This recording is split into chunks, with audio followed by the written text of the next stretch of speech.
Okay, now Ah, let me tell you this first of, oh, go ahead. I'm sorry. no, you go ahead. So I'm going to do these in different colors. So I don't Hmm. know that I have the steps correctly to do them in different colors. So that's one thing I wanted to tell you all before we even kind of got started with everything. So, Right. And so the good thing about that is once you create the template mhm. that you're going to cut out with your Cricut, you have Cricut or No. Silhouette? What do you So, have? What cutting machine do you have? A Silhouette Cameo? mhm. Okay. Yeah. So once you cut the template, kind of like what I was saying, you can make this any different colors you want, right? Because you'll have the template and then you can change the color of Eagleville. You can change the color for whatever you want to make it. You can make it once you have the template. I Okay. didn't know So if we anytime, had layers or not. actually the way that this is now, um, if it were me, right, I probably would cut it as one template to preserve flock because flock is not cheap. Yes. And so you have enough spacing, in the design the way that it currently is that you could, pour your stones, whatever color stones you want to do Eagleville, right? Will they all be like at least the same color? No, no, So, they're good. but Oh, you mean in Eagleville? Yes, those will right, all. like Eagleville will be one color and then football will be one color. Okay, so if you're going to do it like that, right, then what a lot of people tend to do is they'll get some painter's tape, right? And they'll put painter's tape over the areas that they're not going to stone. Okay. Okay. And then they'll go ahead and stone that. So that allows you to be able to move the brush, Yeah. without trying to, move it in little, um, so you could put painter's tape over it and brush in your stones. And then what you have to do is when you're ready to do the next section, you have to be careful when you go to remove the painter's tape because you don't want to disturb the template, because if you move the template too much, you might knock the other stones out of place. Right. Yeah. Okay. So I tend not to like to use the painter's tape because I've got big hands and I can tend to be a little rough. And so a lot of times what happens is when I'm using painter's tape, when I go to remove it, I've moved stones out of the part that I've already brushed in, and it's just annoying to me.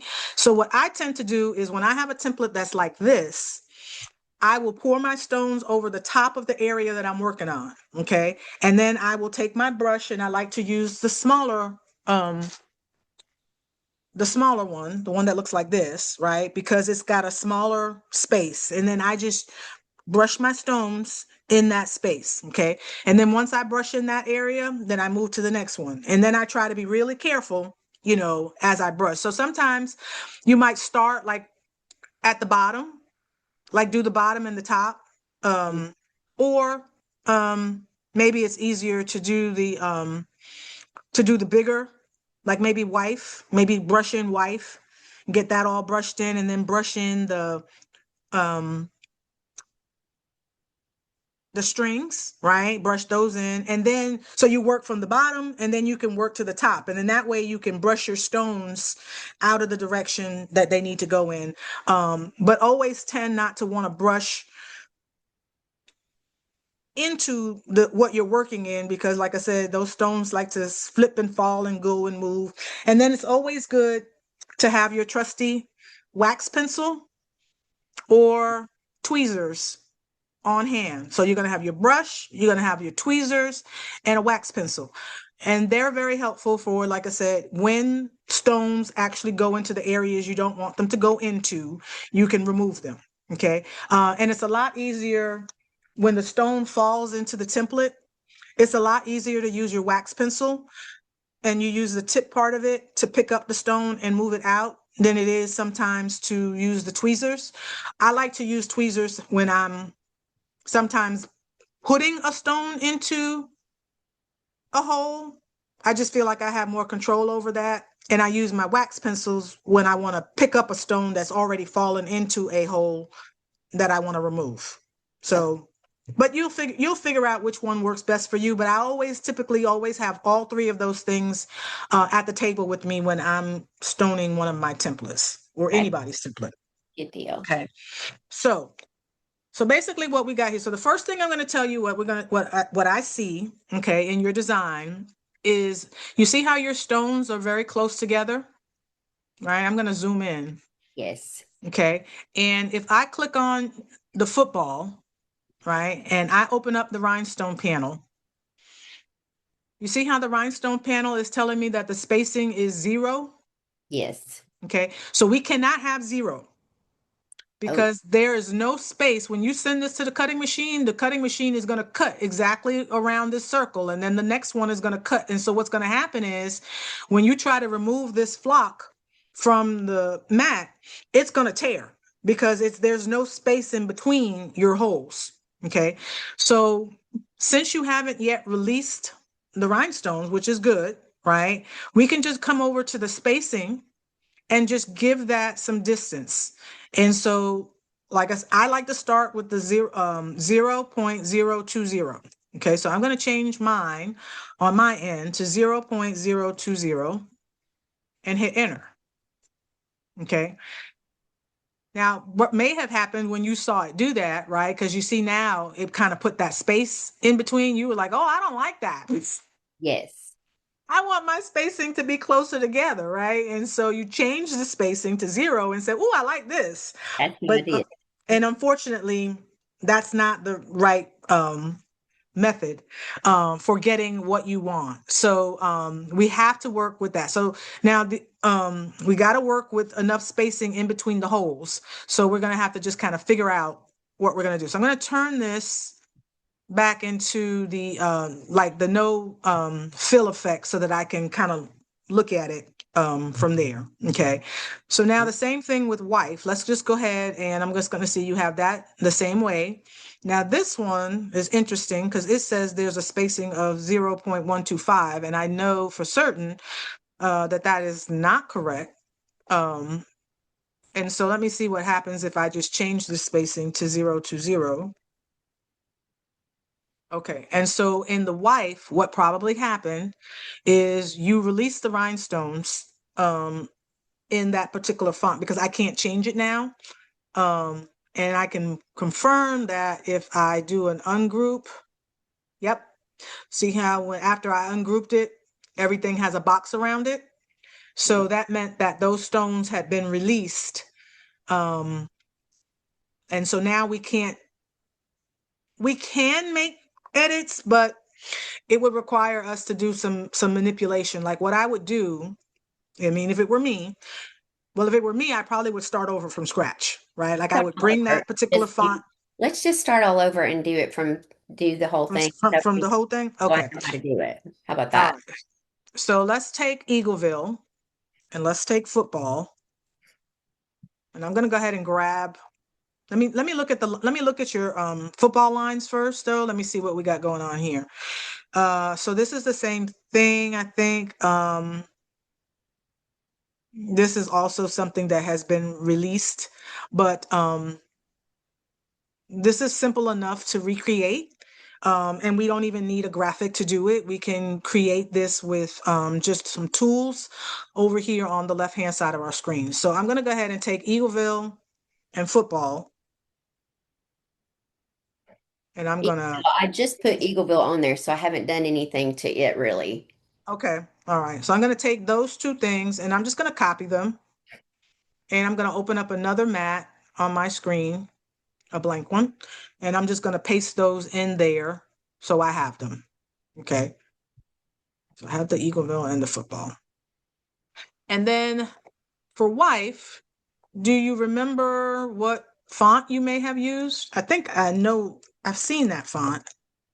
Um, Um, I will. No, hold on just a second. Let's see. let's see. It won't tell me when I click on it, will it? No, because you've already released it, so don't worry about it. Because once you release it, you it won't tell you what the font was. But I'm gonna go through my I think it's um Sonic Sans. that's what it looked like. So let's try that. I think I have that font. So I'm gonna open that up and I'm gonna come over here to the text style panel and scroll down to Comic Sans MS. Yep, that looks like what it was. Okay.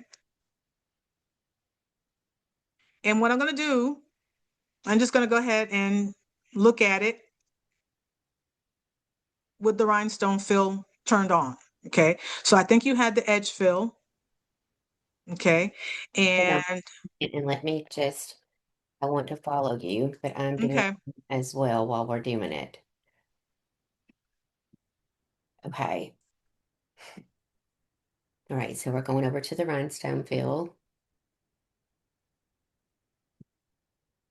Okay. Okay. So right now we have our defaulted spacing, right, which is the 0.039. So I'm going to go ahead and reduce mine down to 20 and hit enter.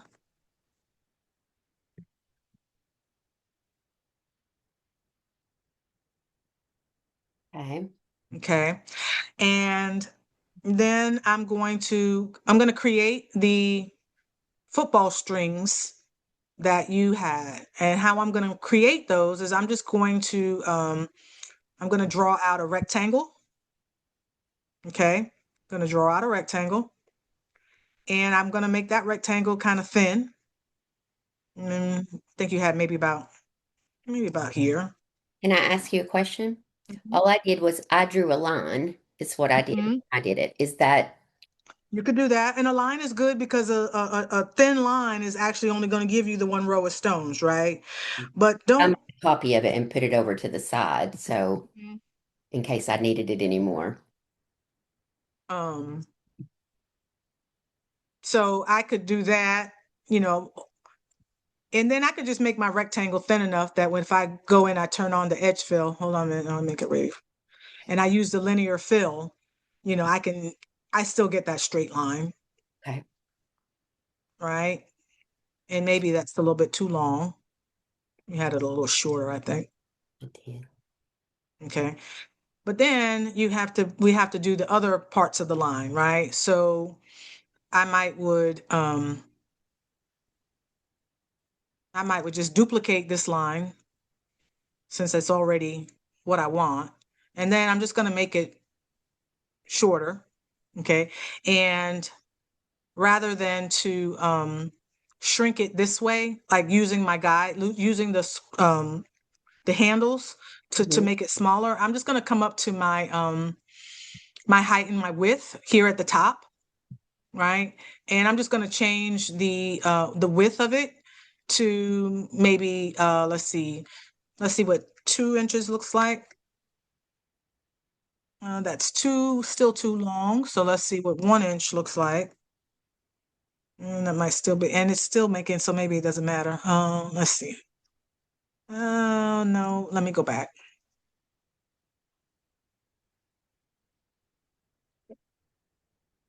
All right, so here it is, and I'm just gonna make it smaller, but I want to keep this piece. I want to like do that for a minute.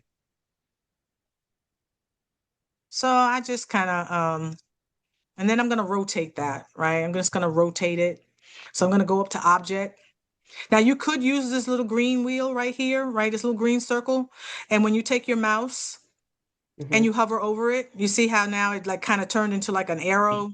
Turn Make it. it, and you could rotate it like that. You can just use your mouse to rotate. A lot of times what happens is I don't always do it this way because if you don't get it right on the axis, it can be slightly crooked, right? And so what I tend to do is, and I'm just going to go back and I'm going to do undo, is just go up to object at the very top Mhm. and click on object and use the rotate tool from there because that rotate is going to give me my perfect either 90-degree, 180, three, whatever. And I'm not going to have to worry about whether or not it's actually straight or not. So it's selected and I do know that I want to turn it 90 degrees. So I'm going to do rotate and I'm just going to say, it doesn't matter whether I click rotate clockwise or rotate counterclockwise. Um, for this particular instance. So I'm just going to rotate it 90 degrees. Okay. And then I'm just going to I'm going to place it where I think it needs to be. Well, I'll go ahead and center it, right? I can go ahead and center it. I can group both of these together. So I holding my shift key, I clicked one and then I clicked the other. And then I'm go here. on this right-hand side of my screen and go to my transform panel. And that's the one here with your alignment tools. It's underneath the trace. Hold on just one second, Tanya, if you don't care. Tell me where Hmm. the rotate was again. Oh, never mind. I found it. Okay. I found that. Let's see. Hmm. For some reason, it's not turning mine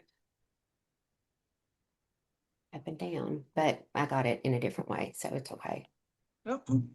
So then I'll just go here and I will go ahead and align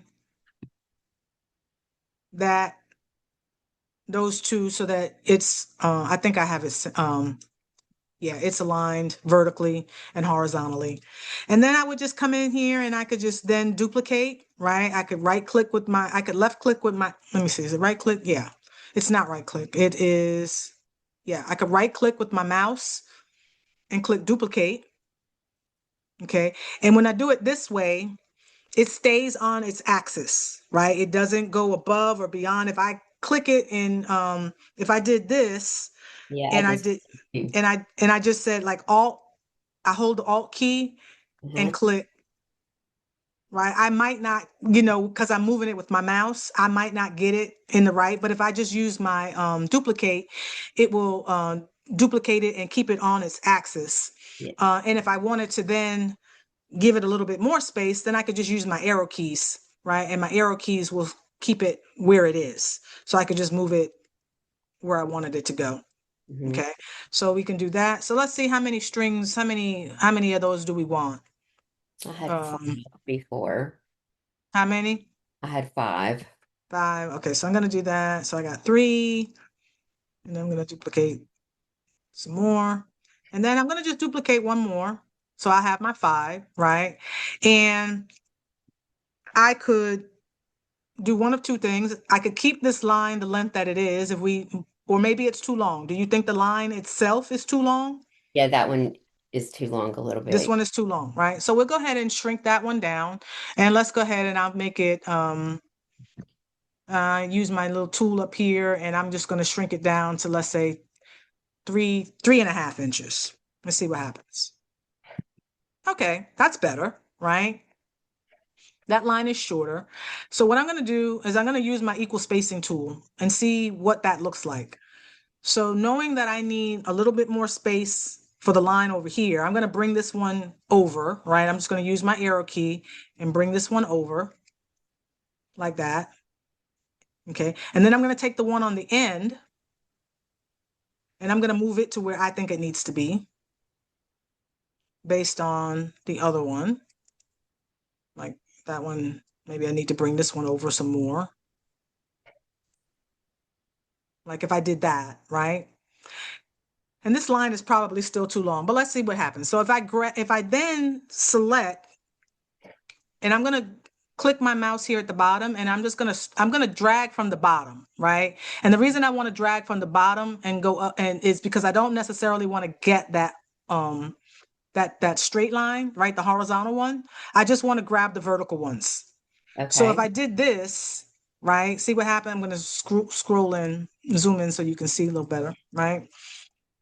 So if I did this, right, it grabs everything. Yeah. And I don't want to grab everything. Hmm. I only want to grab what's here at the bottom. So if I start at the bottom and I only go up as high as like when, here Hmm. without touching that other one, then I can grab just the items that I'm looking to grab. Yeah. So I grab those and then I'm going to go over here to my distribute. Okay. And then I'm going to go ahead and equally space them out horizontally. All right. And let's see what that spacing looks like.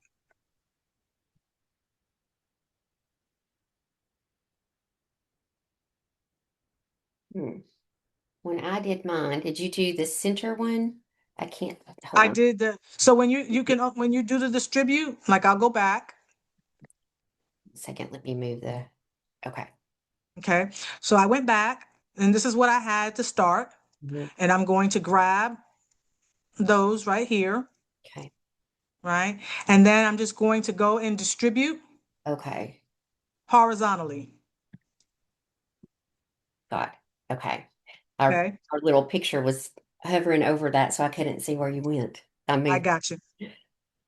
So now we have our simulated kind of football strings, right? And if we wanted to see what they were going to look like, do I have my lines too thick? So I'm going to grab and just grab the whole thing, grab the yes, whole mine thing, are go to not my good. rhinestone panel, and I'm going to turn on the linear fill pattern because I know that the linear fill is the one that's going to give me the straight up and down line. So I'm Mhm. going to turn that on. Okay. And I got exactly what I wanted. Although you see how we have our overlapping of Yeah. stones, right? So we can't have that. See, We mine didn't can't. have anything because my lines are too small. So what would I do to make them thicker? Well, do they need to be thicker? Did Hmm you get your, did you, I did so, mine. I just drew the line with mine. so what do your stones look like? They're not coming up in a straight No, row? no, there's nothing that comes up under the linear fill. There is with the edge fill, but not the linear fill. I'm not quite Okay. sure. So when you use the edge fill, do you get your straight up and downs like I before? do. Okay, well then you can use the edge, whichever one works. Okay. If you get the desired effect, that's really all that matters. Okay. Um, so, but do you have any overlapping stones in yours when you do it that way? I do. You do. Okay, so let's go back, right? Let's go back to our And for some reason, my lines are not perfectly straight either. okay, so then what I would do is now when you But I mean, I copied them and did the same things with all of them. So I don't know why they didn't. Like one of them is down a little bit. I don't think that they are oh, like they didn't get aligned same properly. size, but one of them is like down a little bit and one of them's up a little bit. So they're not like straight across. Okay, so then just go back in and select everything. Okay. It is. Now you're not gonna like I'm gonna go ahead and move one of mine just so that you can, like so you can see, right? Like so now I have now I have one of my things that, they're not quite right. Hmm. Right. And I'm gonna turn off the effect so that we can see it. So like it looks something like that. Is Yes. that what yours look like? Okay, so what you would do is you just drag a box Mhm. and select all of it, Got it. okay? And then go to your transform panel, Okay. and we're going to use the vertical center alignment, okay? Got it. And that will vertically, so now they should all be straight. They are. And then we can go, but so now that we're back here, right? We're not on the rhinestone fill pattern. What we need to do is we need to merge all of this together to create one shape. Okay. Okay. So if we go ahead and we draw a box around all of this, and then we right click with our mouse and click weld, Mhm. you should have something that looks like this. Okay. Okay. So now when we go into the rhinestone panel and we turn on the rhinestone effect, and I'm going to use the edge fill because you use the edge fill, I get this. Oh, wow. Okay. So I'm going to see what happens when I choose the linear fill pattern. Okay. Okay, now I chose the linear fill pattern and my line went away. Now, why did it do that? Hmm. That's not good. Interesting. That's things like that would happen to me. Oh, I know why. Okay. Based on the size that I currently have it, right? There's not enough space for that row of stones in the middle to fit. So basically what I did was I just stretched it a little bit. Oh, See, I stretched it a little bit and that line showed up in there. got you.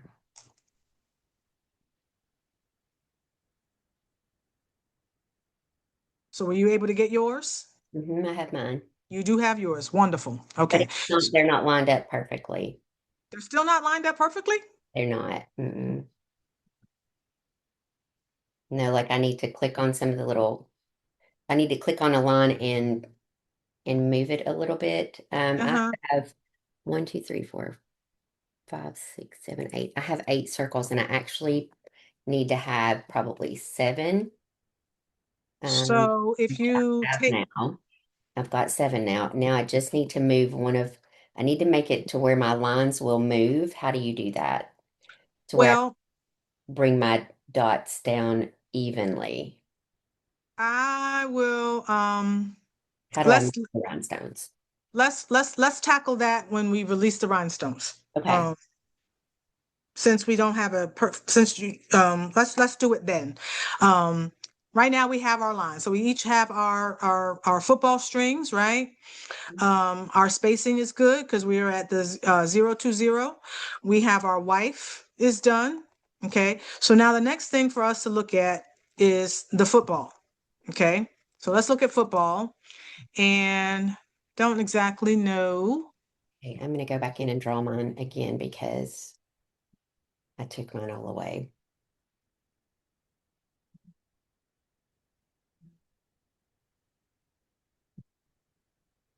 Okay.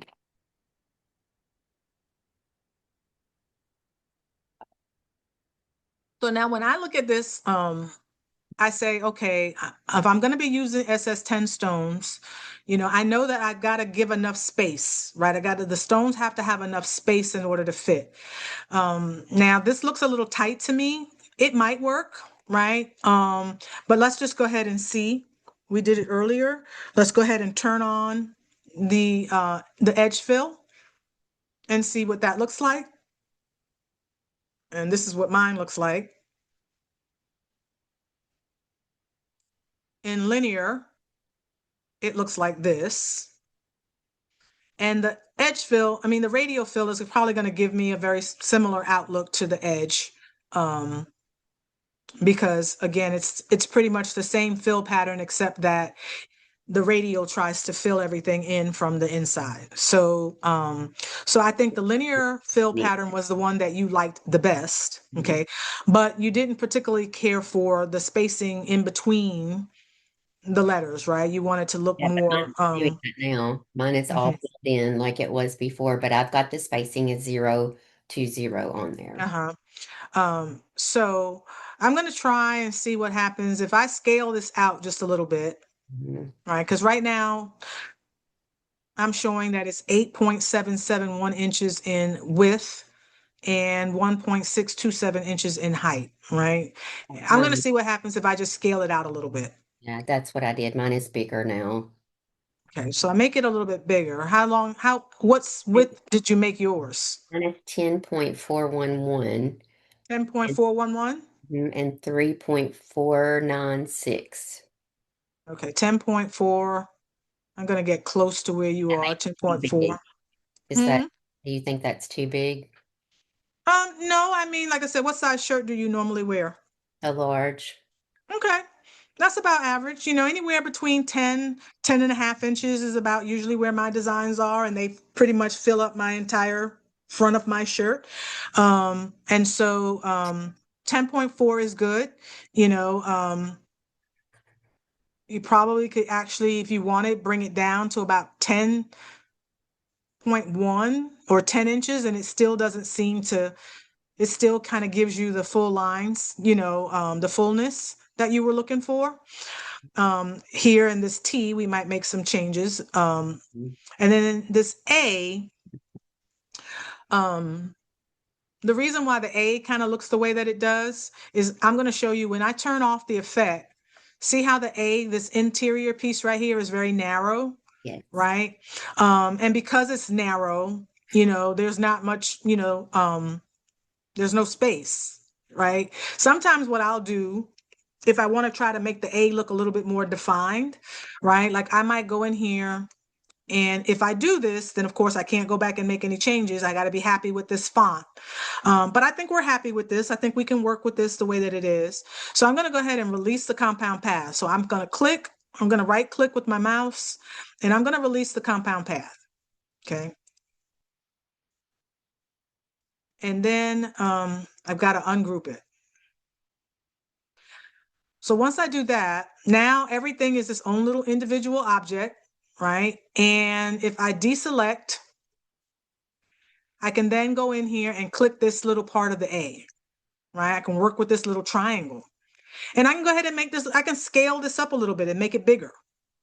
Okay, so I'm going to go in here and I'm just going to drag it from the corner and I'm just going to make it, I'm going to make it a little bit longer this way. And then I think I'm going to drag it a little bit this way to make it look more triangular. Can you hold Just on one? make it a little wider. I'm sorry. After you said the football, it froze and I didn't hear anything after that. And I Okay. thought you were just gone. And so Yeah, because I did see like a blink, like the screen on your end went black, but then mhm, you came back. it froze. So I didn't hear any of that. So Okay. I know the A part we were talking about that, and then I didn't hear anything after that. So I don't know how you're gonna make it. Uh, Okay. So, so so I'll go back. I need to turn off the rhinestone effect, right? And just do the Right. So I turned off the rhinestone effect so that I could see what I was working with. Okay, okay. I'm gonna go right back, all the way back. Mhm, Okay. So here's our font. mhm. And like I said, we were gonna work with this A. So I've got it selected and I'm gonna right click with my mouse and I'm going to say release compound path. Okay. And if when you do that, nothing changes, just right click again with your mouse and click ungroup. Okay, tell me what both of those do so I will know. Tell Release you what. what does release the compound path actually do? So release the compound path then makes everything that was uh okay, like in Eagleville, Mhm. right? You see how when we click on Eagleville, a box shows up around the whole Eagleville, Yes. meaning when you move it, everything moves with it. Mhm. Okay. But when you release the compound path, okay, remember what compound is, right? Compound means putting things together. So now what we're doing is we're Taking it. breaking it apart. Okay. Okay, so when we release the compound, then everything becomes its own individual Okay. piece. See, I got Okay, that confused with group, with ungroup then, I think because I thought ungroup was what did that, but it's release the compound path. Okay. well, it depends on what you've done with it. So when you want to, once you, let's say for instance, if I go up here and I'm clicked on Eagleville right now, Hmm. right, and I click, it's a font. I think it was a font. If I click ungroup, it will still ungroup, Yeah. right? But it's still, each letter is still its own compound path, right? Because if I click on the A, right, see how everything, the A, all of the A is highlighted. Yes. But we know that there's this interior piece right here, right? Hmm. This triangle. If I wanted to work with this triangle piece, I have to release it Got you. from, and that's what the releasing of the compound path does, right? See how when I did that, now the A is two pieces. Okay. Okay. But if I want to put it back, all I have to do is go back and then say make compound path. Okay. Okay. So we want to work with the A and we want to work with this little piece of the triangle to see if we made this little piece maybe a little bit wider. When we then turn the rhinestone fill pattern back on, does that make our A look more like an A? Okay. Okay. So right now I've got the A.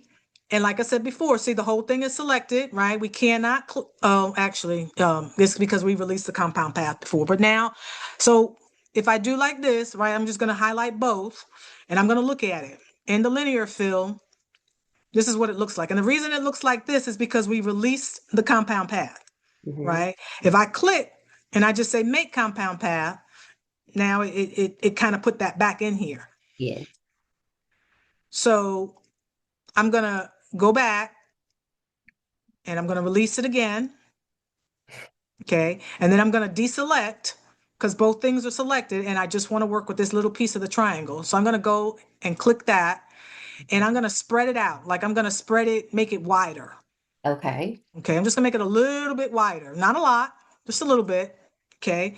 And now I'm going to select both pieces, right? So I'm going to drag my box and I'm going to make sure that I select both pieces. And I'm going to go back over here to my transform panel. And I'm going to go ahead and center it back up. Okay. Because we're going to put that little A right back in the center, that little triangle. Transform, and you did the transform, and you did which one? The And I did the center, align everything to in the center. got it. Okay. So now everything is still selected, right? My boxes is everything is still selected. I can go back to my rhinestone panel and click on the click on that linear fill and see if anything changed with the A. Let's go ahead and do that. And let's go ahead and then, while everything is selected, make it the compound path. And not much changed, Mhm. right? And probably it's because the letter is already narrow to begin with, so there's not a whole lot of space there. So what that tells me is if I want to keep this pretty much where it is, I'm going to have to make some manual adjustments once I release the rhinestones to kind of make it look more like an A Do we with the want to try to space in make the the little, middle. do we want to try to make the triangle a little bit bigger? Exactly. We're going to manually try to make that triangle. Okay. Um, So I'm going to just go ahead and I'm going to select all of my letters and I'm going to make sure now we want to make sure that we select everything, right? Because when we release the compound path, we released it for the O and then we released it for the B. So we want to make sure that everything is selected, even if you have to hold your shift key and click on those areas, make sure all the boxes are selected. I'm just going to right click and make everything the compound path again. And because I'm already on my rhinestone fill pattern, it just went ahead and gave us the fill. Okay, so we're selecting the whole football, Mhm. and then we are making it a compound path. Yep. Okay, all right, and then you just went to the rhinestone effect. Hmm. Okay, and did the fill. Right. And I chose the linear. Yes. Okay. So does yours Mhm. look like that? Wonderful. All right. So now we have that. And let's just go ahead and make sure that well everything is it's all grouped together. I right clicked and I don't get the option to group. So that just tells me it's all together. The box also tells me that, right? Because the box is around the whole thing. So I just want to make sure that when we're working on the next piece, we don't move something out of place and all of that. So now the next thing we have is Eagleville. Now your Eagleville is probably all together. But when I was playing around with it before, I released the compound path. Um, so I'm going to just drag my box around everything and I'll go ahead and make it back into a compound path. You probably shouldn't have to do that. Why did that do that? I thought you ungrouped it before. I did, but I think I also I did, and then I had released the compound path when we were working. I was showing you the A, but right now I know that it's not a compound path because both the make compound path and release compound path are highlighted. Mhm. So it's giving me the option. It's also giving me the option to release. Oh, because of the A. That's why. Um, but I'm just gonna make it a compound path, and I don't know why it went like that, but I don't know why it's like it's crooked.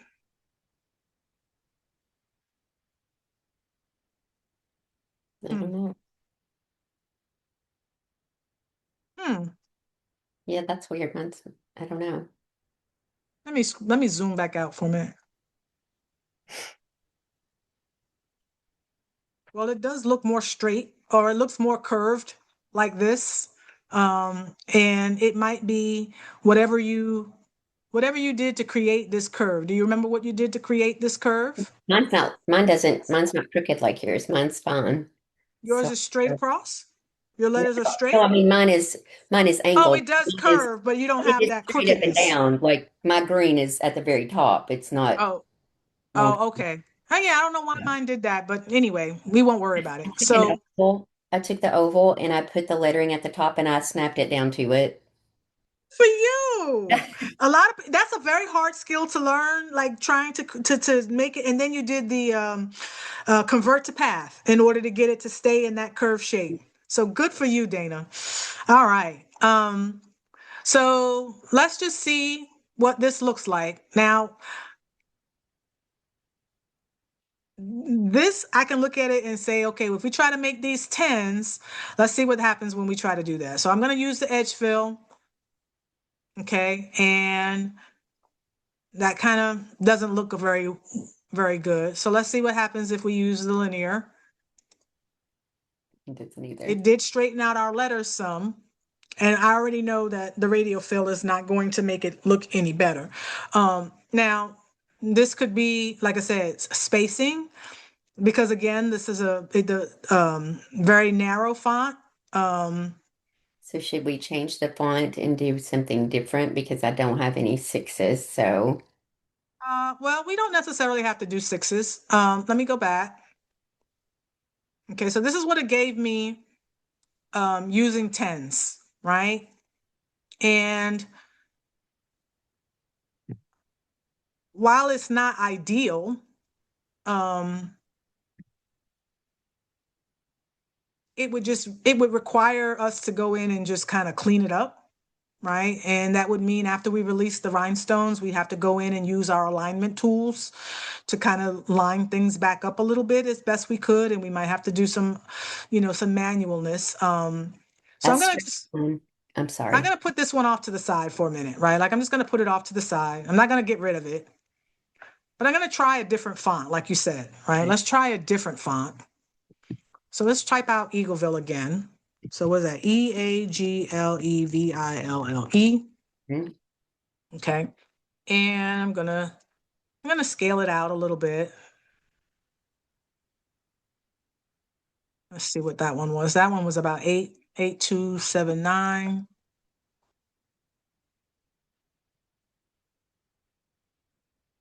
All right, so I'm gonna do that for the time being. Okay.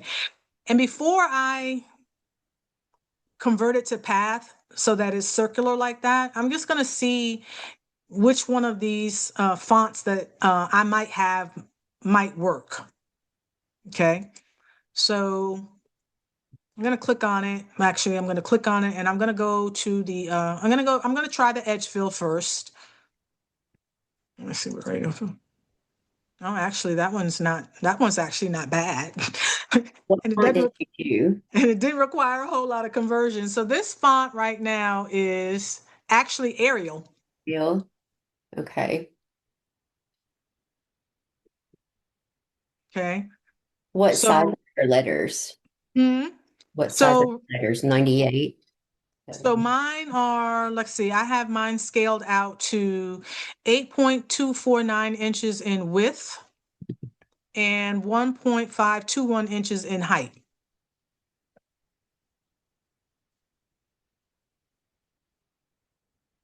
Okay, ours are almost the exact same. I've got mine Does at it look the same? 1.521. Oh, I don't even know how I did that, but ours is 8.247. So ours are almost the same. Yeah. There you go. That's good enough. We're not gonna squabble with that last little bit of on the end because it usually doesn't matter very much.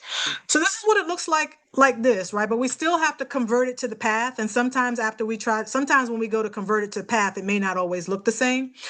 So I'm gonna keep our fingers crossed, but I'm gonna go ahead and turn the effect off, right? I'm gonna go ahead and turn the effect off. And I'm going to drag out. Did you drag out an oval or did you drag out a circle? I drug out an oval. Okay. So I'm going to drag out my oval and I'm going to draw it out.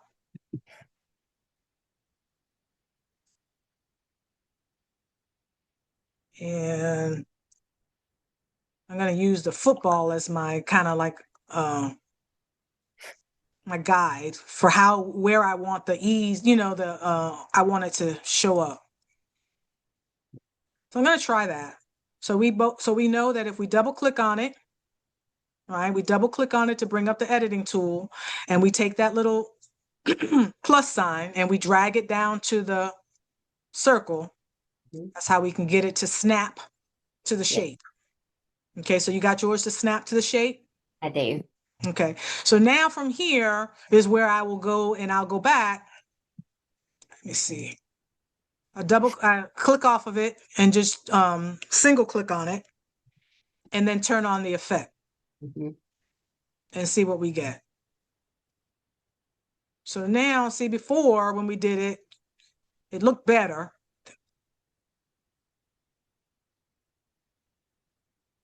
but I might could work with that. Mine is 2.049 inches in height now. So it's a Mm-hmm. little bit different than yours. I don't know why that is now because Yeah. you're right at, The I don't know. I can't tell you either the reason why. Let's see if I drag out this.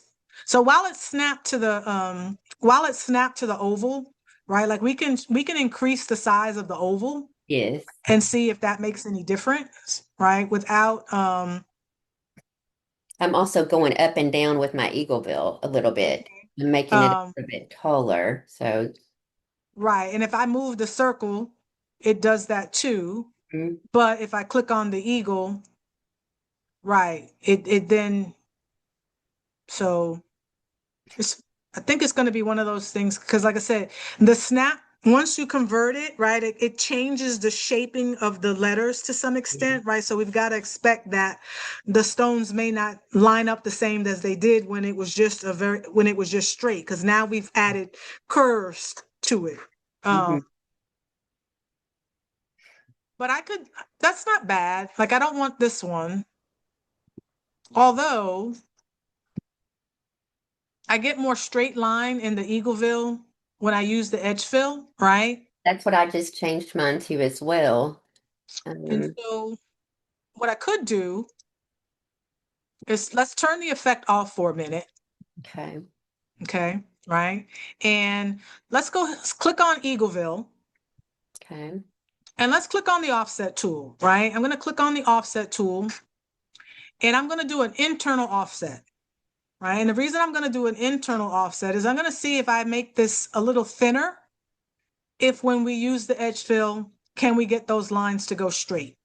What just happened? Mine, when I clicked on internal offset, it made a whole new Eagleville. Did it? Yes. Yeah. Mine. Well, actually, I did mine and let me see. What did I do that? Yeah, that was weird. And I just Oh, you know what back we have to button. do? We may have to first take it off. We have to take it off the path. Let's take it off the Yeah. path. Okay. Um, so we'll double click off and then take it off of the path.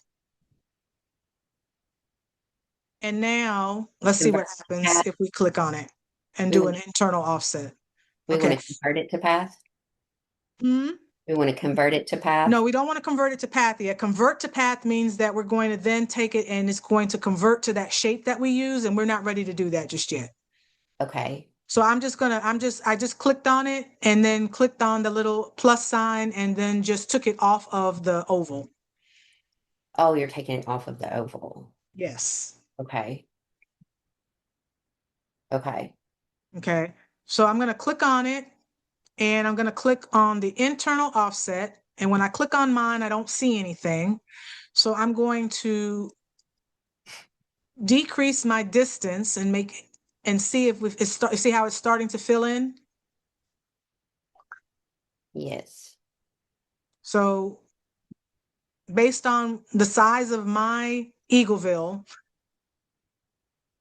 my distance for the internal offset is at 0.055. See, my Eagleville is much larger than yours. Okay. So let me bring mine down.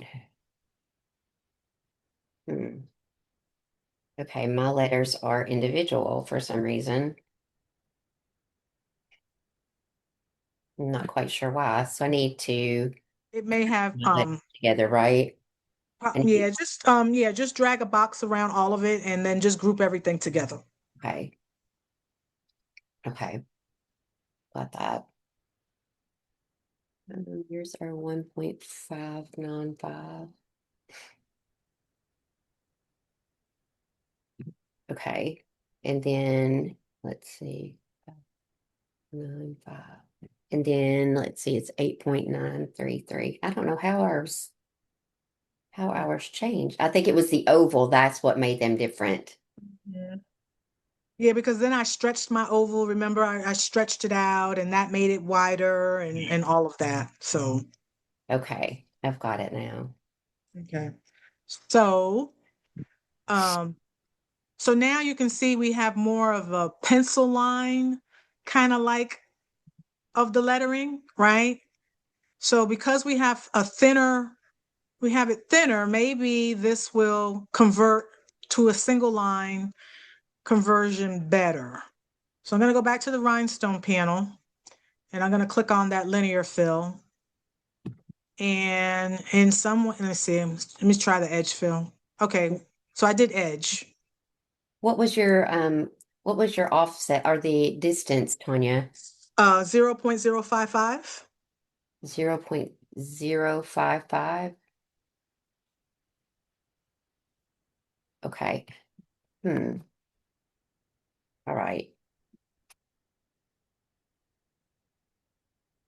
Okay, got it. You did it. So I used the edge fill, and that gave me some straight line pretty much so far. Okay. So then what I'm going to do is we're going to go back. Oh, that might not work. Let me see something. Because I think this won't allow us to attach this to the, I'm just doing something for a minute. Yeah, it won't allow us to do that. Because once we, darn, hold on a second. Ah, I won't even go back anymore. when you do your undos, Mm-mm.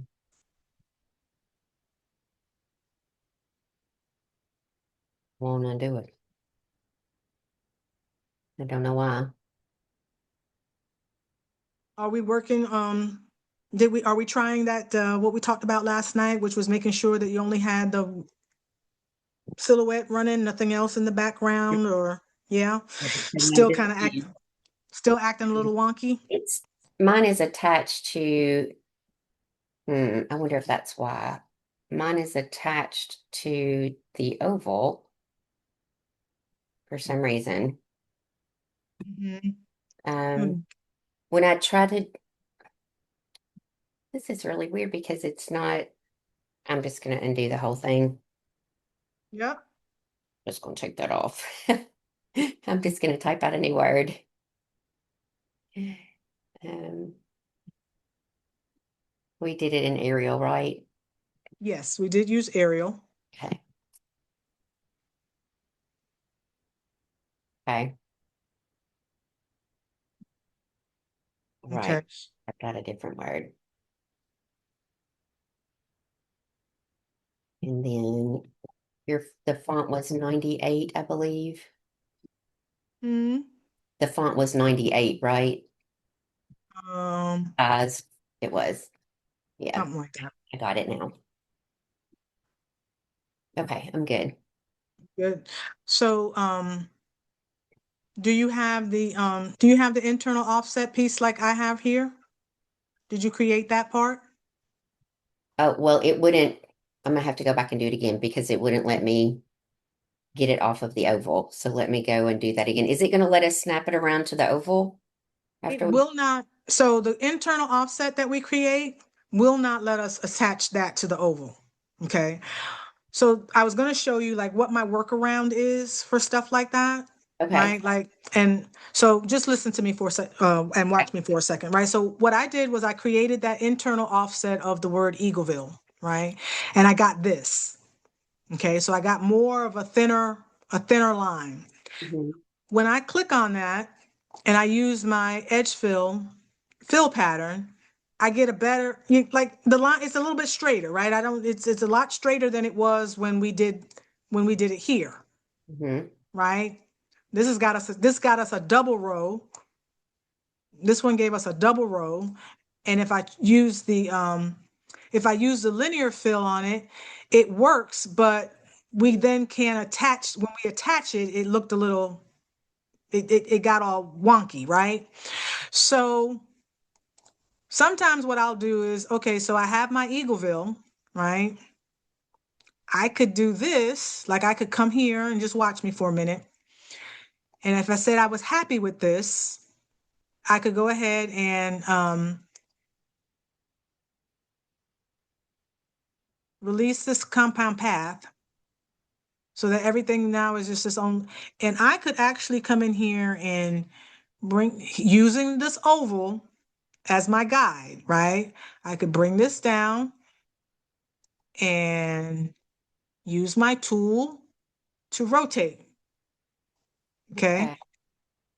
If, like I said, it just, we could, I've done this a number of times, right? Like I probably would, before I did this, I would straighten some things up so that I wouldn't have to try to do it but I have done like this and I gotta kind of see if I can get it to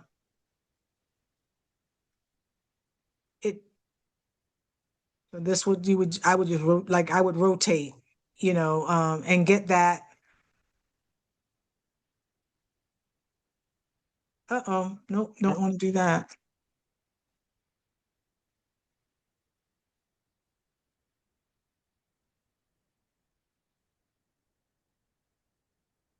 Like this is the one time when I can use my rotate from here because it doesn't matter because I'm putting things on a different angle anyway. Mhm. Speed, bring that up, bring that one down a little bit, get it on line and Z, right? So I could create my own. Now it's not perfect. I had to, maybe this is a little over too far. And then, you could do that too, right? If for some reason, like I say, you can't get it, like this is the one that we had where I created the offset. Oops. Okay. Yeah. Yep. Didn't catch it all. And group that together. So, because here's that one. And I bring my oval back and let's just see what happens. So here's my Eagleville. I can't snap it. Well, actually, I can snap it. Look at that. So it's in the rhinestone effect. I can still snap it, but let's see what happens. Oh, that's not horrible. That's actually better than the other one. So we just learned something new, is that even when it's still in, you can snap it with the rhinestone effect turned on. Okay. Okay. Um, and so now I'm just going to make sure it's where I want it to be because I'll do the manual cleanup. Um, I think that it needs to be spaced a little bit, right? It's got, the A and the letters are right on top of the at the bottom, Hmm. right? So I'm going to see if I go to the text style panel and if I increase the distance between the character spacing, right? This one here at the bottom will give you space in between each of these characters. Okay, so if I use my up arrow,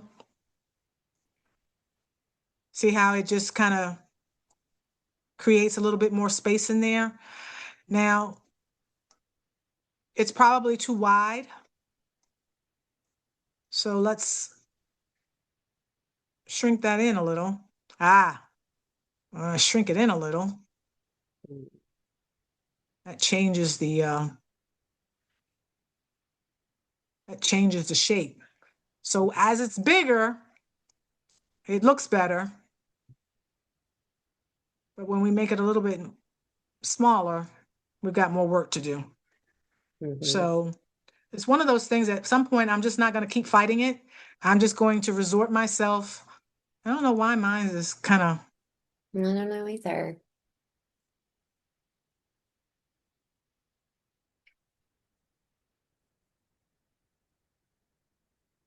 My letters look a lot different than yours. yeah. Um, It's mine, probably mine look really straight, and I don't know if it's because of the size of mine. Mine are could two be just point they. mine are 2.345 Uh-huh. and 9.926. 9.926, 9.9. 0.226 and 2.354. But mine are pretty straight. Um, 2.354. yes, ma'am.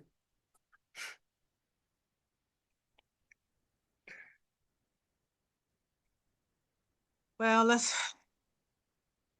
But our ovals are probably different sizes. That's they probably could what be. it And is. Yeah. so keep yours. Yeah. My oval is Don't, yeah, no, 2.447. don't try to make yours look like mine. But I'm gonna continue to keep working with what I have, right? Like I'm just gonna but you're fortunate that you've got yours pretty much sized so that you don't necessarily have to make these manual edits that I would probably make. So that's good. So now that you have that where you want it, um you can go ahead and then click on the Eagleville and then right click and say convert to path. And then once you convert it to path, you should be able to then delete the oval and it stay in that curved shape. Yes. And then when I converted it to path, it messed my Eagleville up. Yeah, I figured it might because like I said, that's what happened to us the very first time. But how badly did it mess it up? Did it mess it up real bad? Not horribly, but my E looks like yours now. Both of my Does E it? look like yours. Okay. All right. Well, we're just gonna have to work with that. But now we've pretty much got our design, in 85% of the format, that is going to be, now it's just going to come down to us making those manual kind of edits, right? Um, so I'm going to start with, let me see, football is at 10.086. I'm looking at it and the spacing, I think I might want to put just a little bit of spacing in here. We have a little bit of room to work with. So I'm going to go ahead and I'm going to click on it and I don't necessarily, I'm going to have to release the compound path, but then I'm going to go ahead and make the B and the A and the O's individual and then just make them the compound path on their own so that when I work with them individually, I don't have to worry about that. Um, and what I'm gonna do is I'm gonna space out the F a little bit. Just gonna move it over a little bit to the left. Hold on one second. Let me catch up with you. Okay. Okay. So I release my compound path in the football, and then Mhm. you go to the O's. Right. So when you go to the O's, just make sure that you're dragging, your box so that you select the outer part of the bigger part of the O and then the interior part of the O. And then when you can see the box around both pieces, then you can right click with your mouse and then say make compound path. Okay. I'm just clicking around the one O, and it won't click around both of them. I mean, You both dra parts of it. you just when you drag, you got to drag the box and make sure that you select all of it. Okay. I selected all of it. And then when you right click with your mouse, do you see the option to make a compound path? Yes. Okay. Okay. That's what we want to do. Okay. Got you. Hmm.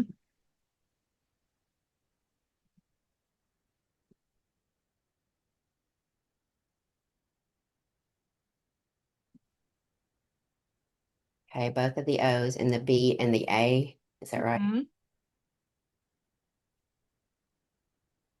Okay. Oh, sorry. You're faster at this than I am. And I just grabbed the T.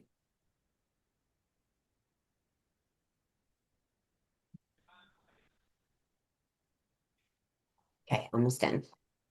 Okay, take your time.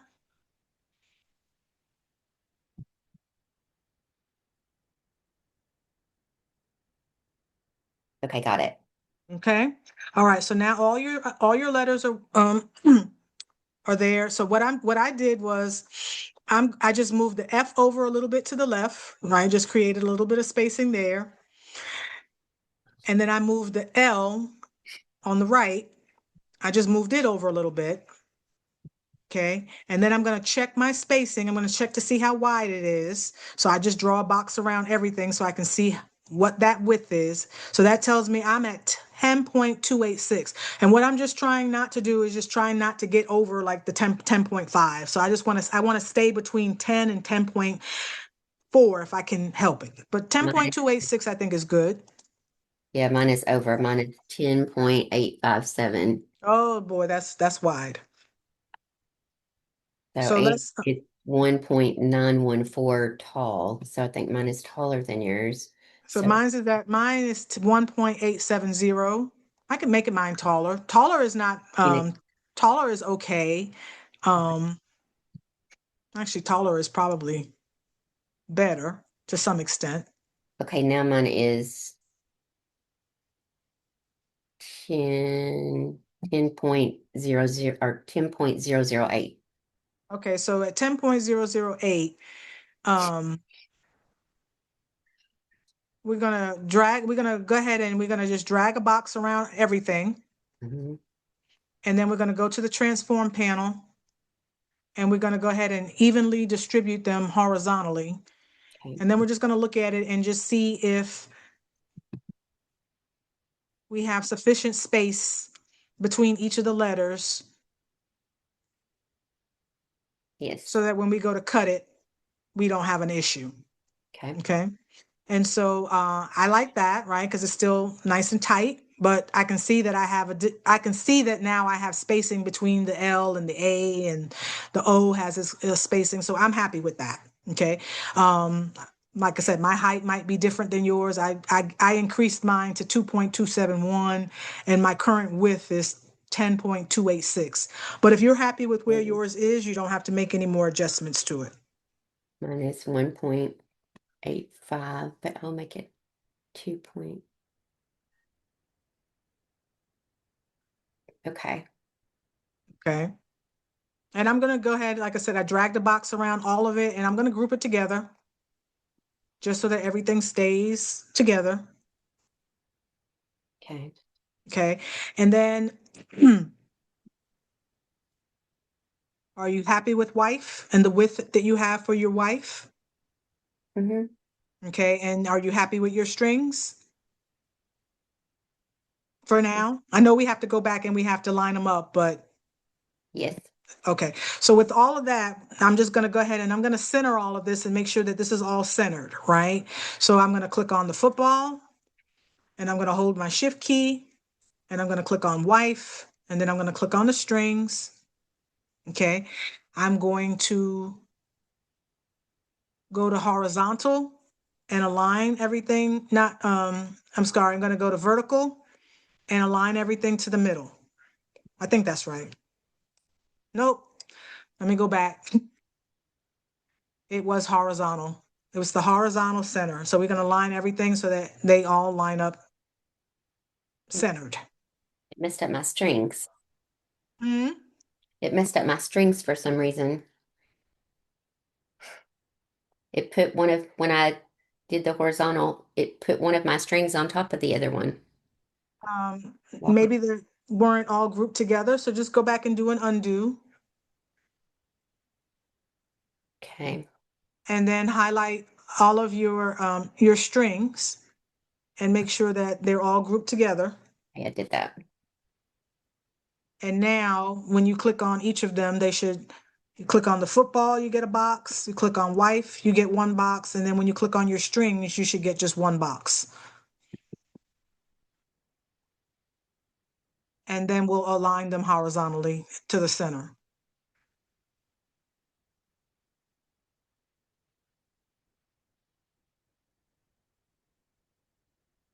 Okay. Okay. And if you wanted, you could also distribute them evenly. You could space them out and you could use your vertical distribution. And then that would put equal space between football and wife and the strings. And so this is Got what it. mine looks like so far. I got it. Okay. So the next, so Eagleville is the one that we are going to have to kind of, play around with.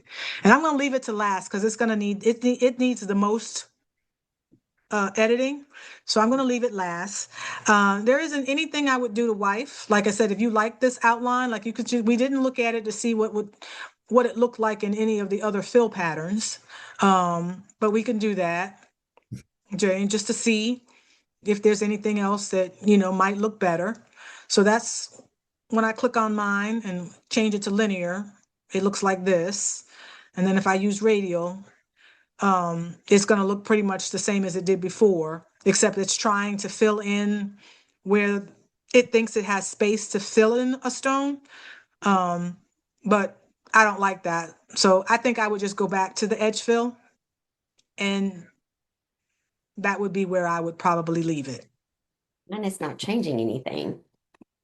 Like when I, Could be the size. It could be because of the size that you currently have yours at. Like I said, that's all going to now it is. play into whether or not it changes. Because, like I said, if it was smaller, than mine, like mine's is currently sized to 7.910 in width and 3.913 inches in height. Okay, yeah, because my stones need some stuff done to them. Um, okay, let me do mine exactly how yours is so we can do it together. Yours Okay. is It 7, was 7.910 inches in width. 7.9.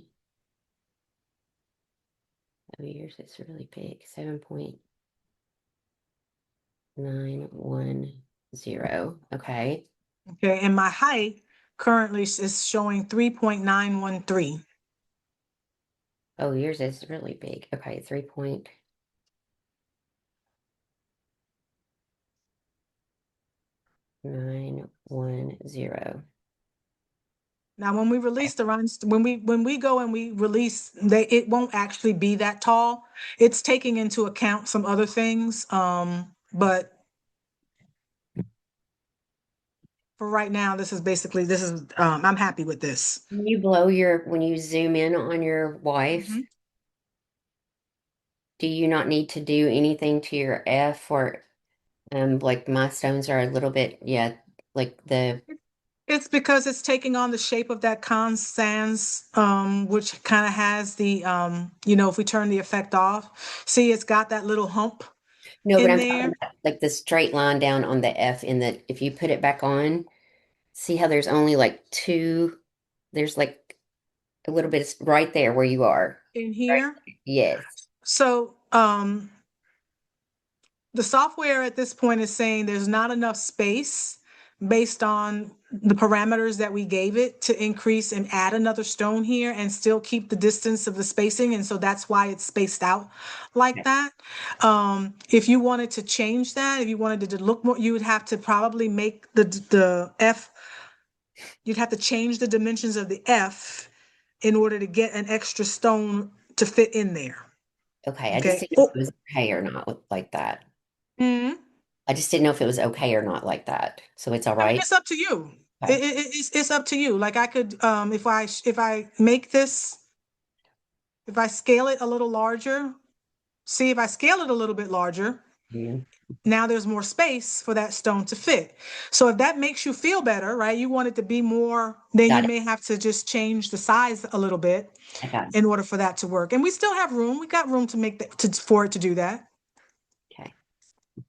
right?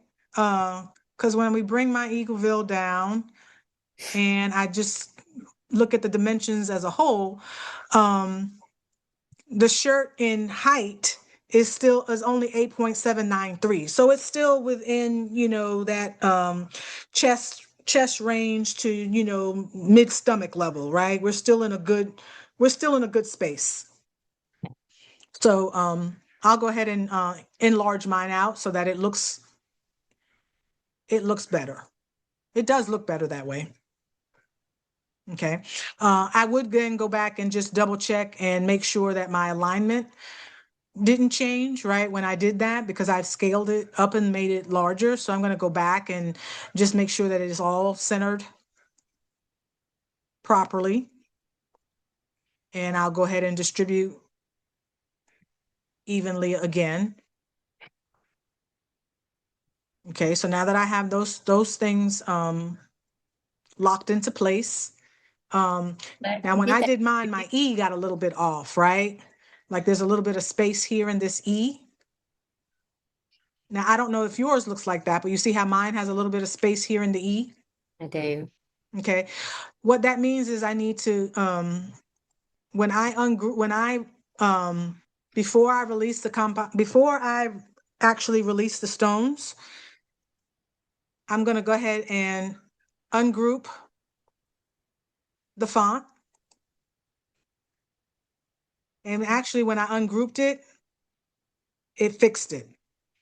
If it didn't fix it and there was still a space in there, then I would just manually play around with the E. I would probably like, scale it, just until I got it to fill in. But thank goodness when I released I ungrouped it, it worked itself out. Okay. So we're good. And when And you the group fact that it's, it together, and is I'm, it be okay? huh? When you group it back together, then it will be okay? We'll see what happens. I'm going to group it back Yeah. and it didn't change anything. So I think we're okay. Okay. Okay. So now we're going to come and we're going to figure out what we're going to do about this Eagleville. Okay. So, well, before we do Eagleville, let's go back and let's do football. Okay, so we're done with wife, we're done with our strings. So now we have football. And as I look at football, the two letters that I think I would fix would be the T and the A, right? So let's go ahead and click on football. Okay, we're going to go ahead and open up the rhinestone panel and we're just going to go ahead and release the rhinestones.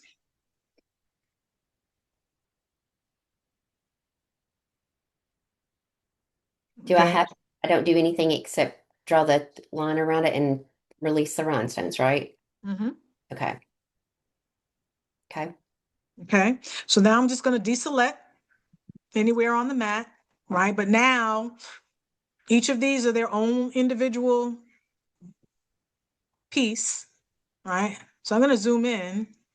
And I think what I like is just this three. What I'm going to do is I'm going to move these two stones right here. And I'm going to see what happens if I put them over here, right? So I'm just going to click one and hold the shift key and click the other one. So now they're both selected. And then I'm going to use my arrow key and I'm going to arrow over to the left. And I'm just going to arrow over until it lines up under the other one. Oh, not quite like that. Okay. And then I'm going to highlight these two. So I'm going to click one and then click the other. And I'm going to move those over a little bit so that they line up under that. They line up with that row, right? And now they're still selected. I'm going to right click and I'm going to go duplicate.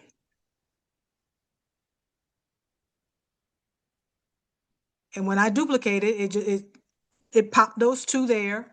They're still selected. I'm just going to use my arrow key and just move those over so that they line up with that middle row. Okay. And then I'm going to deselect. And then I'm going to click on the two next to it. And then I'm going to shift those over to the right and line those up on their row. And then I'm going to take the next two and I'm going to do the same thing I did on the other side.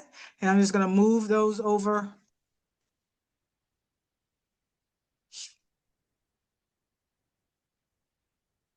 like that.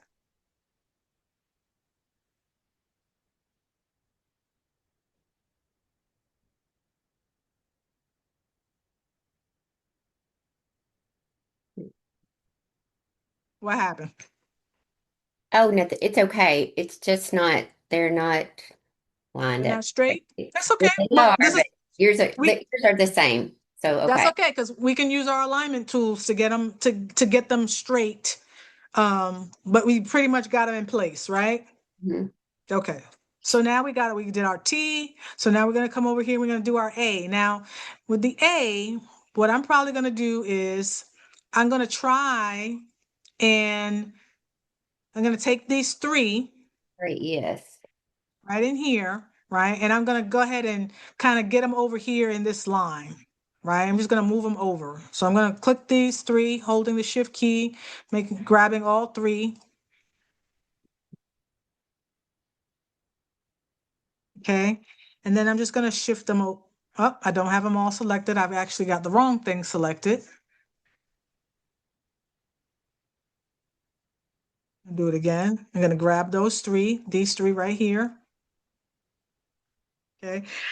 And I'm just going to shift them over to the left. Okay. Try to make that row. Okay.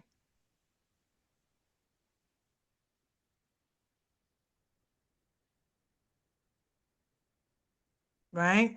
And then I'm just going to do the same thing on the other side. I'm going to grab those three and I'm going to move those over to the right.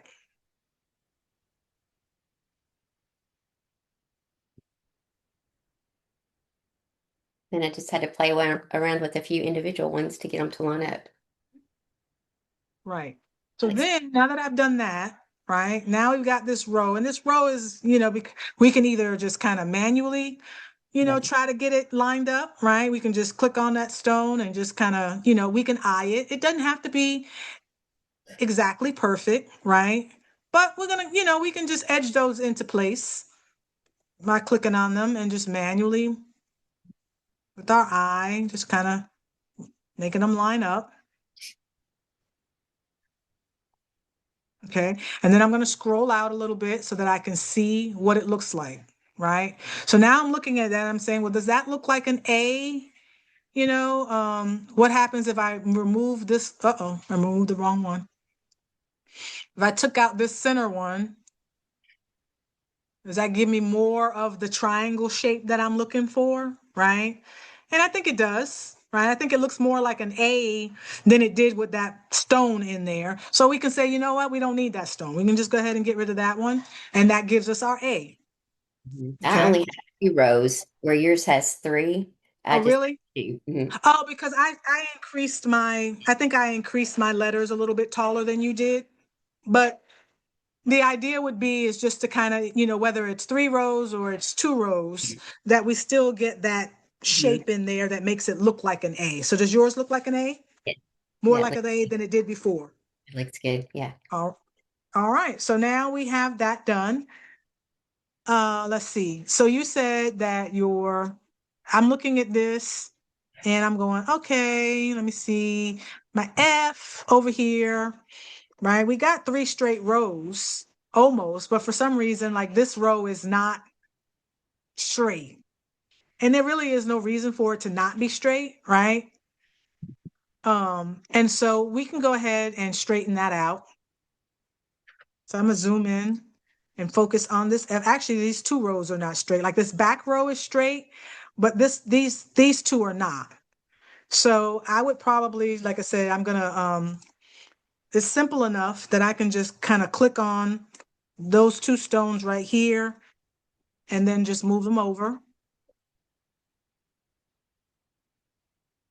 And then I'm gonna click on those two and kind of move those over,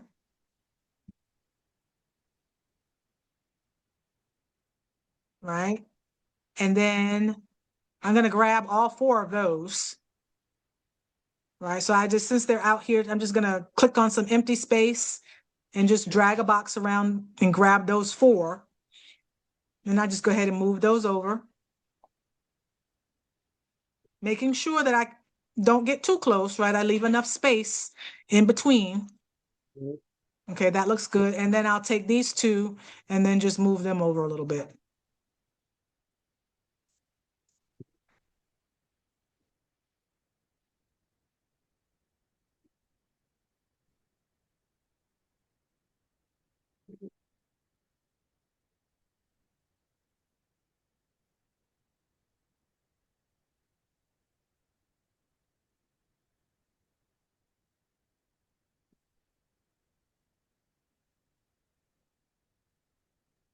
Again.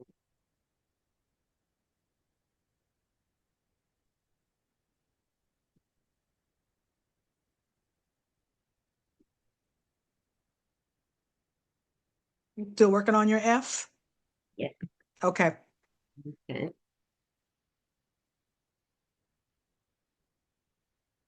Okay. You happy?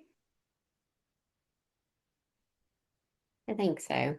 You think My so? ones at the very bottom are a little bit more spread out than yours.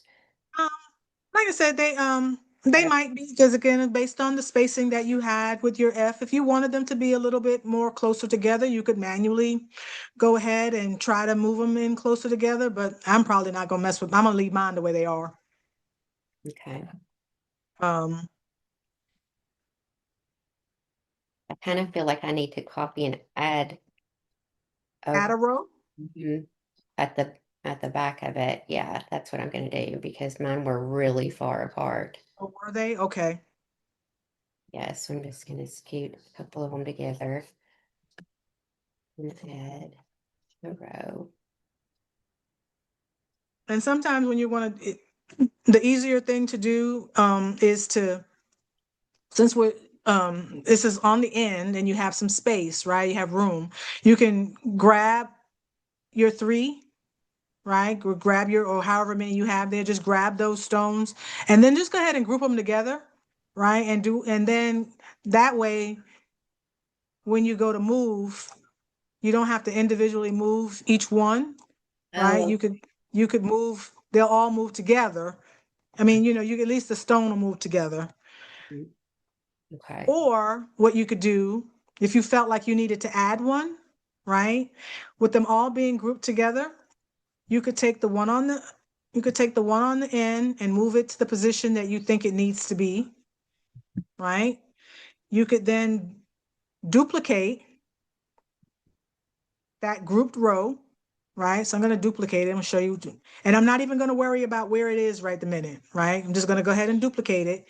And then where I think I need the last row to be, right? We're going to use our tool to equally distribute the space. So I'm going to move that one out a little bit. And then I'm going to drag a box around all of them, making sure not to grab any of the ones here at the top, right? We don't want to grab any of those stones. We just want to grab the ones that we're working with, this row right here. And then I go to my transform panel and equally distribute them horizontally. Okay. So just drag a box around all of them. As long as each of the rows that you're working with are grouped together individually, you can do that. If you haven't grouped them together, then if you try to do it, you might, I don't know exactly what might happen, but Okay, so um, um I just highlight one of the circles and then highlight the second one and then group them together, right? right. So I just took it, like I said, if these were all individual, like I'm gonna go ahead and I'm gonna ungroup just so to show you again, right? So right now, each of them are their own individual circle, right? See, I click on them and they're just their individual, but I wanna work with them. I'm gonna make sure, matter of fact, I'm gonna get rid of this one, right? So I'm gonna just drag.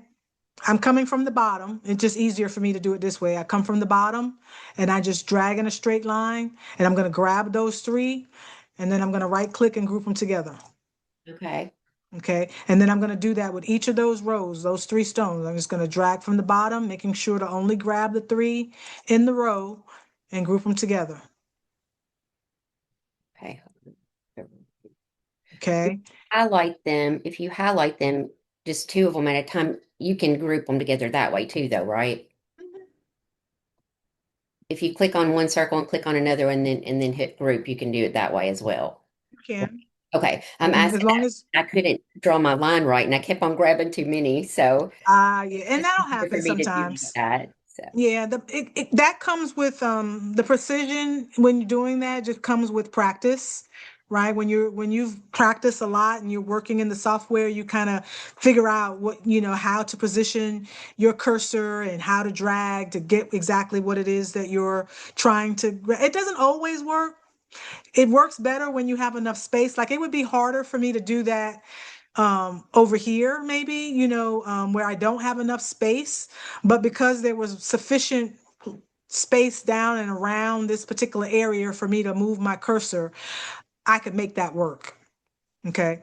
But then after I had my stones grouped together, I could duplicate one of those rows, and then I could position it where I wanted it to go. And then if I grabbed them all, I could then evenly distribute them if you wanted to add a row. Okay. And then you Okay. just ungroup them again after you're finished. Is that You don't right? even have to you don't even have to ungroup them. Okay. Because you're using your Cameo to cut with, right? You're not confined to all of the constraints that you have to if you were using a Cricut. Because when you send this to the cutter, it's just going to cut your circles. It's not Okay. going to care whether they're grouped together or not or any of that. Okay. Okay. So I'm happy with my F now. The O's didn't look like they needed anything done to them. We already worked on the T, but you said that there were some areas of the T that you wanted to that weren't quite straight. Is that what you had said earlier? Yes, hold on just one second. I'm just making another change to my F. Okay. Okay, now it's good. Um, the What chicken? T, What are you putting there? I think the T is okay now. We just changed that a minute ago. So I'm yeah, sorry. the T is okay. We changed that a little while ago. Okay, so you're happy with your T. So now I'm going to go over here. I'm going to look at the B, right? And just this interior space where I guess it tried to create, that space that just these stones are not straight per se.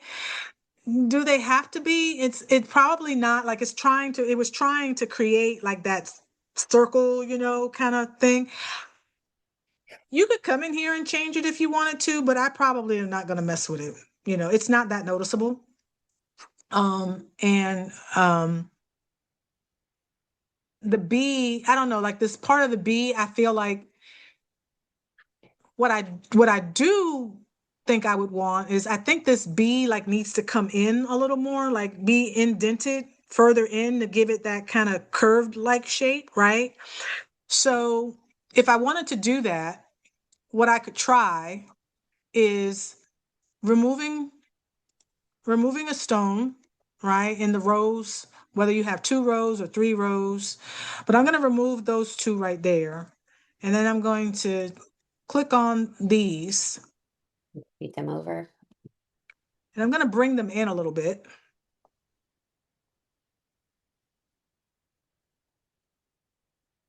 right? And then I'm just going to go out, scroll out, and just see. I'm going to do it again. I'm going to highlight both of those and bring that in.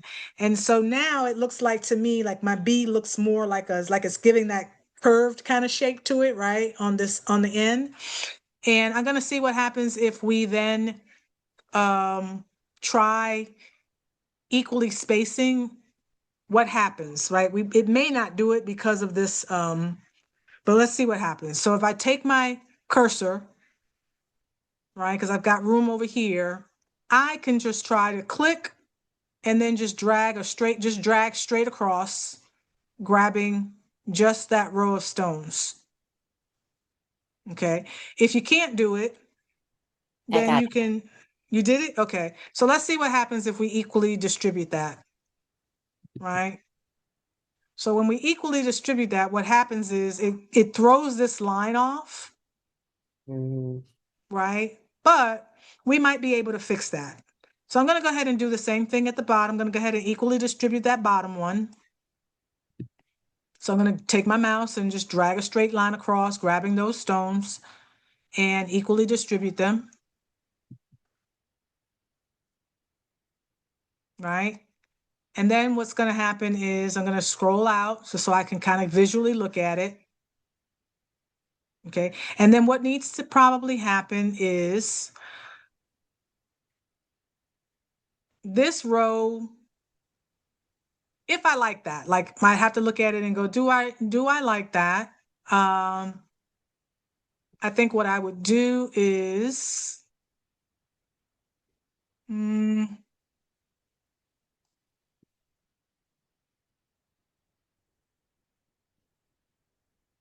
Mine looks funny. yours looks funny. Does it look worse than it did before? Yes, but I think I'm gonna try to scoot two of them in just a tiny bit more and maybe make another row. I don't know if this is gonna work, but we're gonna see. Okay. While you do that, I'm going to see what happens when I, Yeah, I added two, um, I scooted them all over and then I added two, so I think it looks a little better. okay.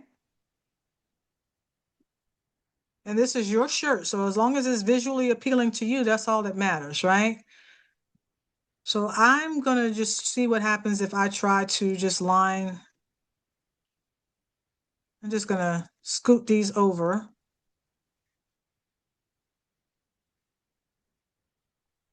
Yeah, I think if we move all of these over a little bit.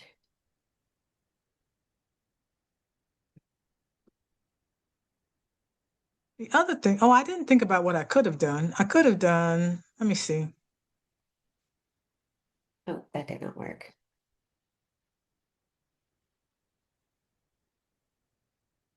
I add a stone right here. I'm gonna add a stone right here, and then I'm gonna equally space again. Oh. Oh, that would work. That would work for me. So how do you select a whole, like the side of the bee? If you wanted to select every one of those in that row and move them over, One, this one. like in the short part of it, like Oh, no, I mean like the whole straight line that goes up and down the bee. Yes, that all the way this down one. to the bottom of there. Yes. This. I want to select all three rows of that and move them all over. You can't. You're not gonna be able to do. I mean, Yep. Okay. you could do this, but I could do that, right? Like I came over here and I put my cursor right here in this empty space, Mhm. okay? And then I click and I'm gonna drag, and then I'm gonna go click the cross and went down, Okay, that's what I'm talking about. Okay. right? You can do that. And then while that's selected, if I hold my shift key, if I got anything that I didn't want, like maybe I don't want these two stones right here, Mhm. right? Because you said you wanted to move these three rows. I would just hold the shift while I'm holding my shift key. If I click on it, see it deselects those. Now I have the three in the row that I want, and I could then use my arrow key to move the all three rows at the same time. Okay, that's what I just did. Okay, I moved them over just a little bit, and I'm going to move the other ones over in the middle and make my indentation just a little bit Mm-hmm. bigger with my B, and I think that I will like it better then. Okay. So I am playing around with, I'm going to try to straighten this up, and I'm going to add a stone to this row to force that alignment a little bit better.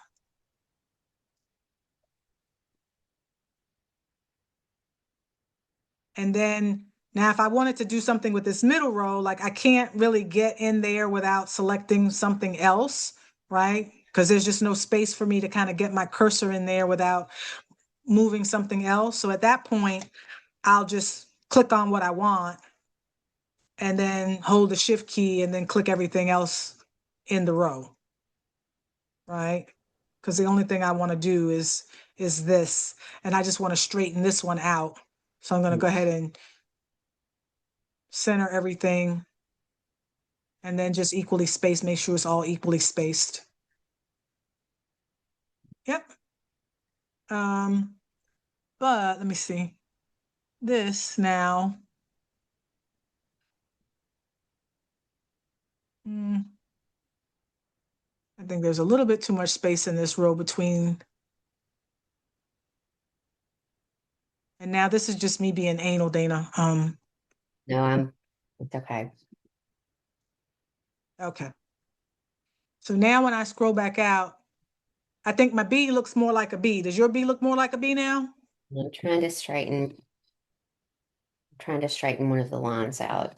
How did you go down and select all the whole row with your B? I can't, because when I do that, it, In the middle? it grabs some more of mine that I'm It not. does. Right. So I Mhm. just started with the one at the top, Mhm. and then I held my shift key, Okay. and then I went down to the one at the bottom, and I clicked on that one, and then I clicked everything else in the row. Why is it not? Hmm. Okay, I go down and I click the bottom one, but it's not. I'm having to click. It didn't do the bottom one, but I'm getting them one at a time. So I guess whatever works. Yep. Okay. And then to do that, then you went over to the The horizontal. to the transform panel, and then I centered everything horizontally. Yes. Okay, got it. All right, good deal.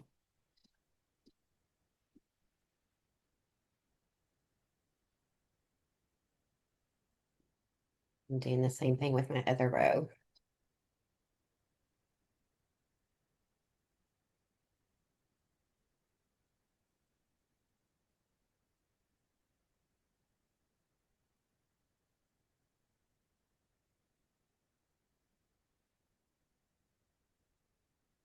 Okay, that looks much better.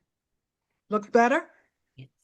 All right, we almost there. Somebody's gonna be wearing their football shirt tonight. All Tomorrow. right. So let's see. So I'm okay now with the L. We did the A, right? I don't think there's anything else more that I need to do to the A.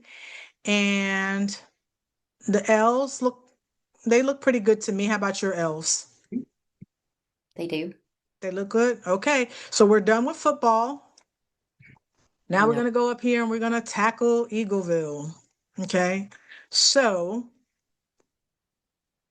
in your Eagleville, does any one of your E's look almost right? None. no. Well, yes, I take that back. The same one that almost looks the In the one middle? Mhm. Okay, so we already have one E that looks pretty decent, right? The It's other two look kind of crappy. We're gonna fix the one that looks almost good, and then we're going to get rid of the other two and just copy paste, right? Like there's no need to spend time fixing the other two E's when you already have one E that you've gotten the way that you want it, right? So we're gonna come in here and we're gonna go ahead and we're gonna release our rhinestones.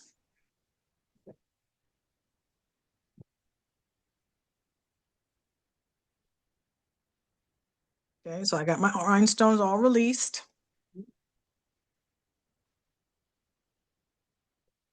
And then what I'm going to do is I'm going to take my E, that is oh, now when I release the rhinestones, that kind of straightens some stuff out. How about you?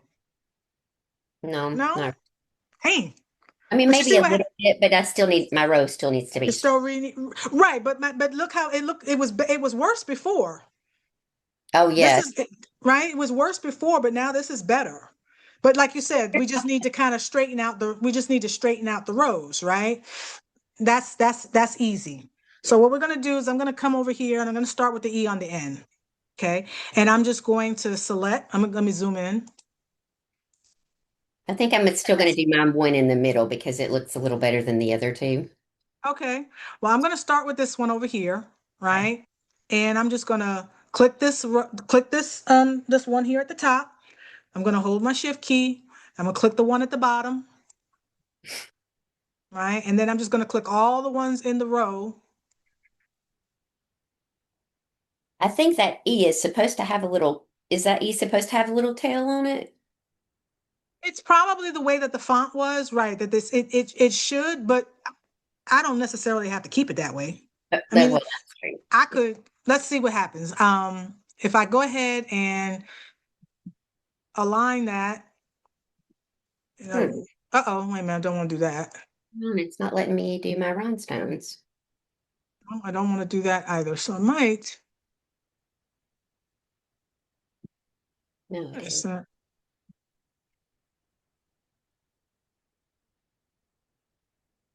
Well, what is going on? It's okay, now it is.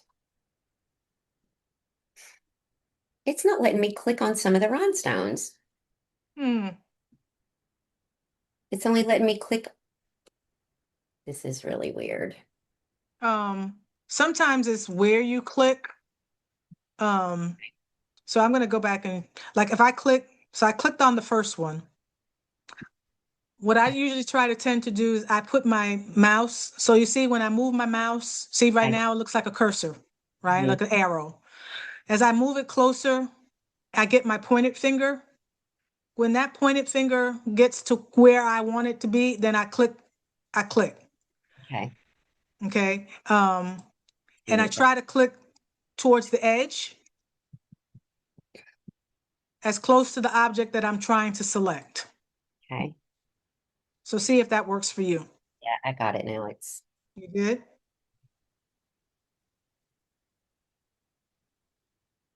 So now if I wanted to straighten out this line, right? If I go to my distribute and if I distribute horizontally, right? And then also distribute vertically, it now put those stones on a straight line. yes. Okay. I'm gonna zoom in because I want to make sure that we have sufficient spacing. It's a little tight, but maybe no more tighter than some of these other ones. So we're probably okay. Okay. Now, if I then say, okay, these look a little um, spaced a little too far apart, maybe I want them to come in a little bit more. What I might would do is just take, oops,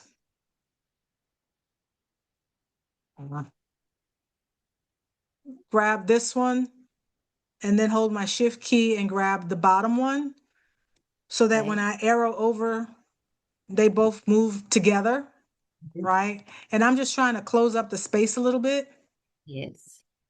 And then I'm going to use my distribute tool, right? So I kind of move that in a little bit.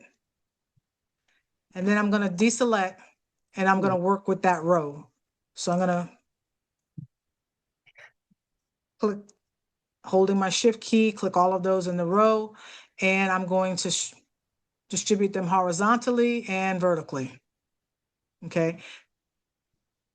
Now there's still, like I said, there's still more space in here than there is in here.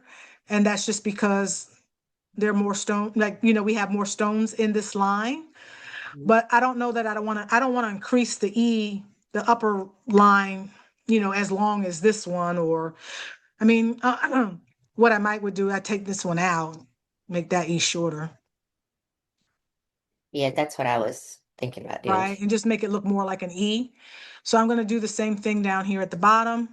I'm going to click that stone and go ahead and straighten those out. So I'm going to distribute horizontally and then I'm going to also distribute them vertically. And that's going to make that look like that. Okay. So now I don't need that one little stone right there. And if you, once you got your E where you wanted it, right, then, I could then just drag a box, or maybe not drag a box. What I'll do with this particular one is I'm going to drag the lasso tool. Okay.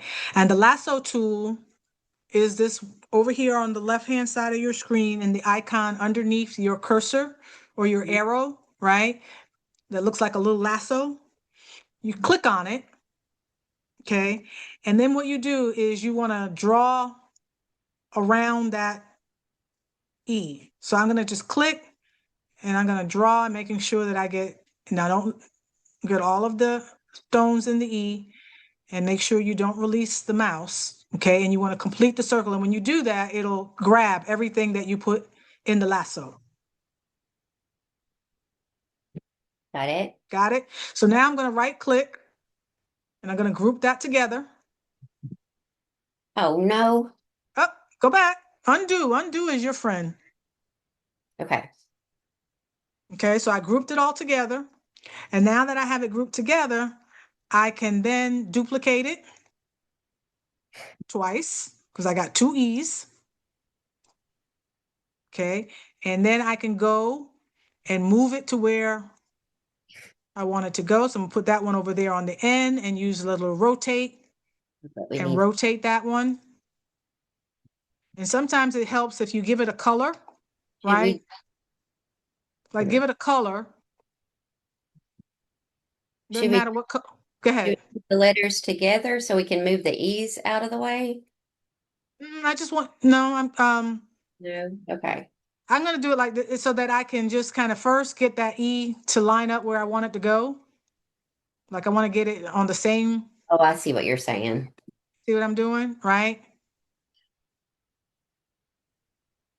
And if I leave just a little bit of that other E,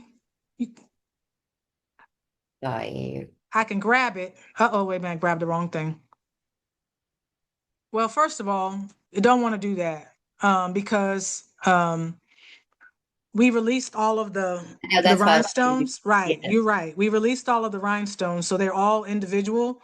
Mhm. But we can go ahead and use our lasso tool again, right? Just use our lasso tool and draw the lasso around that E so that we can then group those stones together and then go ahead and maybe even turn it a different color just so that we can see it. All right, so now we have our little two contrasting colors. And I can take my E that we corrected, line it up over there where it needs to go.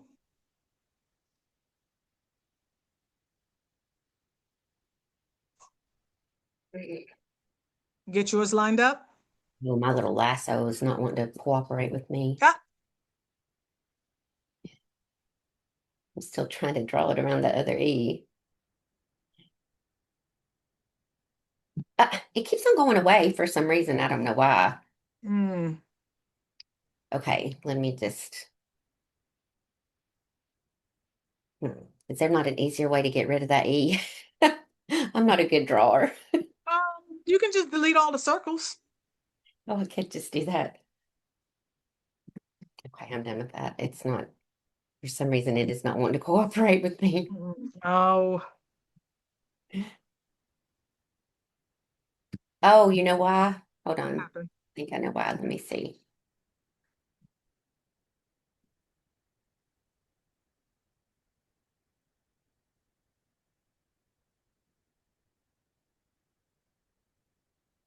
Okay. Now I think, okay, now let's see if it'll work right.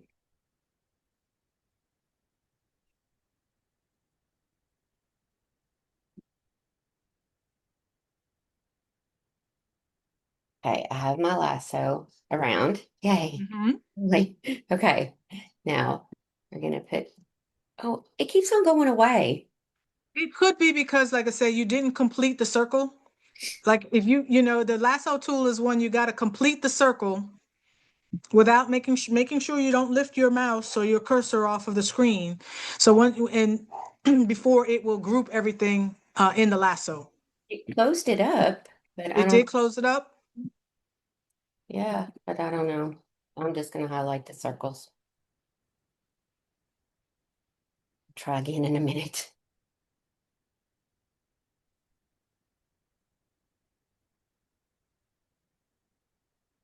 Okay, so now when I highlight them though, and I want to put the other E over top of it, is it going to go away? Because that's what keeps happening with the lasso. Every time I click on the other E, it goes away. After you clicked on after you got your stones all grouped together, right? When you use your lasso tool, did you right click and group them together? Oh no. Yeah, we want to right click and we want to group them together. Okay. Got it. Okay, now go ahead and give them a color That's what it was, I believe. so you'll know which one. And the reason I'm giving them a color is so that we'll know which one we're clicking on because Yeah. we don't want to delete the wrong one. Right. Okay. Now I've got it.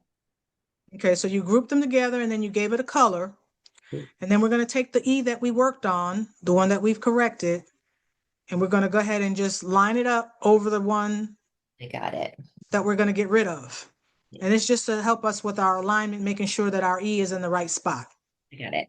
right? So then I'm going to go ahead and the one that I want to delete is the red one. So I want to make sure that I'm clicking the red one.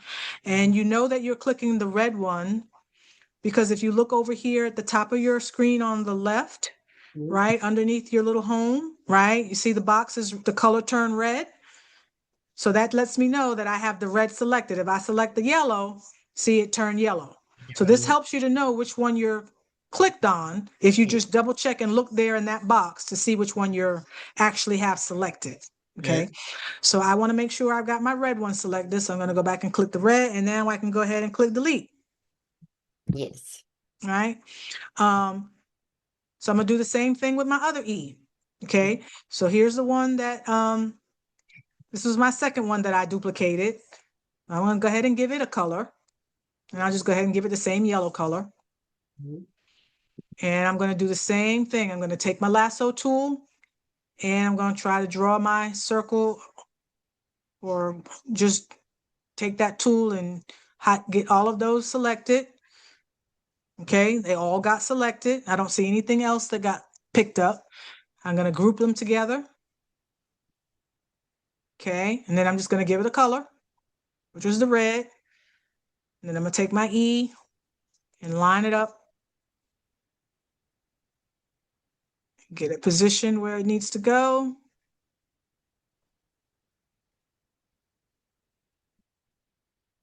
And then I'm going to delete the red one.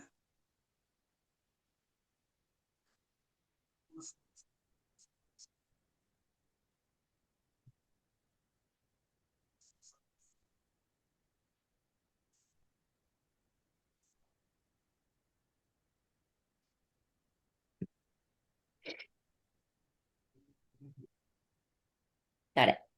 Got it? All right. We're almost done. So now we have the L's, right? We don't have to do anything with the I, right? The I is perfect. Is yours all lined? Is yours lined up? I shouldn't say it's perfect. Mine's is perfect. Is yours lined up? Kind of for the most, well, I don't know. You said pretty much, I don't know. I'm on, I'm gonna line it up better. You want it to look better? Yeah, I'm gonna line it up better. Okay. Well, you can use, like I said, use your you can click all of them in the row, right? And then use your center alignment. And then you can group it together. And if it kind of like is not on its, curve like it was, you can just rotate it to where it needs to go. Yeah, yeah, that looks much better. Got it. Got it? All right. So the next thing I'm going to work with is the L's, right? Because they're very easy. We got three of them, but I think I'll just, rather than to, I mean, we could do the same thing. We could either do one and then duplicate and do the others, but I think this is simple enough that I'll just do each of them, right? Because it's only a matter for me is moving that upper row just a little bit over, line it just to line it up, right? Now, what does yours look like? How do your Um, L's look? the same. So now it's good. That looks good. Okay, so you do yours, and I'm gonna do mine. All right, so I'm just gonna grab those and shift them over to the left.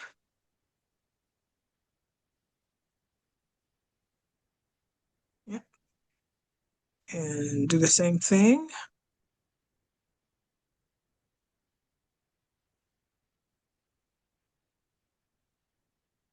Shift those over to the left, and then do the same thing over on the other one. Uh-oh.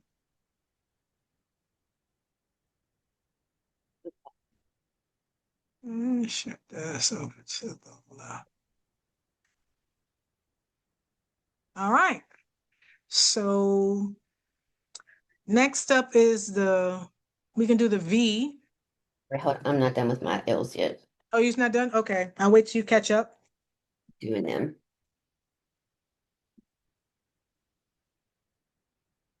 Oh, why it keeps doing this. Every time I highlight them and I let off to ungroup, it takes the things away.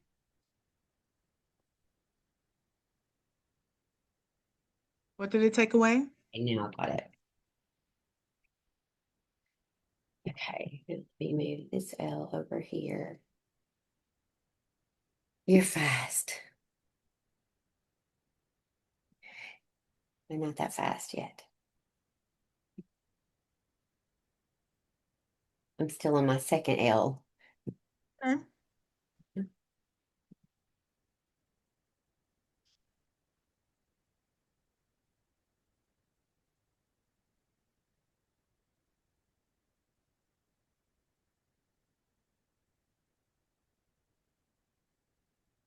Okay. And I'm getting there, I promise.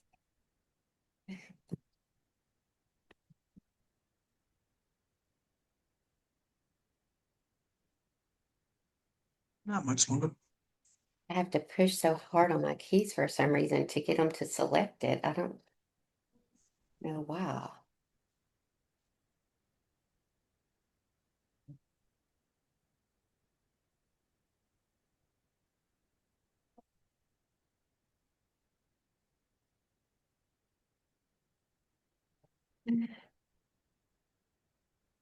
Every time I have to do it 2 times. I don't know what I'm doing to make it go away.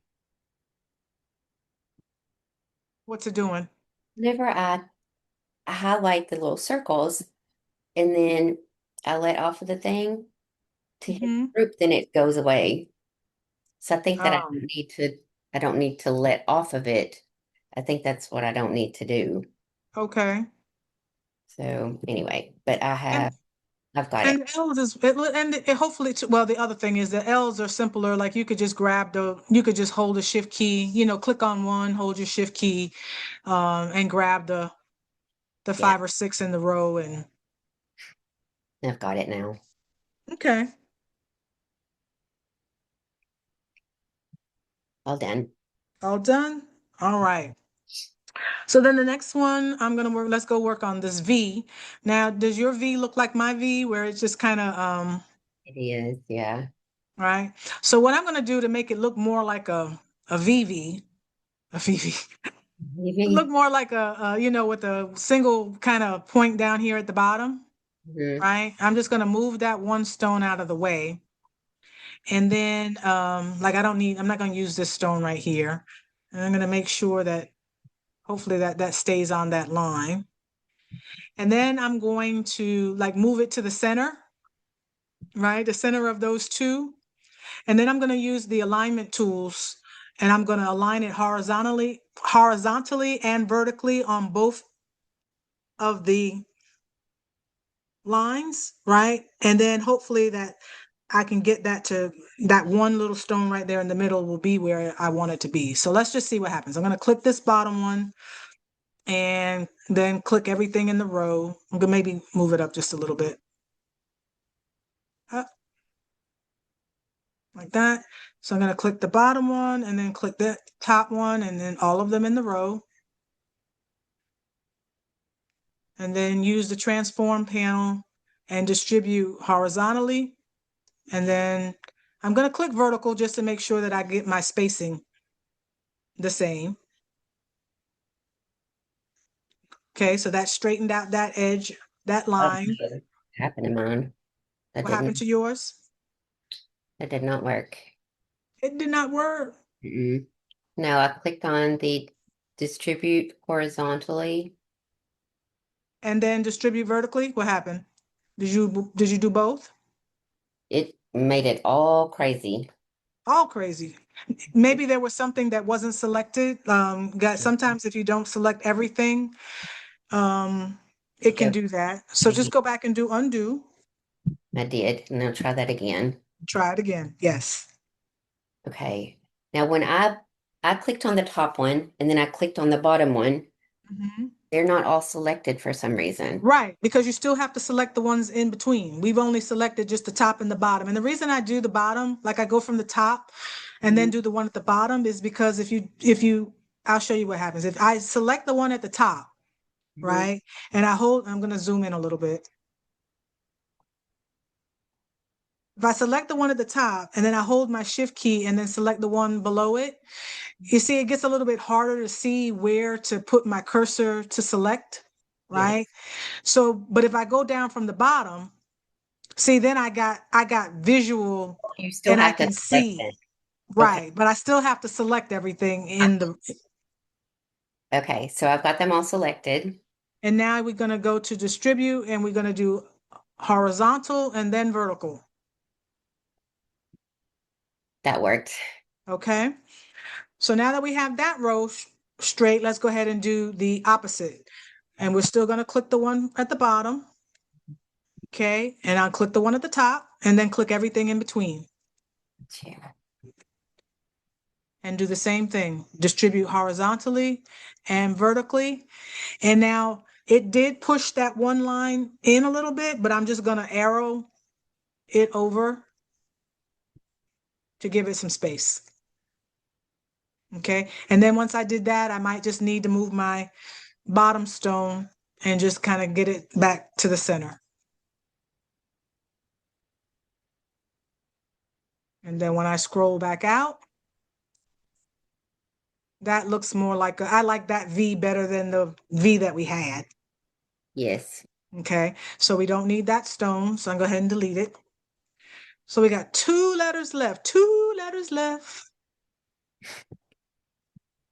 So I'm going to start with the G and leave the A. So the G, now does your G kind of look like my G?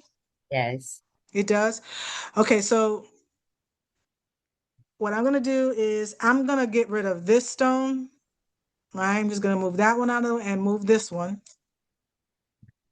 Okay, and I'm probably gonna go ahead and move this one. And then what I'm gonna do is I'm gonna take this bottom stone here on this G and I'm just gonna kind of move it down a little bit, right? Like that. And then I might just take this one up here and just kind of move it where I think it should go.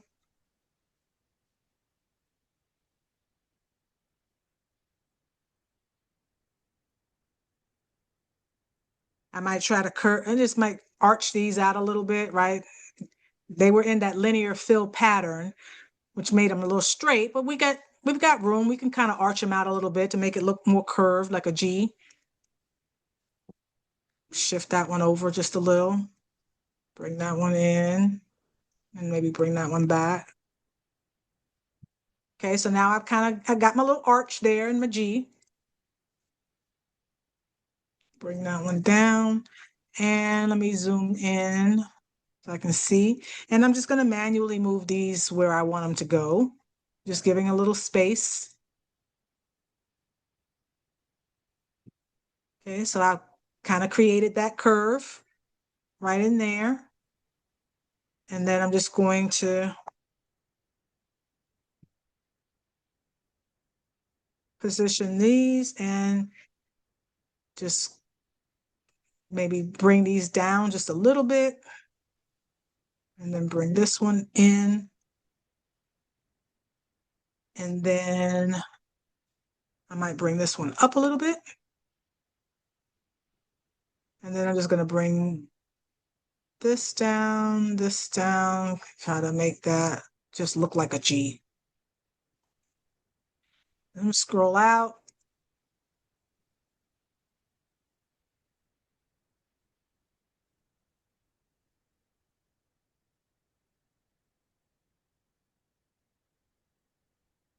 If you wanted this to be a little bit more angular, more linear looking, right? We could just kind of straighten this out a little bit. So we could just select these two stones. I'd go ahead and line them up like that.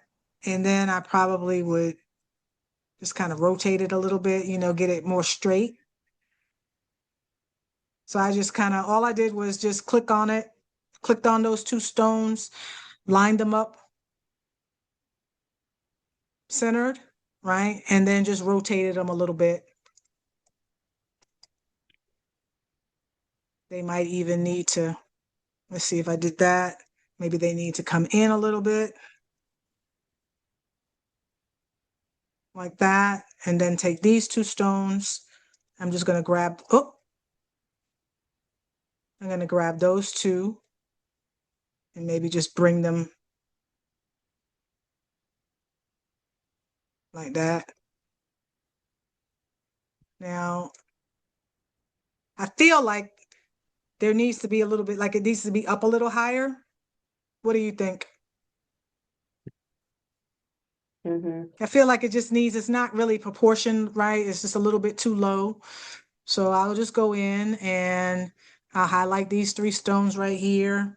And I'll just move that up a little bit. I'll go ahead and straighten that out.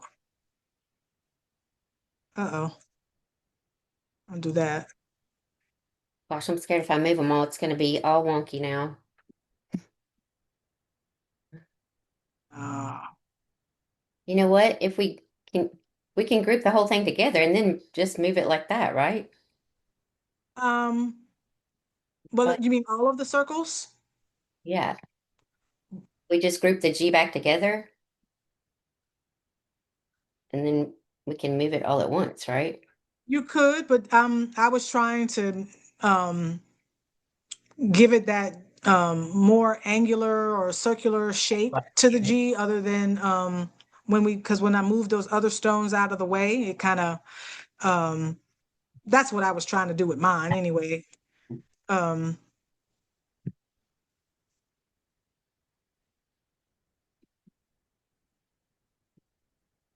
I think I'm happier with that.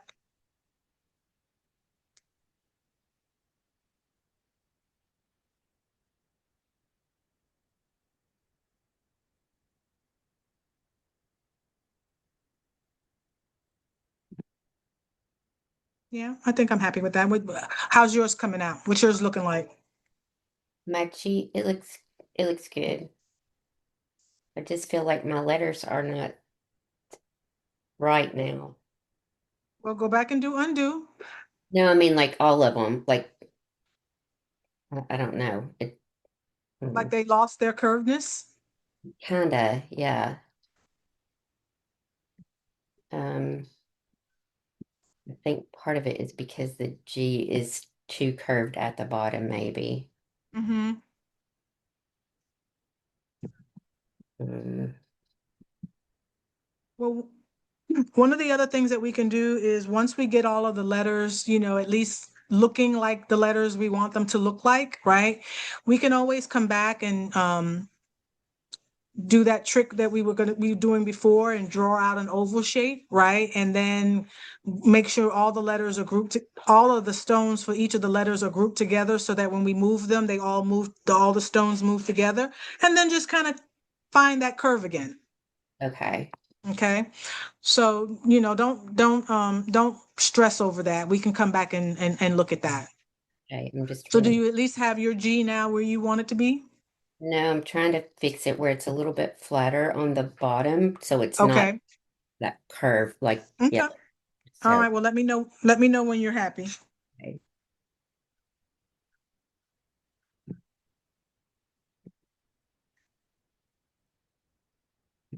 I think I'm gonna line those up and that way that will, mm,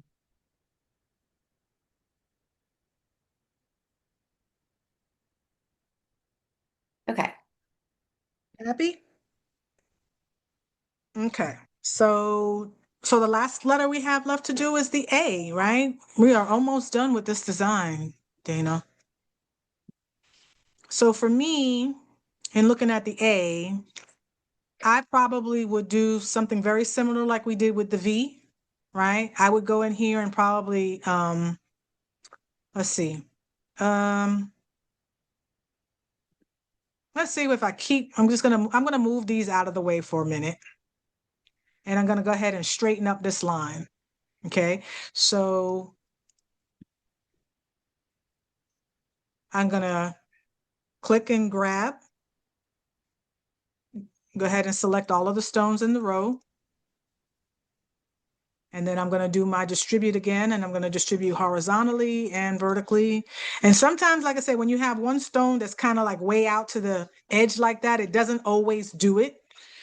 So then Oh, yeah. sometimes what I have to do is I have to just kind of go back and maybe bring that wayward stone in a little bit, right? Like kind of force the line a little bit Mhm.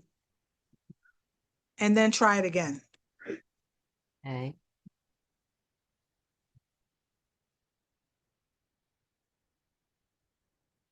Okay, it's still kind of a little wonky there. Yeah, mine's not straightening up at all. So at that point, like I said, I don't force it, like because I don't want to get frustrated using the. So I'll just make the I'll just make the manual adjustments on my own. It wasn't that horrible anyway. It wasn't that bad to begin with. Um, so now this, or even we could do. Are you happy with your V? With my V, yes. Okay, look, this is what else we can do, right? Because really, what's the V? What's Okay. the A is an upside down V, right? So we could get rid of these stones, right? Because I'm not gonna. We can get rid of them. I mean, I'll get rid of mine. You might. Oh, don't want to grab those. Don't want to grab that one either. But I'm just gonna go ahead and get rid of those.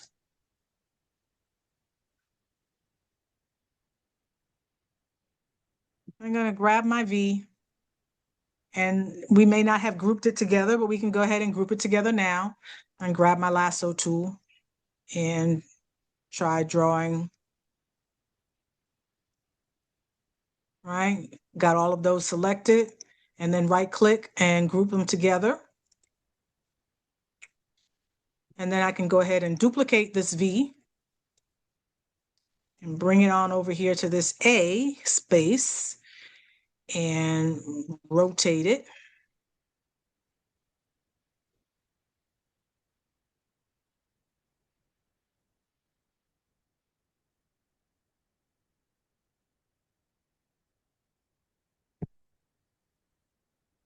And that's not exactly 100% right, but it beats having to have to do that. And then we deleted some of the circles. Do you have any leftover circles still on your screen that we removed from other places? You do? Okay. Okay. So just drag those in and try and see, like I said, adding. I just needed to add maybe two. Yep, two worked.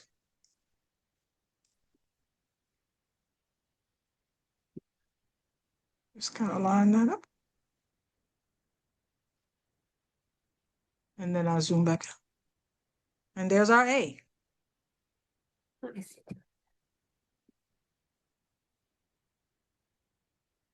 Hmm.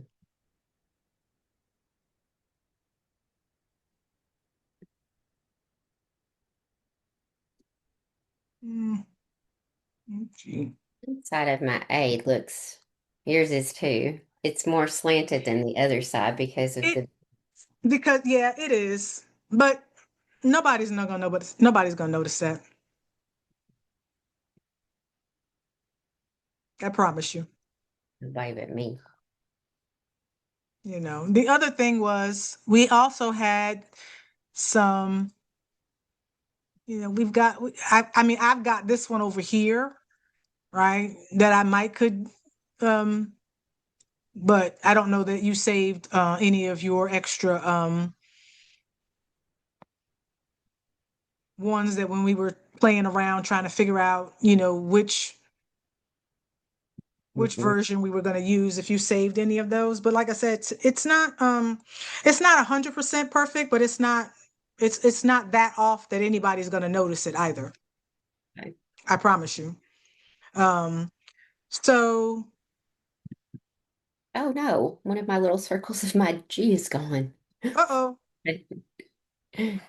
Sometimes that happens, especially like we said, when you're working the way that we did and we were grabbing things and we might have grabbed it when you grabbed the A, all kinds of little things could happen. Um,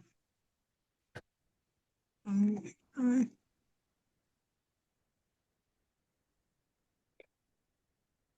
but one of the things we're going to do, because you said yours are somewhat out of alignment, they're not curved as much as you would like them to be. For which one? Sorry. Hmm. For which one? You Oh, said the you letters, said your yes. letters, Yes, correct. they needed to be more of on a curve, right? So at this point, did you get your A done? Almost.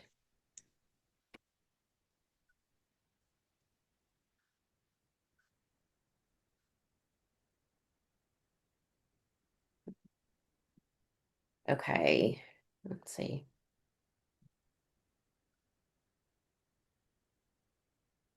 This one side for some reason has gotten out of alignment. And my circles are touching in the middle, so I'm having to do a little bit of the two circles in the middle of my A. I think I need to bring those down a little bit. That's what I need to do because they're touching. Right. So yeah, yes, I went ahead and brought mine down to the more wider spot, Mhm. just so that I'd have room to space them out. Um, that's what I did. Because it's not enough space to get two in here, and it's not enough space to get three in there. So I gotta just kind of find the happy find the Yes. happy space. Okay, now I just Um, straighten them up again.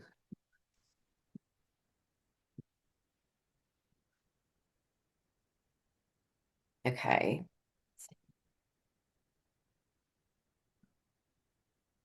so once you're happy with your letters, okay, for the ones that are not currently grouped together, we're going to go ahead and make sure to group all of those holes together so that when we start moving some things, they all move together. So our E's should be done because they were grouped together when we did them.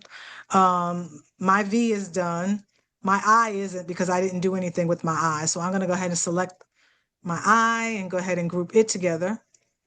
So you can't just select the whole Eagleville thing and group it together? No, because when we go to move them, if we're going to put them on the curve, they need to be individuals so that because each of them may line up differently once we put them on the curve.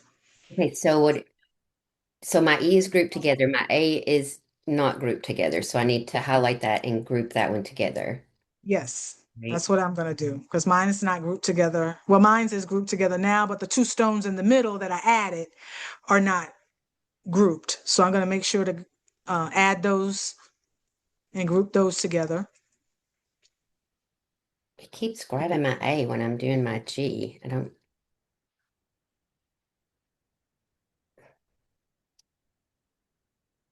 but it's not, whenever I go and select all the stones at the bottom, hmm, let me see if it's,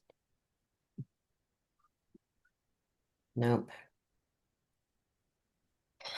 Keeps grabbing my A along with the Is your G. A really close to your G?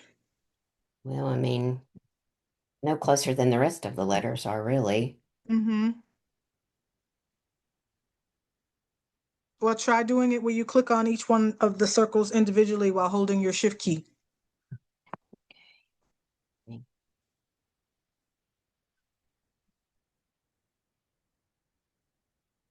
Something happening on this side.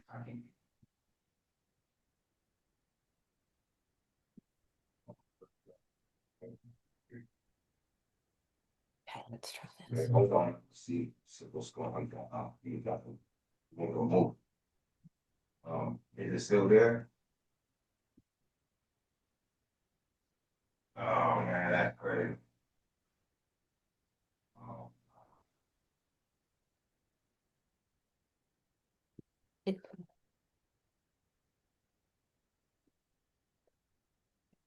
E is done. This E is done. This I is not.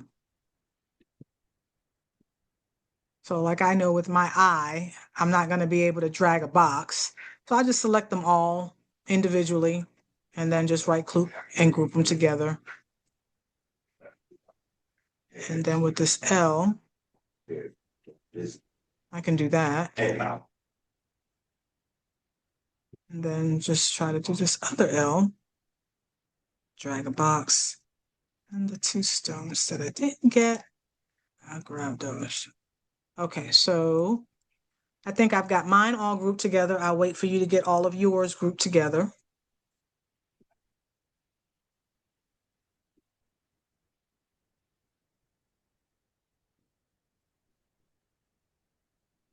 I don't know.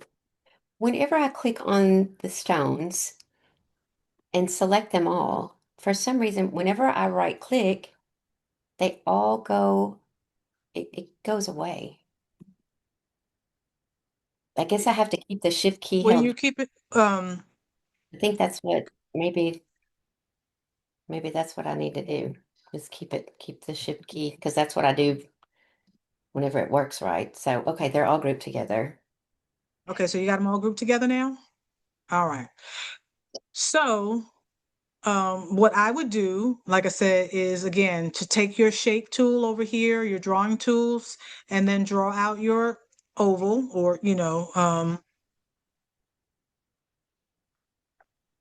like I Well, just did here. same size. Hmm. I said, am I ever going to get it the same size? It doesn't necessarily matter. You're just trying to you just want the shape of the oval to just kind of help you to align where just try to get those letters to get more of a curved shape. Okay. And I just, I scrolled mine out, and now I'm just bringing it in a little bit based on where my E's were.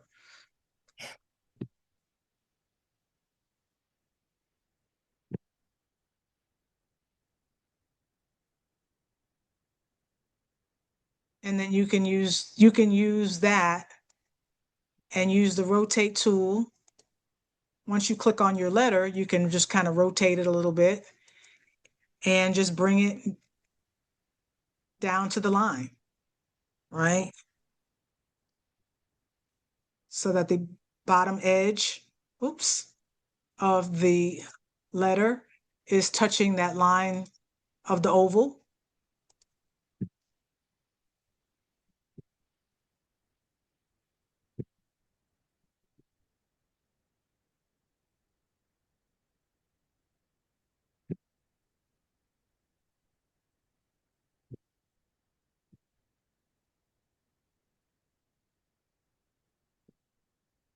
Now you see why all those other women want you to do their designs?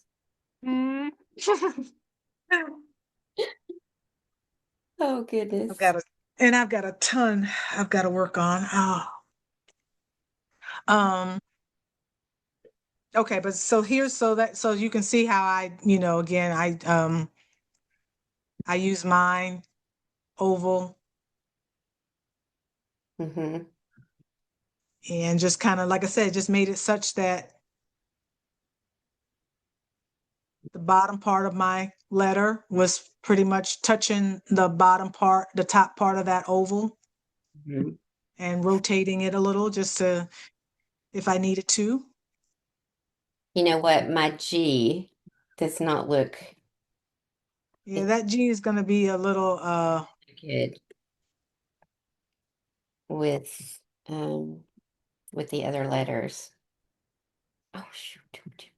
um you can if your G kind of got a little off, right? You could go ahead. We know we use the Arial font, right? We remember that we used Arial.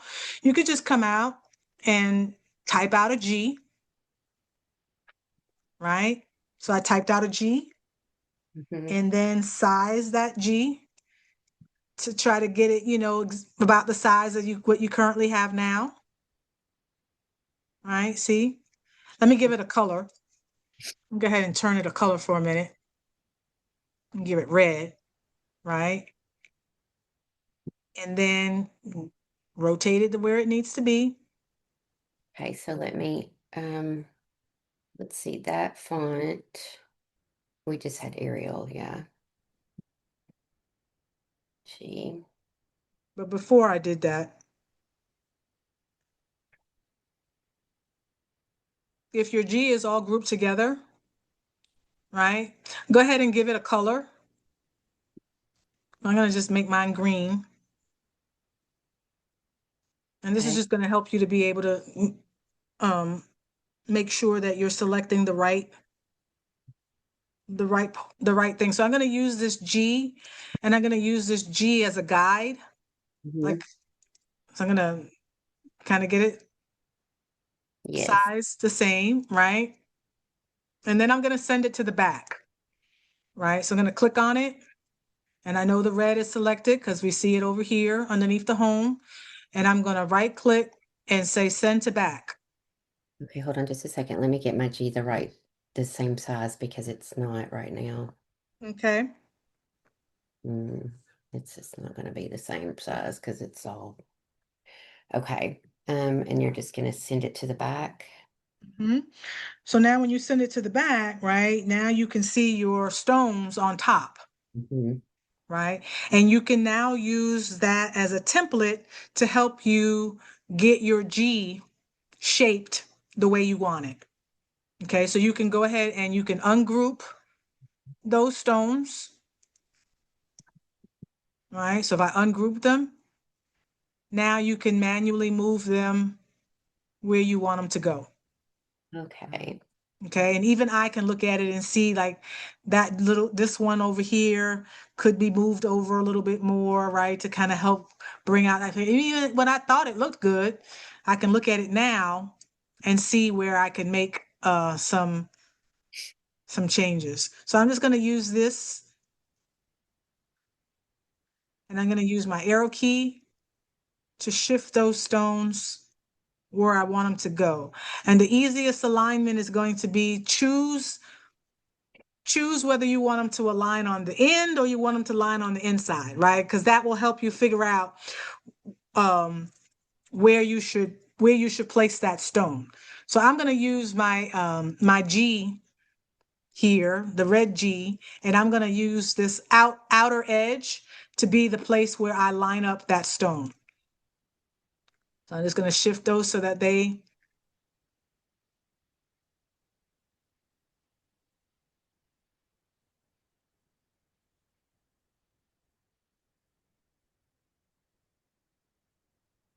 edge of my stone is aligned with this part of the back part here of the G.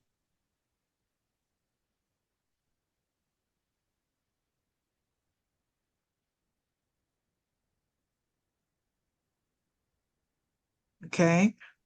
And then down here, I'm going to use you pick a side, pick whether I got over here to this side of it, you just pick a side. I'm going to go ahead and stay with this outer edge, right? So I'm just going to line up those stones so that they line up on that outer edge.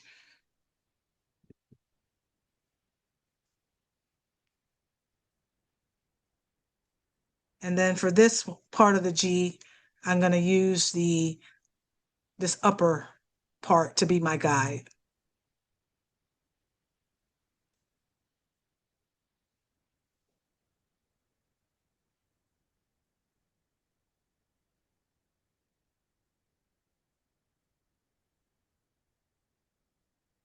I think I'm going to have to add a stone actually. And if you need to add a stone, because there's too much space, like I'm looking at mine and I'm almost like, I think I could fit another stone in there, but do I really want to spend the time aligning? I guess I could. Why I not? I just really need another one in mine actually. I think. Right? Because I think I could get. Oh, maybe not. Sometimes it looks like, like I'm doing mine. I think I can. I think I can. I'm just gonna have to play. I'm just gonna have to eye this alignment once I kind of. I think I'm just gonna have to space them out a little bit more. Yeah, I had enough space. Mine really looks like I need to put one in, but I can't fit one, so I'm just gonna space them out a little bit more, I guess.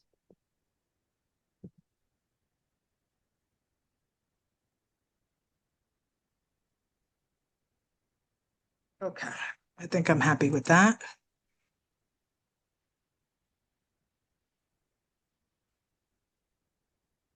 Okay, I think I am too.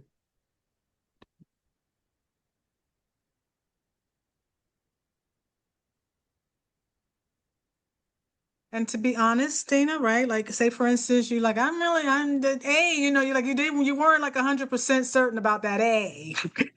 You could do the same thing we just did with the G, right? You could come back and draw and just make an A in that Arial font.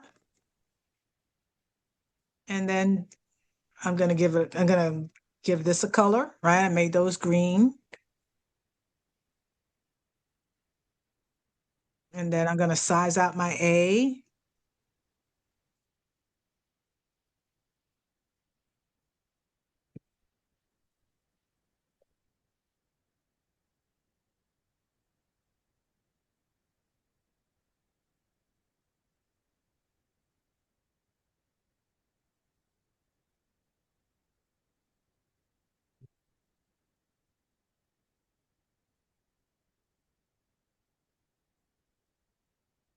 Right? So I got my A, and then I can just send it to the back. And then I can ungroup those stones, and then I can just line them up, just like we Mm, did with the G. And then we would know that the letter looked more like the letter like it was supposed to than the manual manipulation that we did when we made the V. So I'm going to go ahead and do it, right? Because I've already pulled it out and added that A. So I'm going to go ahead and ungroup those stones and go ahead and position them where I want.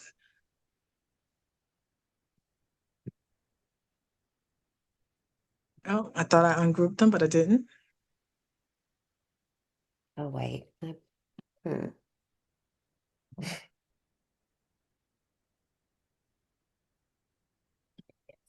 Them. And then I need to It make might be that we might learn that we actually needed to add a stone. We'll see what happens when I finish this spacing. And maybe not. 'Cause I think it's going to get to be.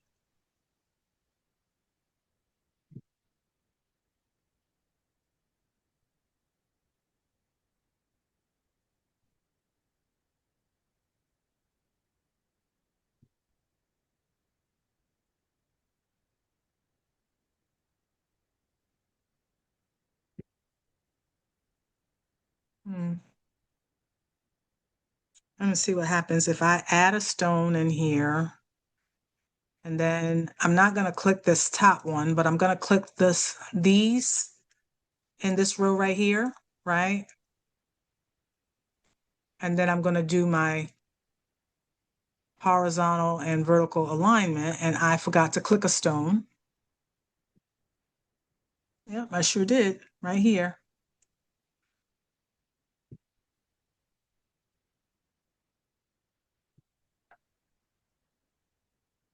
And for some reason it still didn't, but I'll just make those manual. I'll just manually adjust it. that sometimes. And now I'll do this and equal space. Why does it not do that sometimes, Tanya? What's that? Why does it not do the horizontal and the Uh, vertical? it- I think it just has to do with the way that the stones are, the angle of them. Mm. But I was able to, that one, we finally got that one to act right. So now, yeah, so sometimes it needs a spanking A couple silhouette. more touching. So I do the same thing. Um, hmm. Yeah, a couple, actually the two in the center are touching. I'm not really sure what to do with them. What'd you say in the center was touching? The, the two center stones are touching um together. And they're touching with the outer part of the A. Your A is bigger than mine. Did you, And I oh, so probably, your A is more narrow? I need to make it a little bigger. Well, make your template A, the one that we're using as our guide, Yeah, make, size it to where you want it to be between the E and the G. And then then you can just use that as your guide and manually place those stones. yeah, I just made it a little bit bigger. Okay.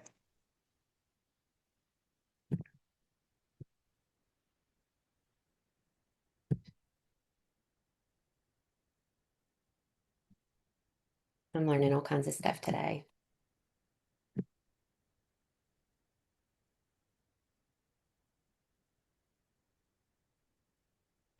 Now, a question for you. Yes, Your ma'am. stones cannot be touching at all, right? We don't want the stones to be touching. We definitely don't want them to overlap. Now, to say that they cannot overlap is not necessarily a true statement, but because this is basically what happens. I want to see. Let me find a cut template. Hold on one second. Okay.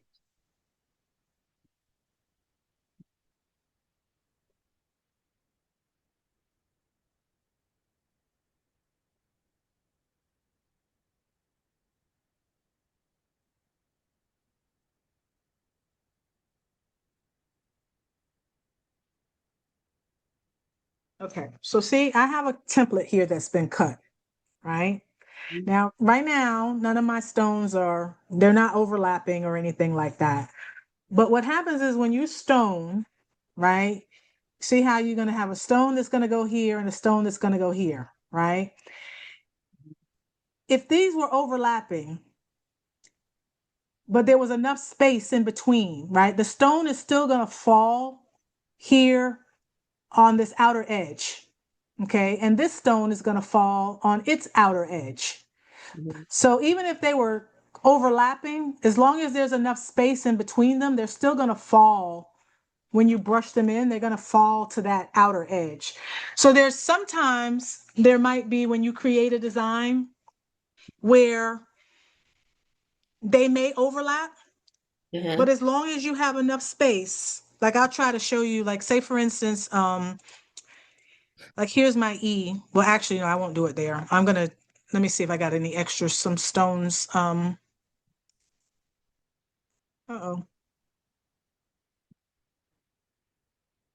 Okay, so here's a stone, and here's a stone like this. And I'm going to give these a color so you can see them. Okay, and I'm going to zoom back in.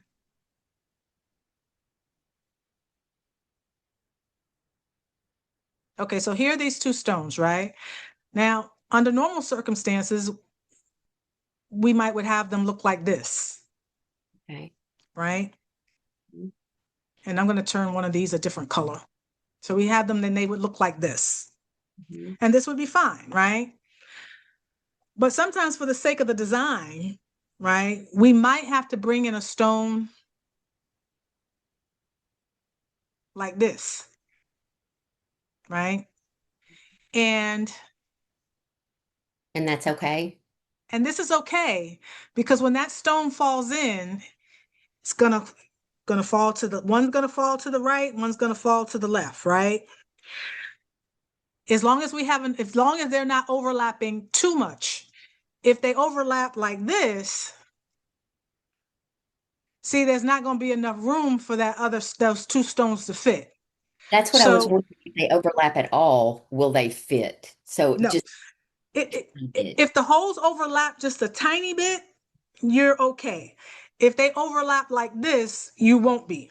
You're not. Okay. Okay, but if you had something that looked like that, you probably would be okay. Now, keep in mind, even when they overlap like that, when you go to cut the template, when you pull it off the mat, it's probably going to have a hole in that spot, or it might tend to take whatever. It's still okay. Like you don't have to throw the whole template away because you're still going to be able to use it. You just lay it out flat, and then you just brush in those stones, and they should brush in okay. Okay. Okay. Ideally, no overlaps, but if for some reason, like I said, you just can't, but Then the it's overlap is minimal, you mhm, probably would still be okay. okay. Just don't want to have a lot of it.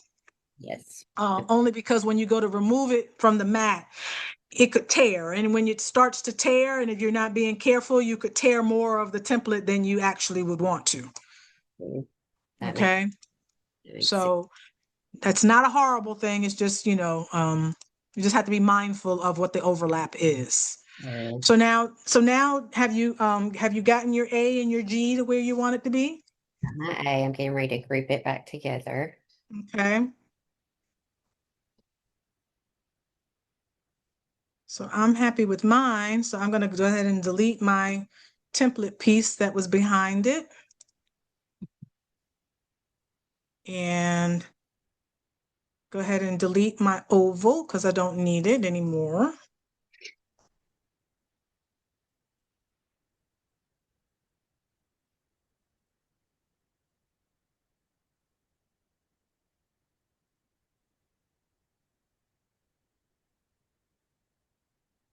Oh, my G's not grouped together.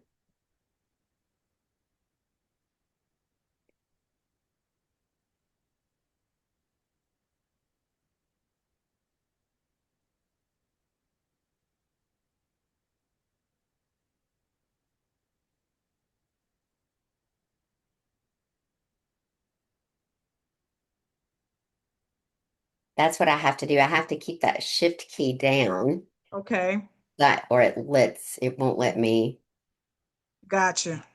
I move. guess I'm just so used to doing it that I don't think about whether or not I've let it go or not let it go, or I just go through the motion. And I missed one of my little circles in my G. Woo. So, so do I have to ungroup them and then group them? Do I have to ungroup the ones that I do have and then regroup everything together? You don't? I mean, not necessarily. I mean, unless I just, have we moved everything into place? mhm. So can I highlight the one circle that wasn't grouped together and then group it with the rest of it? Yes. Oh, okay. Right. Yeah, you can. Or you could, like I said, or you could just put it Got in position and I got it now. um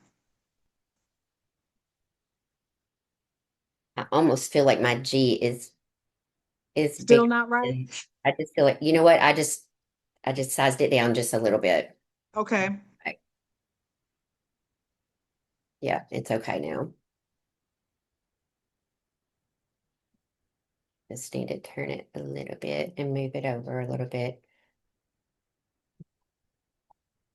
Okay. I feel like my letters are spaced out in the eagle more Mm-hmm. or in the veil from where we did everything, where we made the letters a little bit. Uh-huh. Well, Um, let's see. So now that you kind of have it, we can try and see if this works, because sometimes when things are on curves and the equal alignment doesn't always keep everything, because it tends to want to shift. But like I said, say for instance, you said there's not, oh, wait a minute, my A is not grouped together. Um,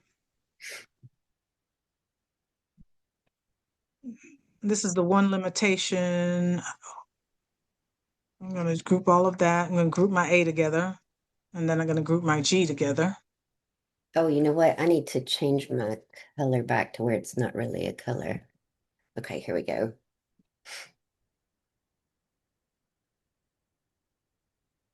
Okay. Yeah, my eagle is spaced out more than my veil. So I'm going to just see if I selected all of the letters in Eagleville, right? I'm going to see if I use the evenly distribute if it takes it off of the curve, because that's what I don't want, right? Like I don't want it to take it off the curve, but let's just see if I distribute them, if it, okay, so it kept it on the curve. So maybe if you do the same thing, like if you grab um, the letters, Why is it not? It's not grabbing my L for some reason. then all you have to do is just grab whatever you get, hold your shift key, and then click on your L. Is your all, are they Yeah, all grouped together? Are the circles grouped together? yes, but it's. Okay. I mean, like when I select the E and hit Shift, it lets me do the E and the A and the G, and it won't do the L for some reason. It does the E, it does all the rest of the letters, but it's not doing that one L. I don't know why. Well, what happens if you unselect everything else and then just try to click on the L, what happens? It highlights the whole box. So the L gets highlighted at that point. No, it makes a box around the whole thing. Around all, then the L, it might be that is attached to something else. Just go ahead and right click and do an sometimes when it won't, you can just ungroup it. Okay, When you right click, do you get the option to ungroup? did. You do? Mhm. Okay, so let's just go ahead and ungroup everything Ungroup everything. because the L is attached to something. So and we don't know what that is. So sometimes it's just to keep from trying to figure out what it is. I'll just start from scratch. I'll just ungroup everything and then go back and then group everything together. Group the individual letters together. So so highlight each letter and ungroup them, or just the L? No, when you click on the L, you said the L highlights everything else, or does it just give you a box around the L like mine? No, it didn't give me a box around the L, so I ungrouped it. Okay. And now that you've ungrouped it, Mhm. when you click on it, what happens? Now it lets me do each individual circle. Okay, so now you can either take your lasso tool and go around all of the holes in the L and then group those together.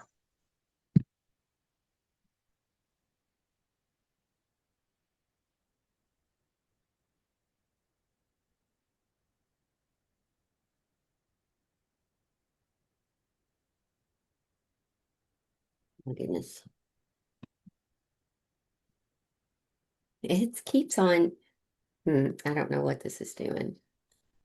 It's not selecting, it's not letting me select all the letters this time for some reason. I mean, all the little circles. Okay, now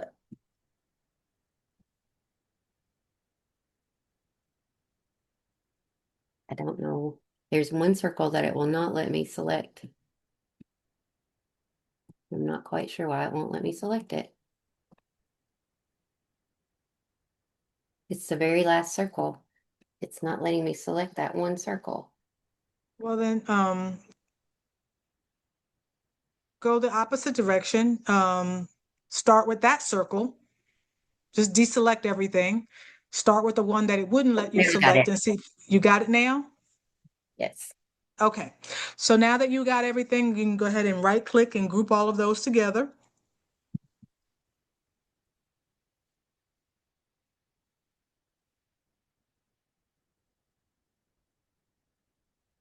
Okay. Okay, so now when you click on each of your letters, do they each individually show that the letters, the holes are all grouped together? L still won't do it. Everything else is doing it, but the L is not. The L still didn't? No.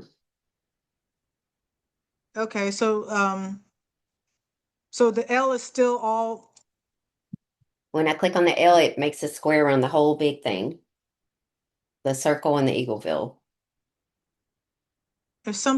there is something maybe, I don't know, it's connecting to something else maybe. Do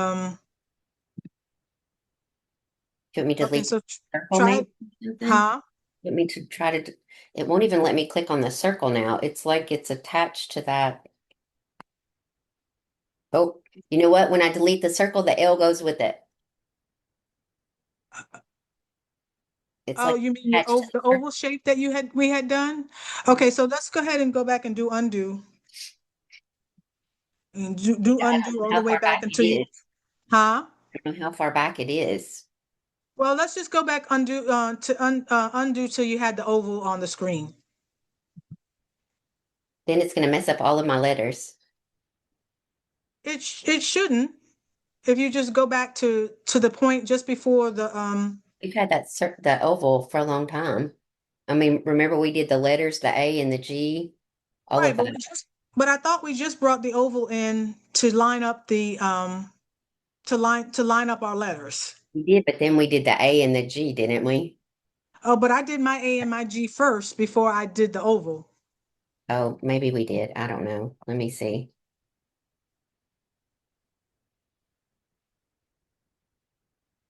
Because we had to do the letters first before we brought the oval in order to line them up.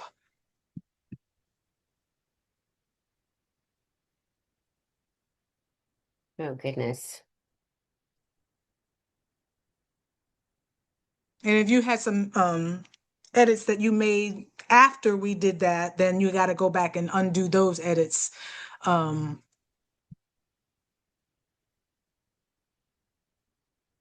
Oh, because it sounds like maybe, like you said, the oval is attached to something in the L.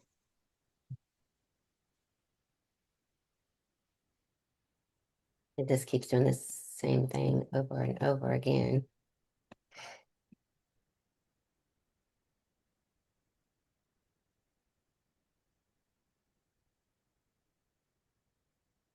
I'm scared it's undoing a bunch of things. I'm not quite sure what it's doing. You know what? I think I'm just going to make another L. Okay, well, we've got three of them on the screen, so you can delete the oval, right? And if whatever goes with the oval, if it's part of the L, just go ahead and don't worry about it. And then we can just copy and duplicate one of the other ones and pop it into place. Yeah.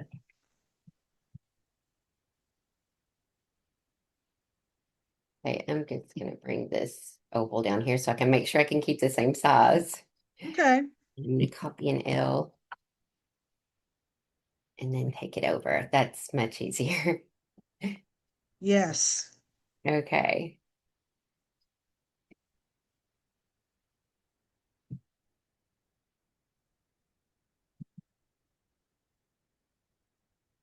Okay, now I'm going to bring it back up and make sure that it's lined up with that L.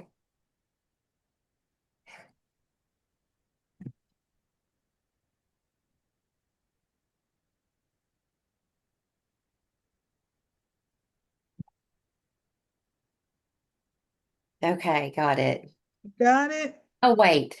Oh, I got rid of the wrong one.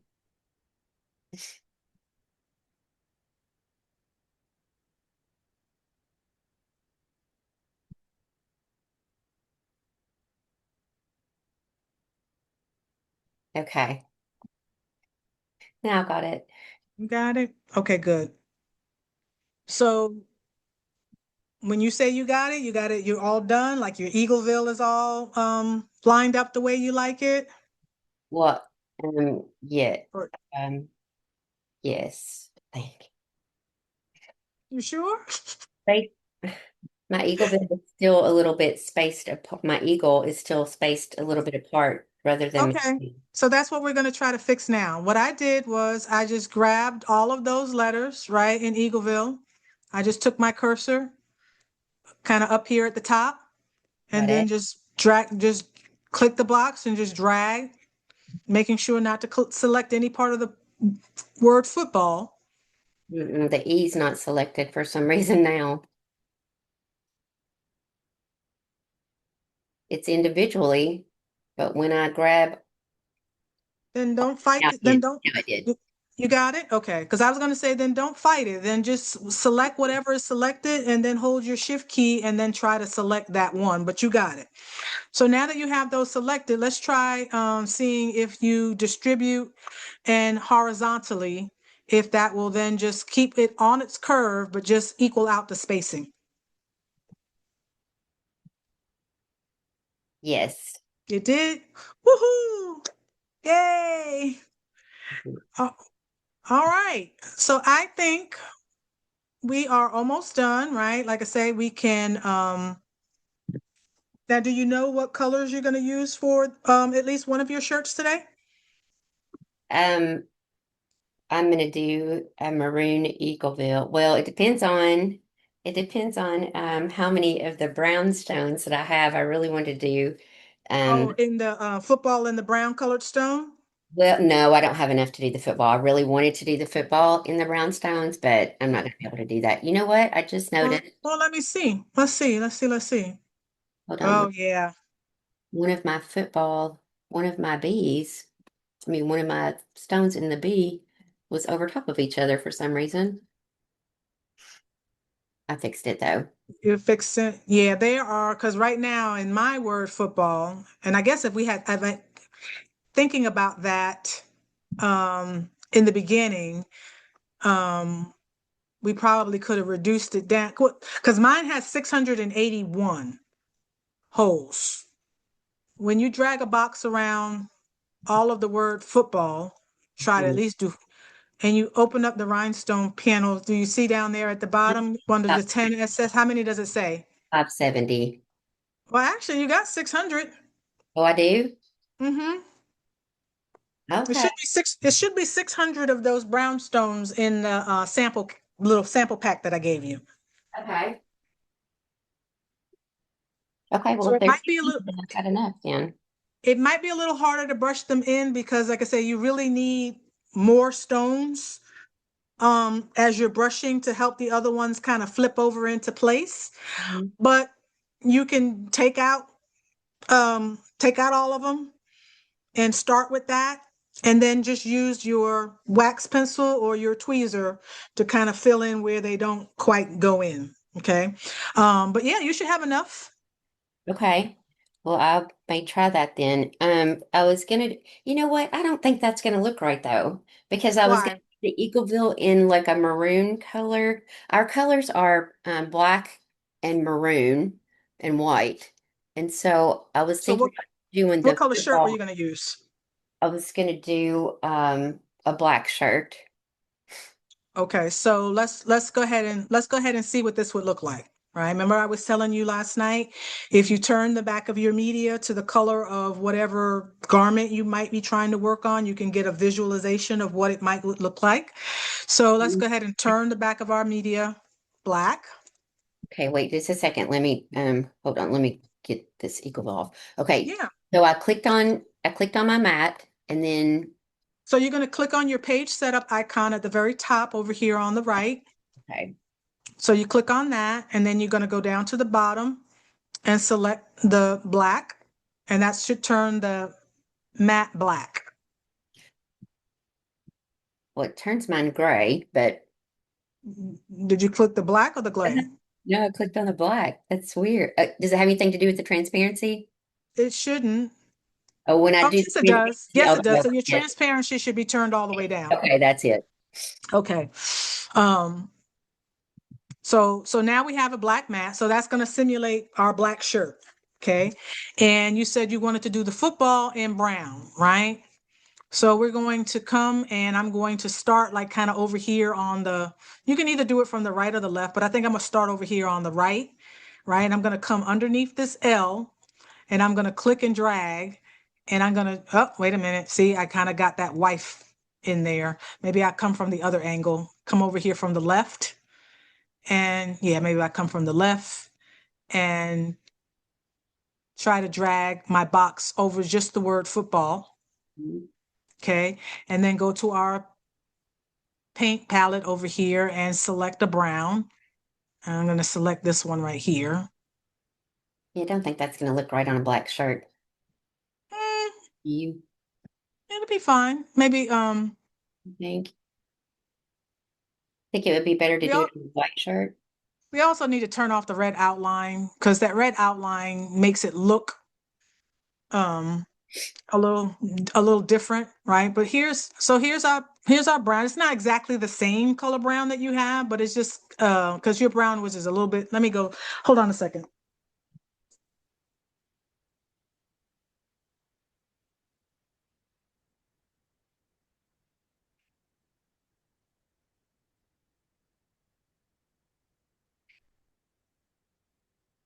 I want to see, want to see. Okay, so in this pack, And I have a lot of other colors too that I've gotten from you. So, well, I wanted to see exactly again, like what's in the pack, like which brown I might would choose, right? Because you have, let me see, get my little list here. You it's, have light Colorado topaz, which was number 16. mhm, Okay. And then you have smoked topaz. I think that's smoked topaz. Let me see. Wait a it minute. is. Mhm. Wait a minute. I said it was smoked, but that's not smoked. Hold on a minute. Okay. Oh, I wrote smoked topaz, but that's not smoked topaz. So number well, let me first turn it. I'm glad you told me that. Yeah, because I'm looking at it now. Oh, wait a minute. I'm sorry. I see the third brown. That's okay, so it's the one next to the pink. Okay, so you have smoked topaz, okay, which is the darker brown. And then you have your light Colorado topaz, Mhm. right, which is a lighter brown. And then you have your topaz, okay? So for your football, if I were going to do the football and I want to use a black shirt, I probably wouldn't want to go with the smoked topaz, although that sounds like the color you might would want to use for the football. But I want something that's a little bit lighter and brighter because I'm on this black shirt, right? So you could choose between the topaz or the light The light. Colorado topaz for your football. I like the light. Okay. So you have something in there that you could use. What else? So then what would the Eagleville bill? Because you said maroon. Now maroon is another dark color um against a black. But what part would be maroon? The Eagleville? I was gonna do the eagle bill in the maroon, um, but I'm trying to find that stone, and I mean, it's not really that's not the color maroon, but it's like kind of close to the maroon, and I don't know where it's at. I don't know what the color. I don't know what the exact color is. It could be. So what some people use for a dark red, maroony kind of color is sometimes people will use cyan or Okay. something called dark cyan. Huh? In your kit, you have a you have cyan, which is number 24. Okay. So it's that darker red color, Yes. right? Which against the black shirt will probably look dark enough to be almost a kind of maroon kind of color. Burgundy But one. That's the one I had. but now if you have something called burgundy, you can use that. But remember, keeping in mind that it is a darker stone against that black. Yeah. I wonder if I should just do it in white then, because I have a white shirt too. Well, or what if you what other colors are the team colors? Does the team have any white in it? Mhm, white, maroon, and black. Okay, so what if you then made the Eagleville and we turned it and you did it in like a crystal, Okay. right? You could do it in crystal. Hmm. Um, and then what color would you want wife to be? Well, I was going to do that one in crystal. But I don't, do you think that it will? I don't know. Because our strings need to be what our strings probably need to be crystal too, right? Oh, that's the part we didn't fix yet. We got to fix your strings. Oh, yeah, we've got to fix those. Or we could, hmm, I guess Hold we on could one second. do them in white. Like if Um, I hold on a second. I can do this and put this in that kind of dark red kind of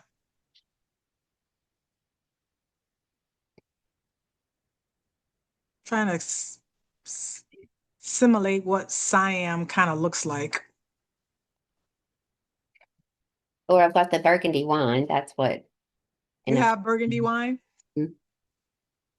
if I did them on white, if I did it on a white t-shirt, then it would show up more. If you did it on a white t-shirt, it would show up, and then your brown, and then you'd have a choice. You could either use the smoky brown, right, to get the darker colored football on the white shirt, rather than to do the light Colorado topaz.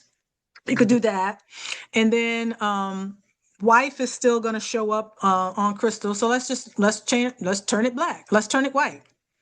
Let's turn that white. Okay, of course, we're not going to see the white here, so I'm going to just turn it like a light gray, just so that those stones kind of,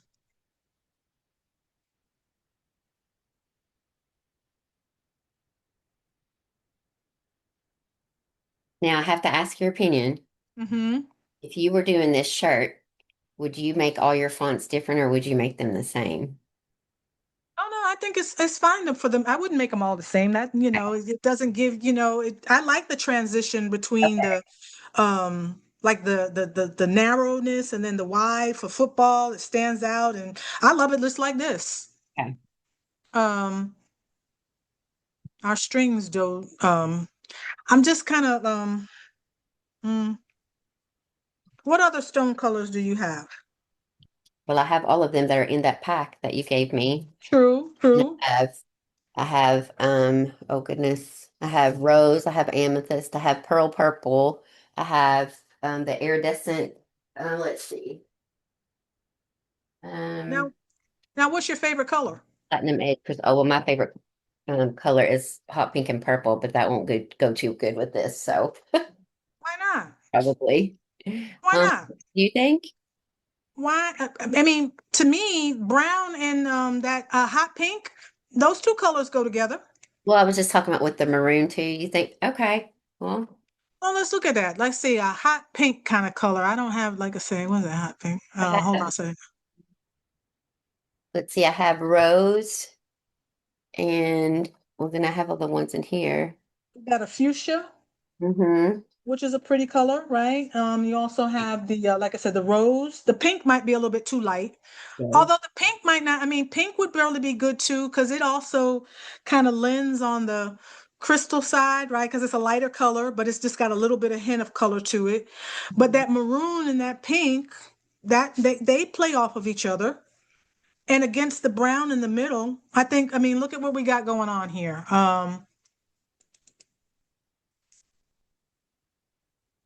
So this was that hot pink, but well, I was trying to simulate like a darker pink color. But let's just see if we kind of gave it a blushy,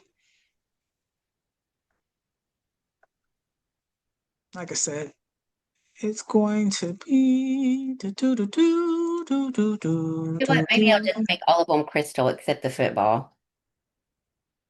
You could do I that don't really too. like those colors coming together. You don't like the way they're coming together? Okay. Well, like I said, so if you go back to being on a black shirt, right? And we just make it all, like you said, crystal and brown. And I think I'll make the football string brown. Um, Make them brown too. yeah, I think I'll make that brown too. Maybe I'll make We it, do we have enough? yeah, I'll make it a different color brown. Like a topazy or the lighter color brown? Yeah, probably the lighter color. Oh, wait a minute. If you're gonna go with the black shirt. Yes, Okay, so on the black shirt, we said we would do football in the lighter color, the right? 16. The lighter colored brown. Yes. I don't know if I can get that simulated. Let's see.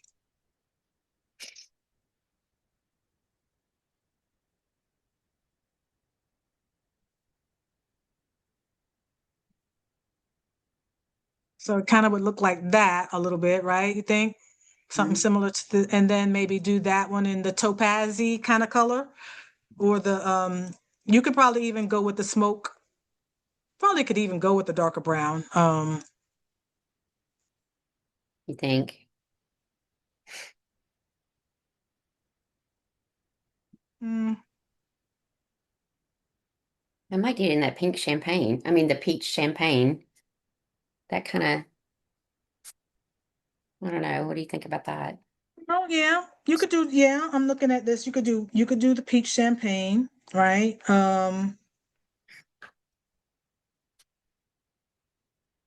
You could do your wife and you could actually do wife in crystal AB, and then you could do your lines in crystal if you wanted. Yeah, I could do that. Um, you could also do your lines in the gray diamond, right? Because it's still light, that it almost looks like crystal, but it does have a little touch of a, grayness to it. So you could do that. Okay. Yeah, I think I'll do that. And I've never cut anything before. This is gonna be my first time. Okay, so I okay, just so now we've got oh our wait, we've I've got got to our fix the design. This string. looks good, Dana. I mean, I really like this. Good, good, I thank you. hope you do. I do. Um, We've got to fix so the string first. I yeah, just we thought got to fix the strings first. So let's go in and let's go ahead and do all of that first and make sure that we get all of that taken care of. I'm I'm gonna turn gonna just zoom in. the background back white. Yeah. Okay. Okay. So here's our strings. I've got them right now. They're all selected. So I'm going to go ahead and release the rhinestones. Well, actually, we need to release the rhinestones and the wife too. So I'm going to go ahead and release the rhinestones there because there wasn't anything that I think needed editing. Why are we going to release the rhinestones with the wife? We don't necessarily have to. In mine, I wanted to fix my little W right here. I just think that this one is kind of off. Oh, oh yeah, I do see that. Um, and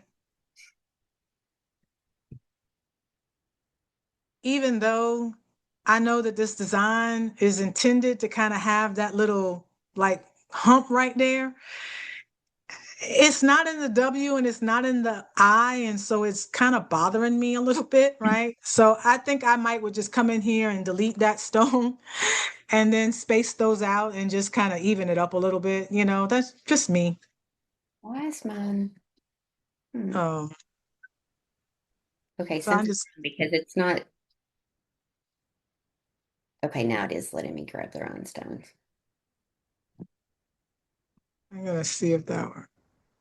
All right. So I'm just evening it out.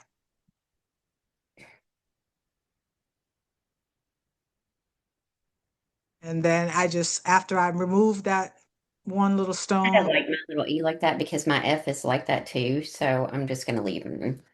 I'm well, not gonna. see, I went ahead and I took it out of the F. Okay. I just took mine out, and you can leave yours. Like I said, Yeah. I'm Hey, just being me.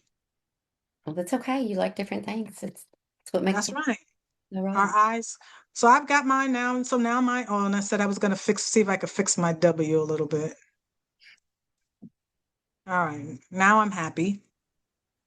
So now we're gonna work on our strings. So I'm gonna go ahead and we're Wait, gonna click on the strings. we need to group it back together, right? We don't have to. You don't have to. Can Mm-mm. you print it? Uh-huh. Oh, okay. Yep. You don't have, like I said, there's no need to, like I said, I'm not gonna be messing in that area anymore. We'd already centered everything, so we don't, it's fine.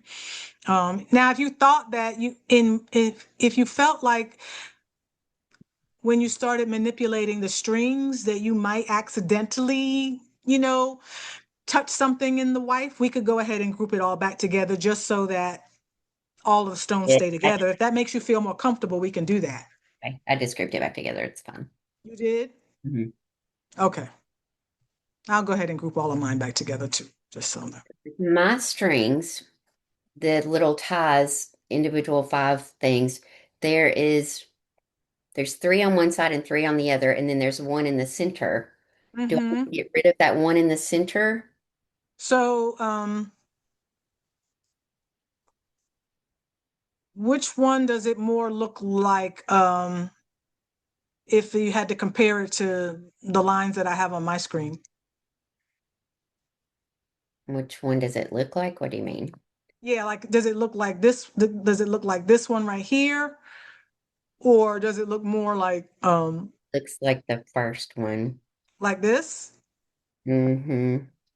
Yeah. So this one is basically the center line, Hmm. right? And then these stones above the top centered between this space. Now, do Hmm. you like it looking like that? Or I'd would rather you rather have them it just look like line up. this? Yeah, Or would you rather have it look like this end? rather them just line up. Line up like that? Okay, well, we can do that, right? So I'm going to go ahead and release these rhinestones.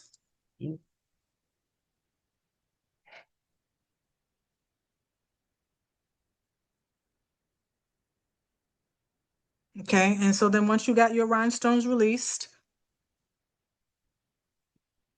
I do.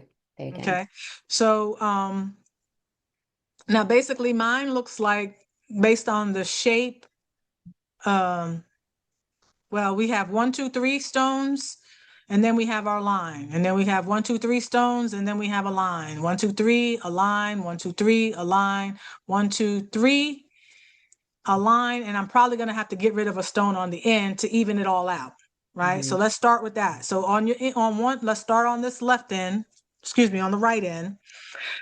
How many stones do you have on the end? Well, yours are different than mine. I've got quite a few. Hold on. I have 1, 2, 3, 4, 5, 6 on one end and 5 on the other. Okay, and then how many do you have in between? Well, 2.5, like 3. Okay, Well, so you got most of three, it's 3. Some of them's 2, and it's not. It didn't space it out properly. okay, so let's just start with, let's just go ahead and make yours look like mine. I think Okay, if we move on, it'll be okay. so we're gonna start with the first, you got 1, 2, 3 stones, and then you got a straight line, right? Well, I have 1, 2, 3, I have 3 stones, and then I have a straight line. Okay, so let's just go ahead and you count out your 3 stones, and then you're gonna grab whatever stones. So I'm gonna take whatever that row, and I'm gonna click, and I'm not gonna worry about the one in the middle, and I'm gonna click the ones below it. Okay, hold on. I'm gonna have to blow mine up more because there's the one in the middle is overlapping, so I need to remove that. Okay, I'm just gonna go ahead and do that on all of them real quick.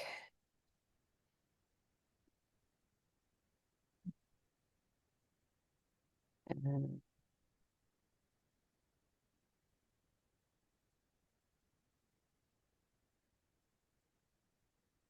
okay, we'll fix those in a minute. Okay. okay, so now you have, and if it's not lined up, perfectly, right? All you have to do is then now just take your cursor and just drag and capture all of the stones in the row, and then use your alignment tool, and then just go ahead and center everything horizontally. Use this top.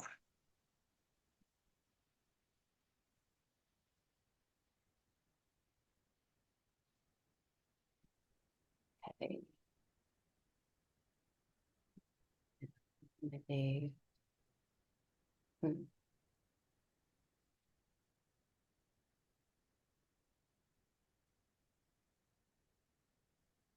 Okay, and now we want to see, center them vertically or distribute vertically, right? No. No, we're gonna horizontal, and you're gonna do your center alignment. Okay, got it. Okay. Um, Now can and we now if you see want, that? now if it's still selected and you want to make sure that it's evenly spaced, you can do your vertical Mhm. spacing. Okay. So now that we have that row, we're gonna repeat the pattern, right? We're gonna Copy it? Well, no, well, you could do that, but I was gonna say just count out 3 stones and then find the next row like this. Like mine is already kind of lined up, but it's just a little crooked. So for me, all I would do is I would just kind of take that one row and then I would just center it. Mine are, okay. Well, But now if you wanted to do that, you could just go ahead and, but you would kind of group that to, so what I would do if you wanted to copy and paste, right? I would copy the 3 stones on the end and then the 3 stones on the other end, right? So kind of, I would just kind of select it. So I'd have this T, right? You see how on my screen I have these stones, right? I would group those together, right? I would group those together. So now I have this. And then what I would do is I would say, okay, I don't care about the rest of these stones, right? Because they don't help me. I would go ahead and get rid of that. Let me zoom out so I can see my screen. I would just get rid of those. Oh, Oh, yeah, because because when I I grabbed that. I grabbed that last one. So I have this, right? I would take these and I get rid of that. And technically, no, you don't want to do that because you actually would want to do this. Let me ungroup this. You would want this, right? You would want this, and I would group this together. So I got this row of stones and then this row of stone. And I'm not gonna want these. that looks harder, I'm just going to do it the way that you wanted to do it. No, because watch what happens when I duplicate, and I duplicate, and I duplicate. Yeah, and I'll fix this in a minute. Let me see. Move that,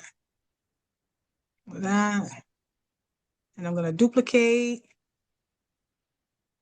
and then I think we had 1, 2, 3, 4. How many lines did we have? We had five. 1, 2, 3, 4, 5, right? Mm-hmm. And then I'm gonna duplicate this one like that. And then I'm gonna get rid of this row. I'm gonna ungroup this and get rid of this row of stone. Okay. And I'm gonna group this back together again. Just this one. Oh, I know why. Let me group that together. I'm going to take these and I'm gonna line these up like that. And then I'm gonna equally space them like that. And then I'm gonna just take my last three over here on the end. And there it is. I have it done. And then group the whole thing together. It's all in which way you cut the mustard, right? Like whichever in your mind is the easier option, you go with that. Um,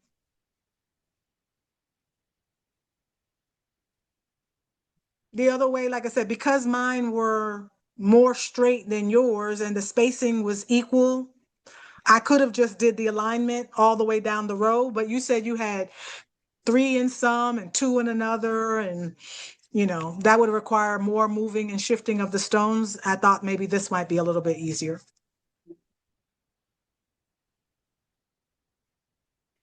Besides, it gives you something to play around with. You can keep practicing,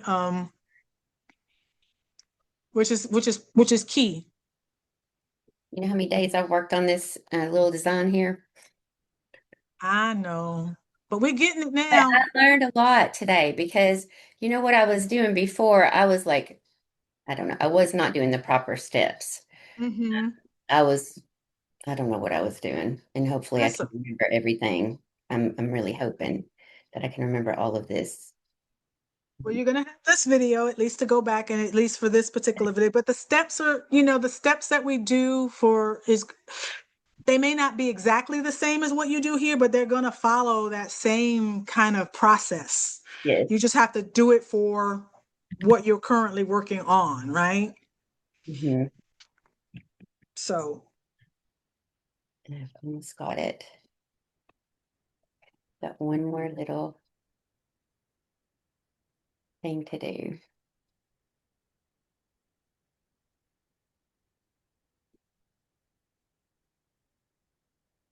Okay, now I've got to just 1, 2, 3, 4, 5, 1, 2, 3, 4.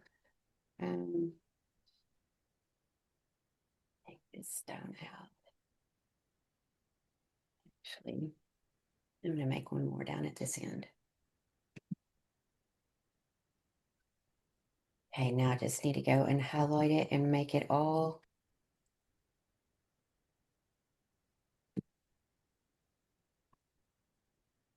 Okay. We need to distribute. Oh no, that didn't work. What in the world? Hmm. What happened? When I hit distribute horizontally. Oh wait, I don't want to do that. What was I doing? I don't want to do that. What am I thinking? That's not what I want to do.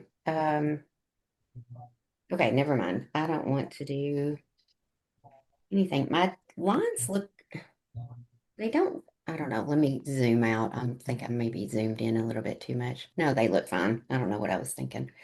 I thought they looked a little bit off, but Oh, no, okay. they're fine. So now that so you've got your lines done now? So your Yes. football lines are good? So the only thing that I would do now, because that's the last part of our design, is I would make sure to group everything together again. I mean, just because we moved the lines out of, where they were before to make our adjustments. So I would just group them all together and make sure everything else was all grouped together. So we got the strings grouped together.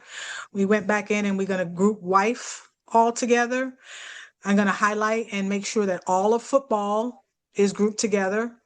Okay. And then I'm going to group all of Eagleville together. And then we're going to make sure that everything is aligned, centered. Okay. Oh, wait. Oh, what happened? Okay, wait a minute. For some reason, it's grabbing.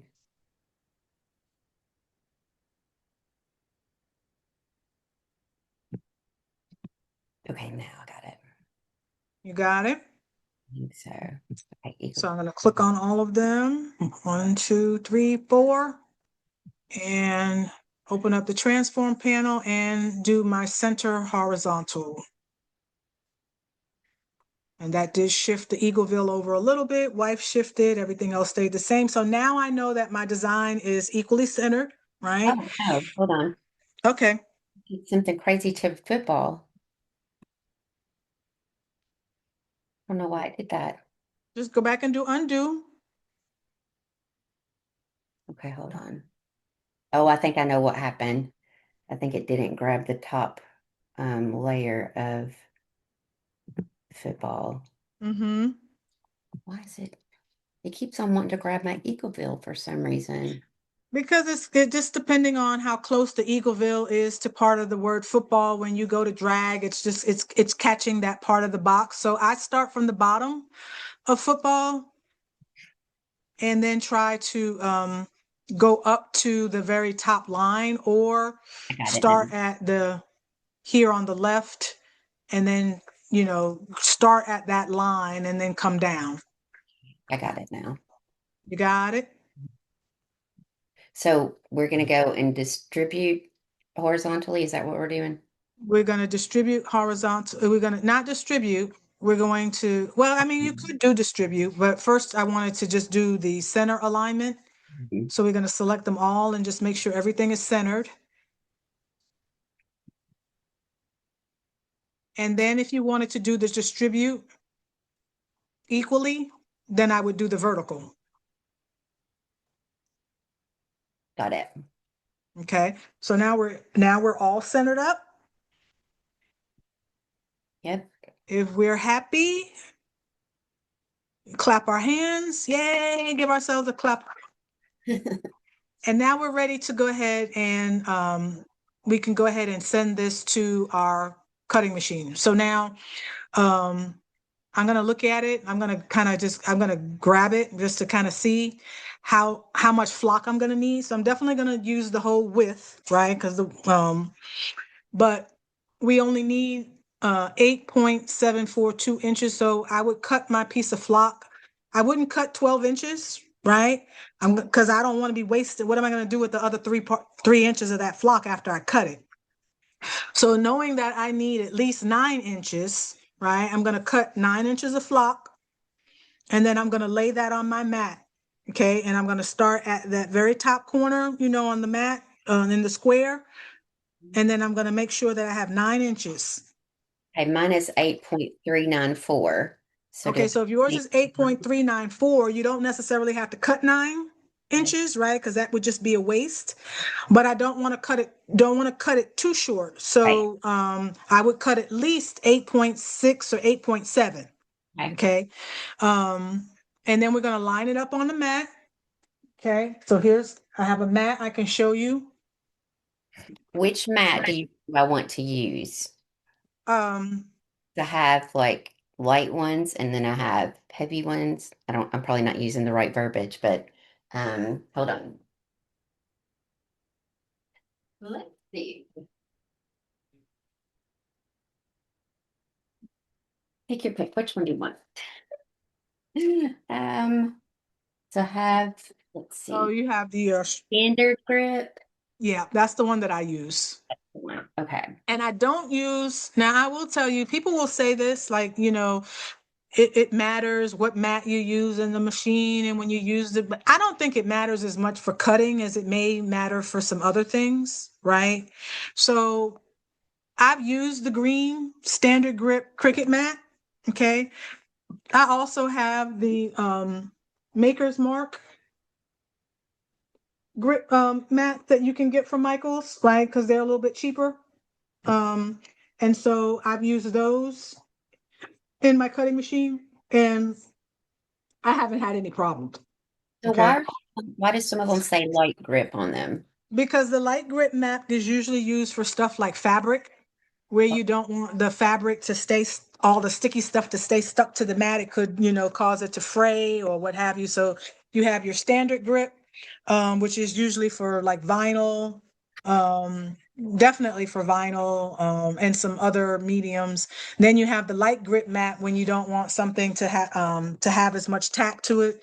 And then you have your strong grip mat for things that are maybe heavier, like maybe you're cutting magnet or you're cutting some other type of medium that needs a stronger grip to keep it from moving while the machine is trying to cut. So you could, but I very rarely use the strong grip mat and I don't use the light grip. I always just typically use my Okay. standard grip mat. Okay. And I just I take, peel my backing. Okay. So I peel the backing from my flop. Okay. And then I position it, see, right there in the corner at the one. okay. Okay. So you want to make sure you've got markings on there that show you how many inches you are. So you're going to cut from the very top to your 8 and point, like I said, you don't need 9, but you definitely don't want to have like 8.5. Because if you don't get it quite right at the top and you needed more room at the bottom, when you go to cut the bottom, you may not have enough flock. So I always just try to cut a little bit more than what I need. Um, and then like I said, I peel the white backing off and then I take my scraper tool, or if you have a rolling brayer type tool or whatever, but I try to make sure that I make sure it's really adhered to the mat. Okay. Okay. And then you're gonna put it in your Off. Look, I just take this piece off, right? And then whenever you get finished with your mat, you put that back on, right? You're right. You want to put that back on because that's going to keep your mat from picking up, extra hairs and lint and all of those things that can then make it not so sticky anymore. So you Okay. definitely always I don't do a very good job of doing that, but yes, you definitely want to put the cover back on your mat when you're done with it. Oh, I didn't know that these were pieces. What's that? The flock Um, you, the flock that I got from you. oh, I probably threw an extra piece in there for you. Like I probably gave you an extra sample piece. Got you. Okay. Yeah. So you could measure that one out and see if it actually measures 9 inches or somewhere close to it. Because if it does, then that means you don't have to cut the other piece. All right. Okay. Let's see. Um, I don't think it's, let's Not see. quite. Oh yeah, actually it is. It is. Okay. Well, then you can just go ahead and lay that whole piece out. Because like I said, whatever is going to be left over, if it wasn't quite 9, you're not going to probably be able to use for very much else. Okay, I'm just a little bit nervous because it's folded.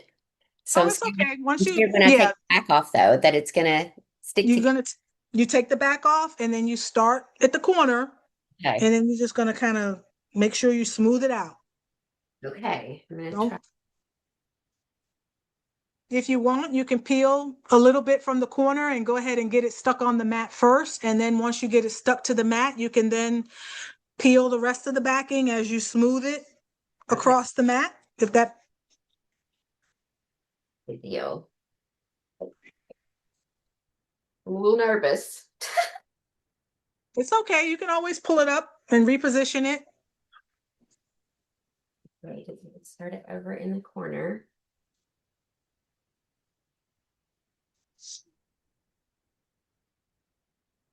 Oh gosh, how in the world do you get it straight across? I take mine and I peel my backing off, Dana, and then I line my edge of my flock up on the edge of the mat. I use the line to line it up, and then I just and then I spray it spread it out. That's Okay. how I do mine when I'm working with a big piece like that. Oh, you know what? It wasn't, it doesn't matter if it's exactly straight at the top, does it? I mean, like, it I was mean, cut just a little bit crooked. That's what I'm if saying. it's just a little bit crooked, it should be fine as long as depending on how we have this placed on the mat when we go to cut it. Because let me let me go ahead and leave that. Let me show you something Okay. on my screen. Because I don't want to, I've already got it off. And then if I let it go, then um, Okay, so how much flock do you have? How much does it measure? it's good. It's 9. 9? Okay, so let me show you something on the screen. Okay. I'm looking. Okay, so even though you didn't get yours correct, like straight lined up, right? When I take this and I go to send it, right? Like I'm gonna just go show you. So we finish, we're gonna go to send.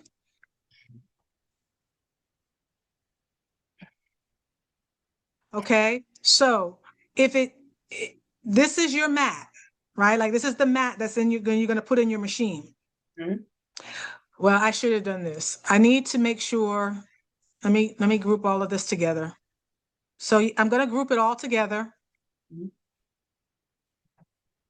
Okay, and then I'm going to make sure that I bring it. Now I'm not going to bring it all the way to the top. See, because if you bring it all the way up here, so we're gonna, if your mat's not completely straight and you got enough room, just bring it down below so that you have enough space to compensate for the fact that it's a little crooked, right? Okay.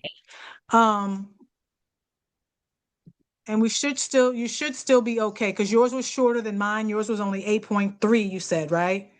So you definitely have enough wiggle room between the top and the bottom. So you don't have to bring it all the way to the top of the mat like this. Because if you do that, so we go to send, you see how close it is? It could potentially cut that part off. So when you bring it down just a little bit, okay, and we can even bring it over a little bit to make sure we have enough space on either side, right? Because that leftover on either side is not going to be enough to do anything with unless you had something really tiny you were trying to cut. Um, but this is your scrap piece anyway. So we got that. And when I go to send,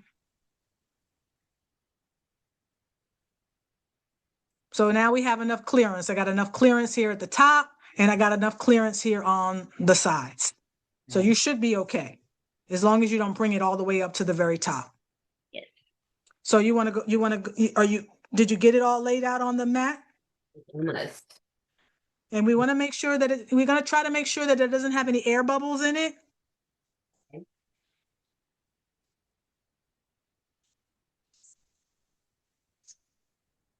Okay. Now, is that where you use your little scraper? Do you? Yep, that's where I use my little scraper tool or a squeegee tool or whatever to gently go over the flock and make sure to rub out any air that might have gotten caught up underneath when you laid it onto the mat. Okay.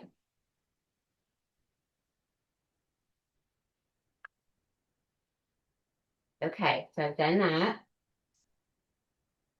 Okay, so now once you have all of that, Hold on. I've got a little air bubble. Oh, how do you get? then just wherever you can lift the corner of the mat and lift it up to the air bubble and then scrape it. You've got your squeegee tool, you can go ahead and then squeegee it back down. In the very middle, of course. It would always be there, right? Exactly. Oh, goodness. I know it is way past our time. No, I'm trying to hurry. Okay, I've got it now. Got it all squared out? Okay, so do you have your Cameo machine hooked up and ready to go? I do.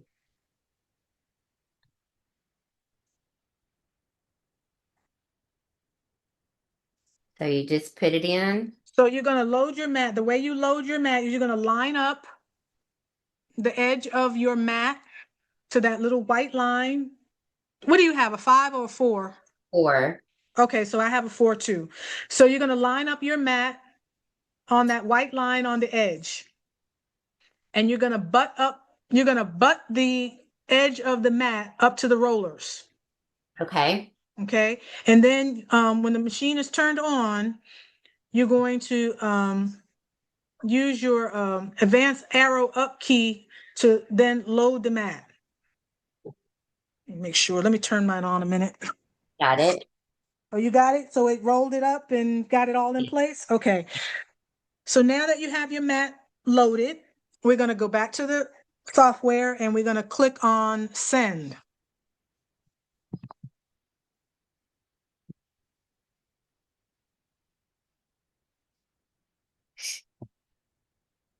Okay. Oh no, why does it say that? What does it say? Cameo 4 unavailable, and then it says awaiting connection. Is Hold on. is Oh it wait, plugged in? hold on. I think I need to. Oh, let me see. What do I need? Oh shoot. You know what? I don't have it connected to my computer. Oh. Um, we'll Do have you have that do you have the a white cord? Do you have like a printer cable cord? I do somewhere, but who knows where in the world it's at. Because you're looking for it, right? If you weren't looking for it, it'd be sitting, you'd be like a snake, it'd bite you. I'll do it and hopefully it'll print out correctly. I don't know where it is at the moment. I don't know where it's at. And the other option would be to connect it via Bluetooth, because it does have Bluetooth connectability in it. Um, Saw that. I just haven't set that part up yet.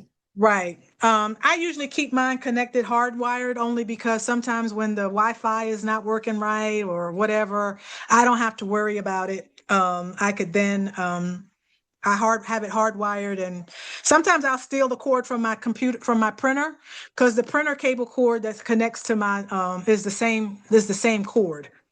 Well, I have a Mac, so I have to get an Oh, you adapter got that? Yeah. and all of that. So I'm gonna have to find my little cable and look. Okay. Well, I'm gonna show you. Let me turn Oh, mine on just so that you can see what it should look like when you have it all connected. Let me turn mine on for a minute. okay. That's not it. I have no idea what this is too. I don't know where that thing is. Oh, here it is, right here. I found it. I found it. I found it. Well, I'll let you go ahead and get that all hooked up.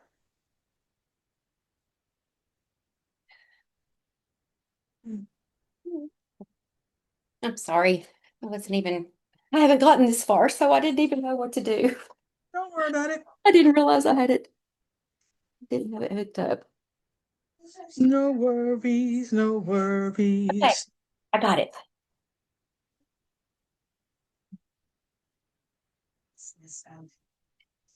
Hold on. Now it still says awaiting connection, but it's hooked up.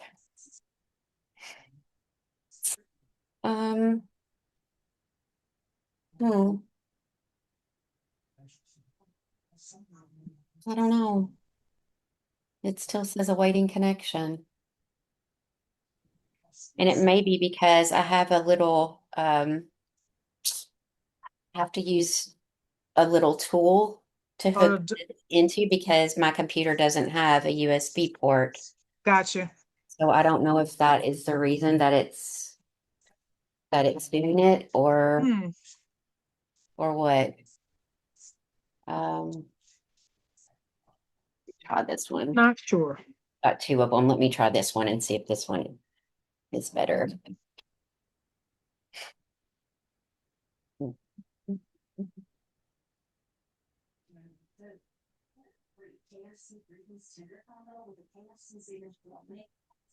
Oh, it's working now. Okay, well, wonderful. Okay. So do I need to set any settings or do anything So differently? you do. So when you over here now that we're in the send, right?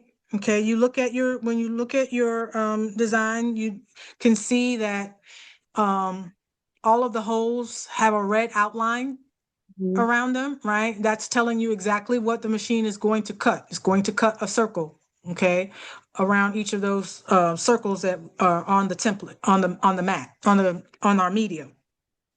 So I verified that that's exactly what I want, right? Because I wanted to cut all of these holes. Um, Now mine says no media loaded because I don't have my mat loaded, but yours, if did yours turn green? The Does Cameo it say 4 available? Does it say Cameo and it says available? is Or ready. it says ready? Okay, ready is good. So now the next thing is we're going to change our material. Mhm. Okay. Mine currently says plain cardstock, but if you click the drop down arrow, okay, and go to other, you will see where you can select the rhinestone template material.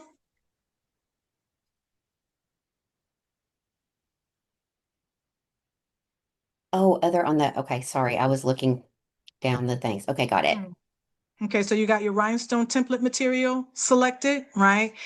It has already a default setting for this material. I don't change my settings. I just leave it the way that it is. So the next thing you should see is it says that it's going to cut, and that's what we want. We want it to cut. Okay. And then it's telling me that my blade is detected, right? The Cameo has an auto blade. It should come up and it should say detected. That means it found the blade. And then these are the settings for the rhinestone template material. A force of 33, a speed of 5. It's going to do 2 passes, so it's going to cut once and then it's going to cut again. Okay. And the blade depth is going to automatically go down to 6. Okay, that's what the default is. And then I don't touch anything else. And if everything is ready and looks good to go, we could click send and send the design to the cutting machine. Okay. Mine says generate test shape or send test. What is, What about underneath that? okay, wait, hold Can you on. scroll down? Let me move. Hold on a second. It won't scroll down anymore because my screen is little. Let me make my screen, let me make this a little bit smaller to move it up. Oh, okay. Okay, now I see it. Okay, so just click send. And we click send. Keeping our fingers crossed. Nervous. So, okay, so you should hear the machine start doing a bunch of rolling and clicking and all kinds of stuff as it sets itself up for cutting. And when it's ready to go, it'll start the process. And I think it gives you a little countdown and tells you like how many minutes it's going to take it to cut. Oh, does it? Where does it show you that? Sometimes like right there above the send, like in the like I can see like it's make say like 38 minutes or 25 minutes or Oh, it something says like that. 14. Yeah, 1440. Oh gosh, it takes a long time to cut. Oh, well, it might take it longer than that. That might be for the first pass. Oh, really? Yeah. Okay. I'm thinking that this is probably going to take, a good 20, 30 minutes to cut. Oh, Yeah. wow. Okay. Yeah. So you can walk off and go do something else while it's cutting. But then once it's finished, the proof is going to be in the pudding, right? So once So it after finishes that, cutting, you just hit the down arrow to unload the mat, right? And then we're going to peel slowly and hopefully if all is good, when you peel, the dots will stay stuck to the mat, okay, and your flock will peel off. Now, I store my mats on um, plastic cutting sheets that I get from Amazon. I get them off of Amazon. You can get them out of the Dollar Tree as well. Um, what do you mean you store your mats on plastic cutting sheets? What do you mean? mhm. So after I cut my template, Mhm. See, here's my cut template, and I have it stored on a little plastic cutting mat. Oh, your I don't, template. Okay. Okay. I'm yeah, I sorry. I don't thought you meant necessarily put it back on the paper. okay. You can, but I just put mine on plastic cutting mats. Plastic cut. So it's just like are they just like things that you cut, like the plastic ones like you're using in the kitchen? Is that what you're talking Yes. Mm-hmm. about? Okay. Yep. Exactly. And the Dollar Tree sells them. You get two in a pack for like $1.25, right? I stopped getting mine from the Dollar Tree only because the ones that they used to carry, the front and the back were the same kind of like frosted kind of material like, right? Mhm. But then for some reason they switched them up and only one side was frosted and the other side was more smooth and shiny.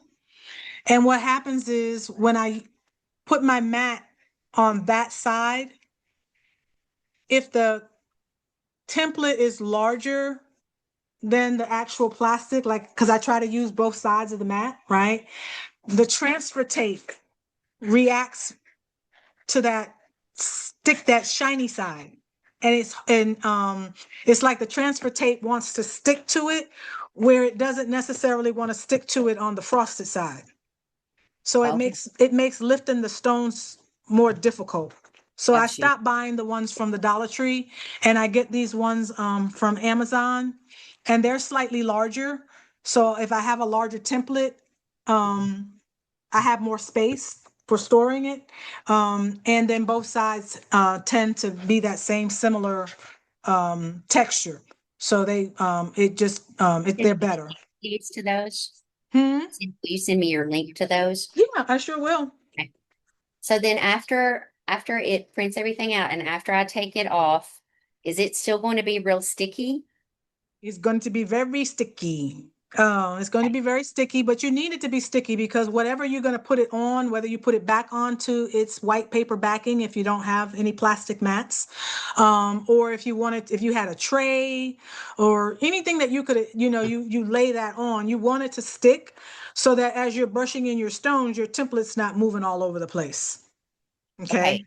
So when okay, so whatever I put it back on, then I put it back on that and then brush the stones in and then take the Transfer tape. Once you have your template all laid out, okay, and you've brushed in each area of your stones, right? Then you're gonna cut a piece of transfer tape that is a little larger than your template, okay? Because you don't want to cut it too short, because then you won't have enough, you won't have enough maneuver to pick up the stone. So I cut mine a little bit larger than my actual template. Okay. And then what you're going to do is, now this is the tricky part. Okay. Um, what I like to do is to take my transfer tape, like say for instance, this is my transfer tape, right? I like to turn it and kind of like get it like a U, okay, right? Like I hold it like this okay, because it's sticky and it's like static clingy to it, right? So as you get closer to the stones, they tend to want to attract to the transfer tape. So I kind of hold it like this. And as I come down towards my template, then I lay it flat. Okay. If you don't get it right and the transfer tape goes down, then chances are you're going to have to scrape them all off and do it all over again. okay. Yeah. Okay. So like I said, I hold mine like this and I come down low. And as I'm coming down, I'm kind of like spreading out, right? Like so I start up high, come down low, and as I get close enough to it, I can let the transfer tape go. And then it usually will lay out across the template. And then I'll take my brush, okay, and then I'll just kind of make sure that I press the transfer tape to all of the stones. Okay. And then I'm gonna That lift. again. Say that last Hmm. part. Say that I last take my I take my brush part. or my hand or whatever, and I just rub that transfer tape over those stones and make sure that those stones are really adhered to the transfer tape. Because then what happens is after I've done that, then I'm going to lift the transfer tape off of the template. And you want to carefully do that, right? Like you want to, lift slowly, start in the corner and lift slow. And as you're lifting, just make sure that your stones are not shifting out of place. If they are, just lay it back down, scooch them back into the holes, right? Line them back up and then lift. Once you've lifted your transfer off, then you're going to take it. You're going to have your shirt already laid out on your heat press. You're going to have already pressed it a little bit to get the moisture out of it, right? You always want to press your shirt for about 8 to 10 seconds, get any moisture out of it. Then what I tend to do, I fold my shirt in half, right? I fold my shirt in half and I press it. Okay. That gives me my center line. So I know where my center is for my shirt. Okay. Once you lift your rhinestones with the transfer tape, right? You're going to have them and you're going to have them lifted kind of like, you're going to be being careful with them. You can fold it, right? You can bring your edges together, like line up your ease, right? Like you're gonna, not on the, like not where your stones will be touching, but on the back side of it, right?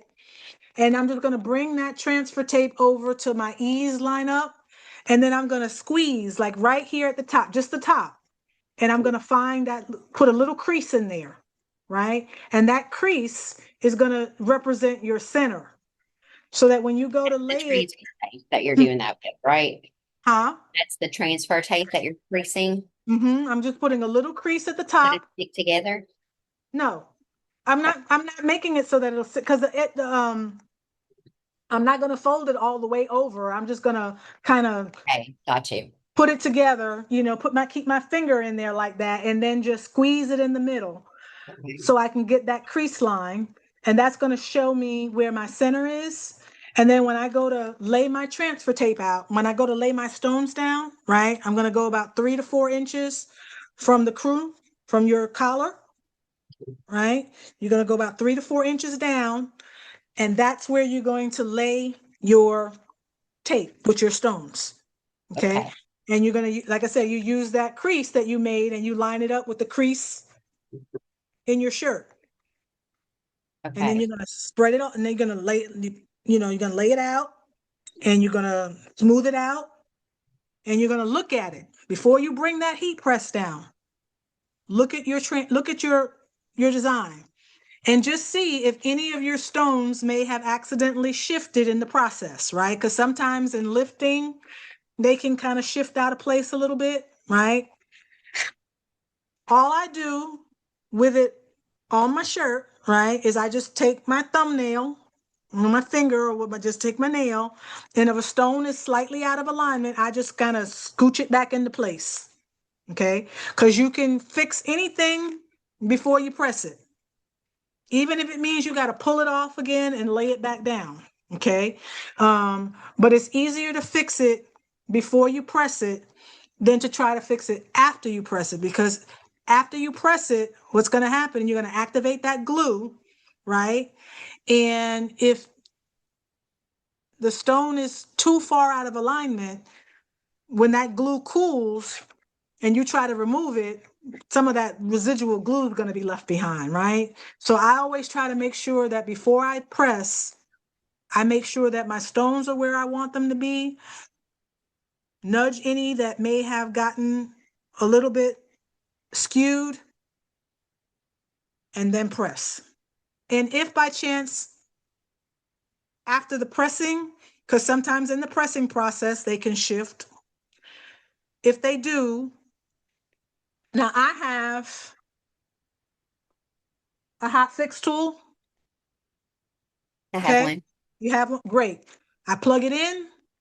And if one of those stones is not where I want it to be, I heat this up and then I just move that stone, I heat and move it where it needs to go. Like I don't lift it because like I said, lifting it can then like I just kind of just slide it where it needs to go and then let it cool.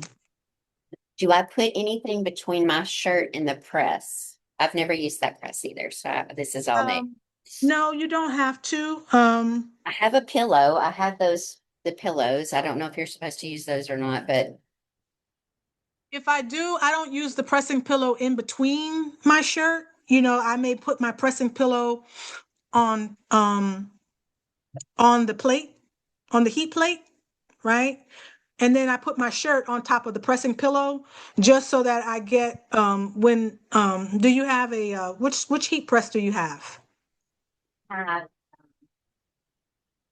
I don't even, it's VEVOR. I don't even know how to Okay, pronounce so you have a Vevor it. a clamshell. No, it's a big heat press. Hold on, It, I'll show does you. it is a swing press? Yes. A swing away. Okay. So those presses, you can adjust the amount of pressure. Um, if it's typically standard pressure is usually enough. Um, so when you go and you put your shirt in and you swing it over, you're going to then bring that handle down and it kind of locks into place, right?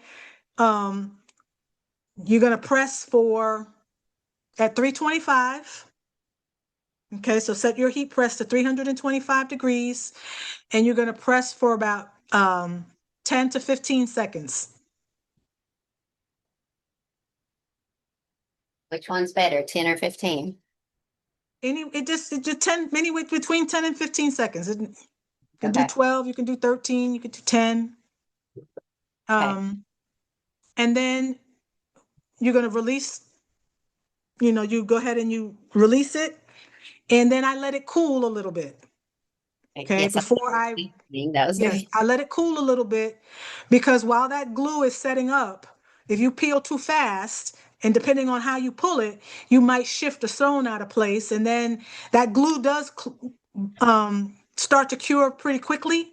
So you don't have a lot of time between when it's kind of in that liquefied state and before it actually cures. So but I wait just a few seconds, maybe 10, 15, 20 seconds or more. And by Take then it's it off the usually, heat press, you mean? hmm. Take it off the heat press. You No, just you could take it off, or you could just make sure you lift the heat press off of the stones. Because even with it still being on the press, that heat is still, radiating, but it's not directly on the stone, so it shouldn't matter too much. But then, like I said, I let that sit for about 10, 15, 20 seconds. Then I peel my transfer tape. Okay. And then I rub my hand lightly over the stones, making sure, that they're all adhered properly. Sometimes if I might press it again. Do you have any Teflon paper? yes.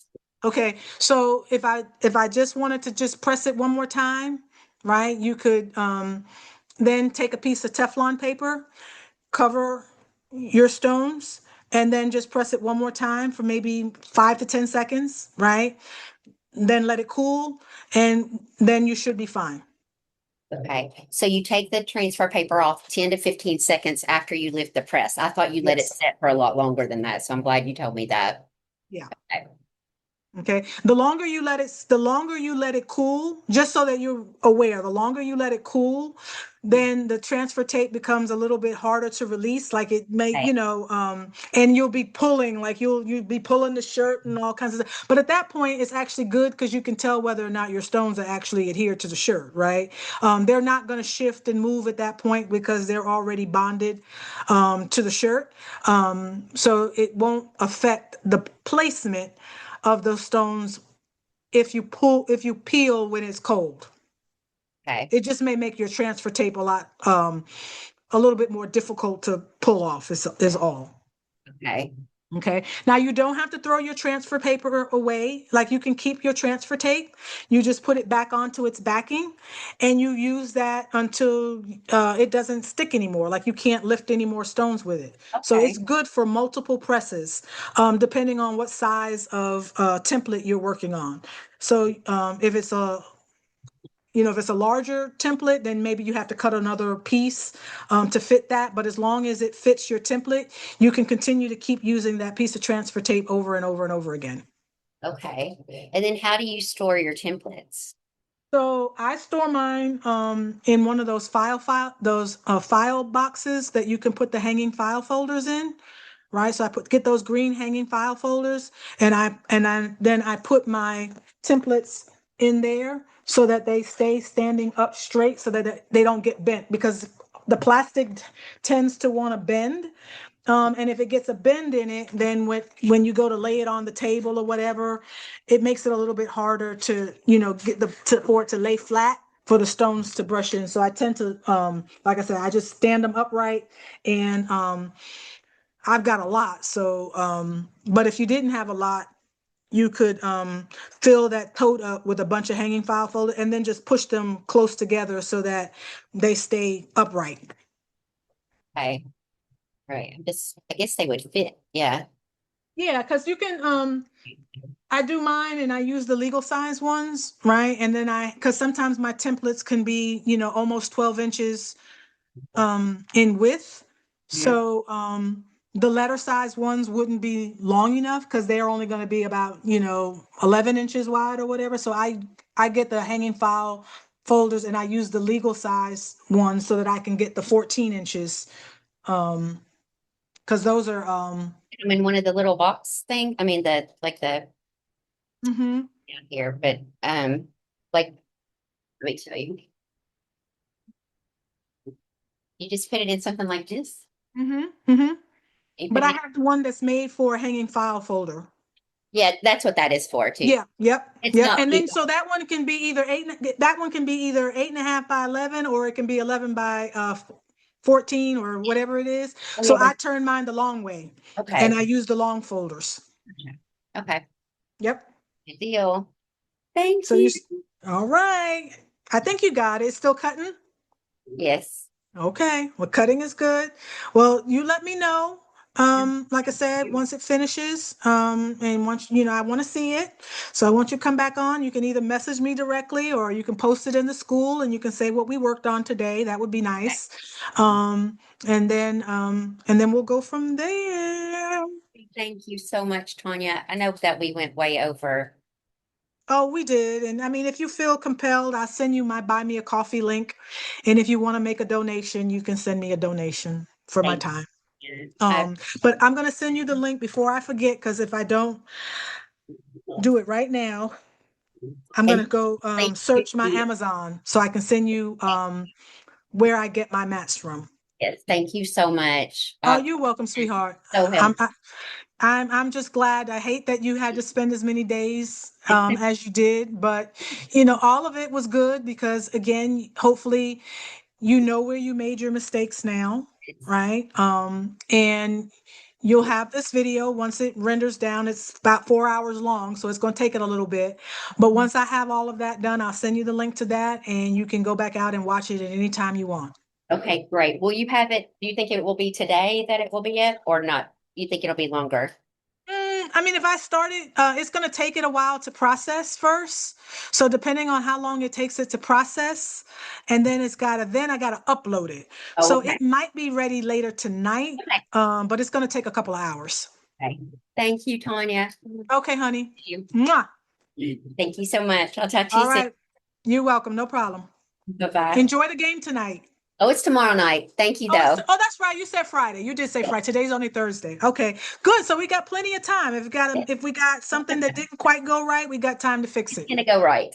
It is gonna go right. I know it's gonna go right because it was you and me, and I'm wonderful Yes, you are. Very. when I'm not. I have my moments. I have my days. I'll be. It's okay. Yeah, I do. All right. Well, let me stop sharing so that I can figure out how to. Where's my stuff? Let me go back to design. Let me do this. Oh, there it is. Okay, so I'm going to stop sharing. Oh, while I was sharing, you couldn't see what I was doing on the other end because I don't know. Oh, maybe you did. Maybe you did. Well, we got it. It's all good. It's all good. We're cutting. That's the Yeah. main thing. All right, Okay. sweetie pie. Thank you. All right. Have a good Talk to rest you of the later. day. All right, you too. Okay, Thanks. bye-bye. Bye-bye.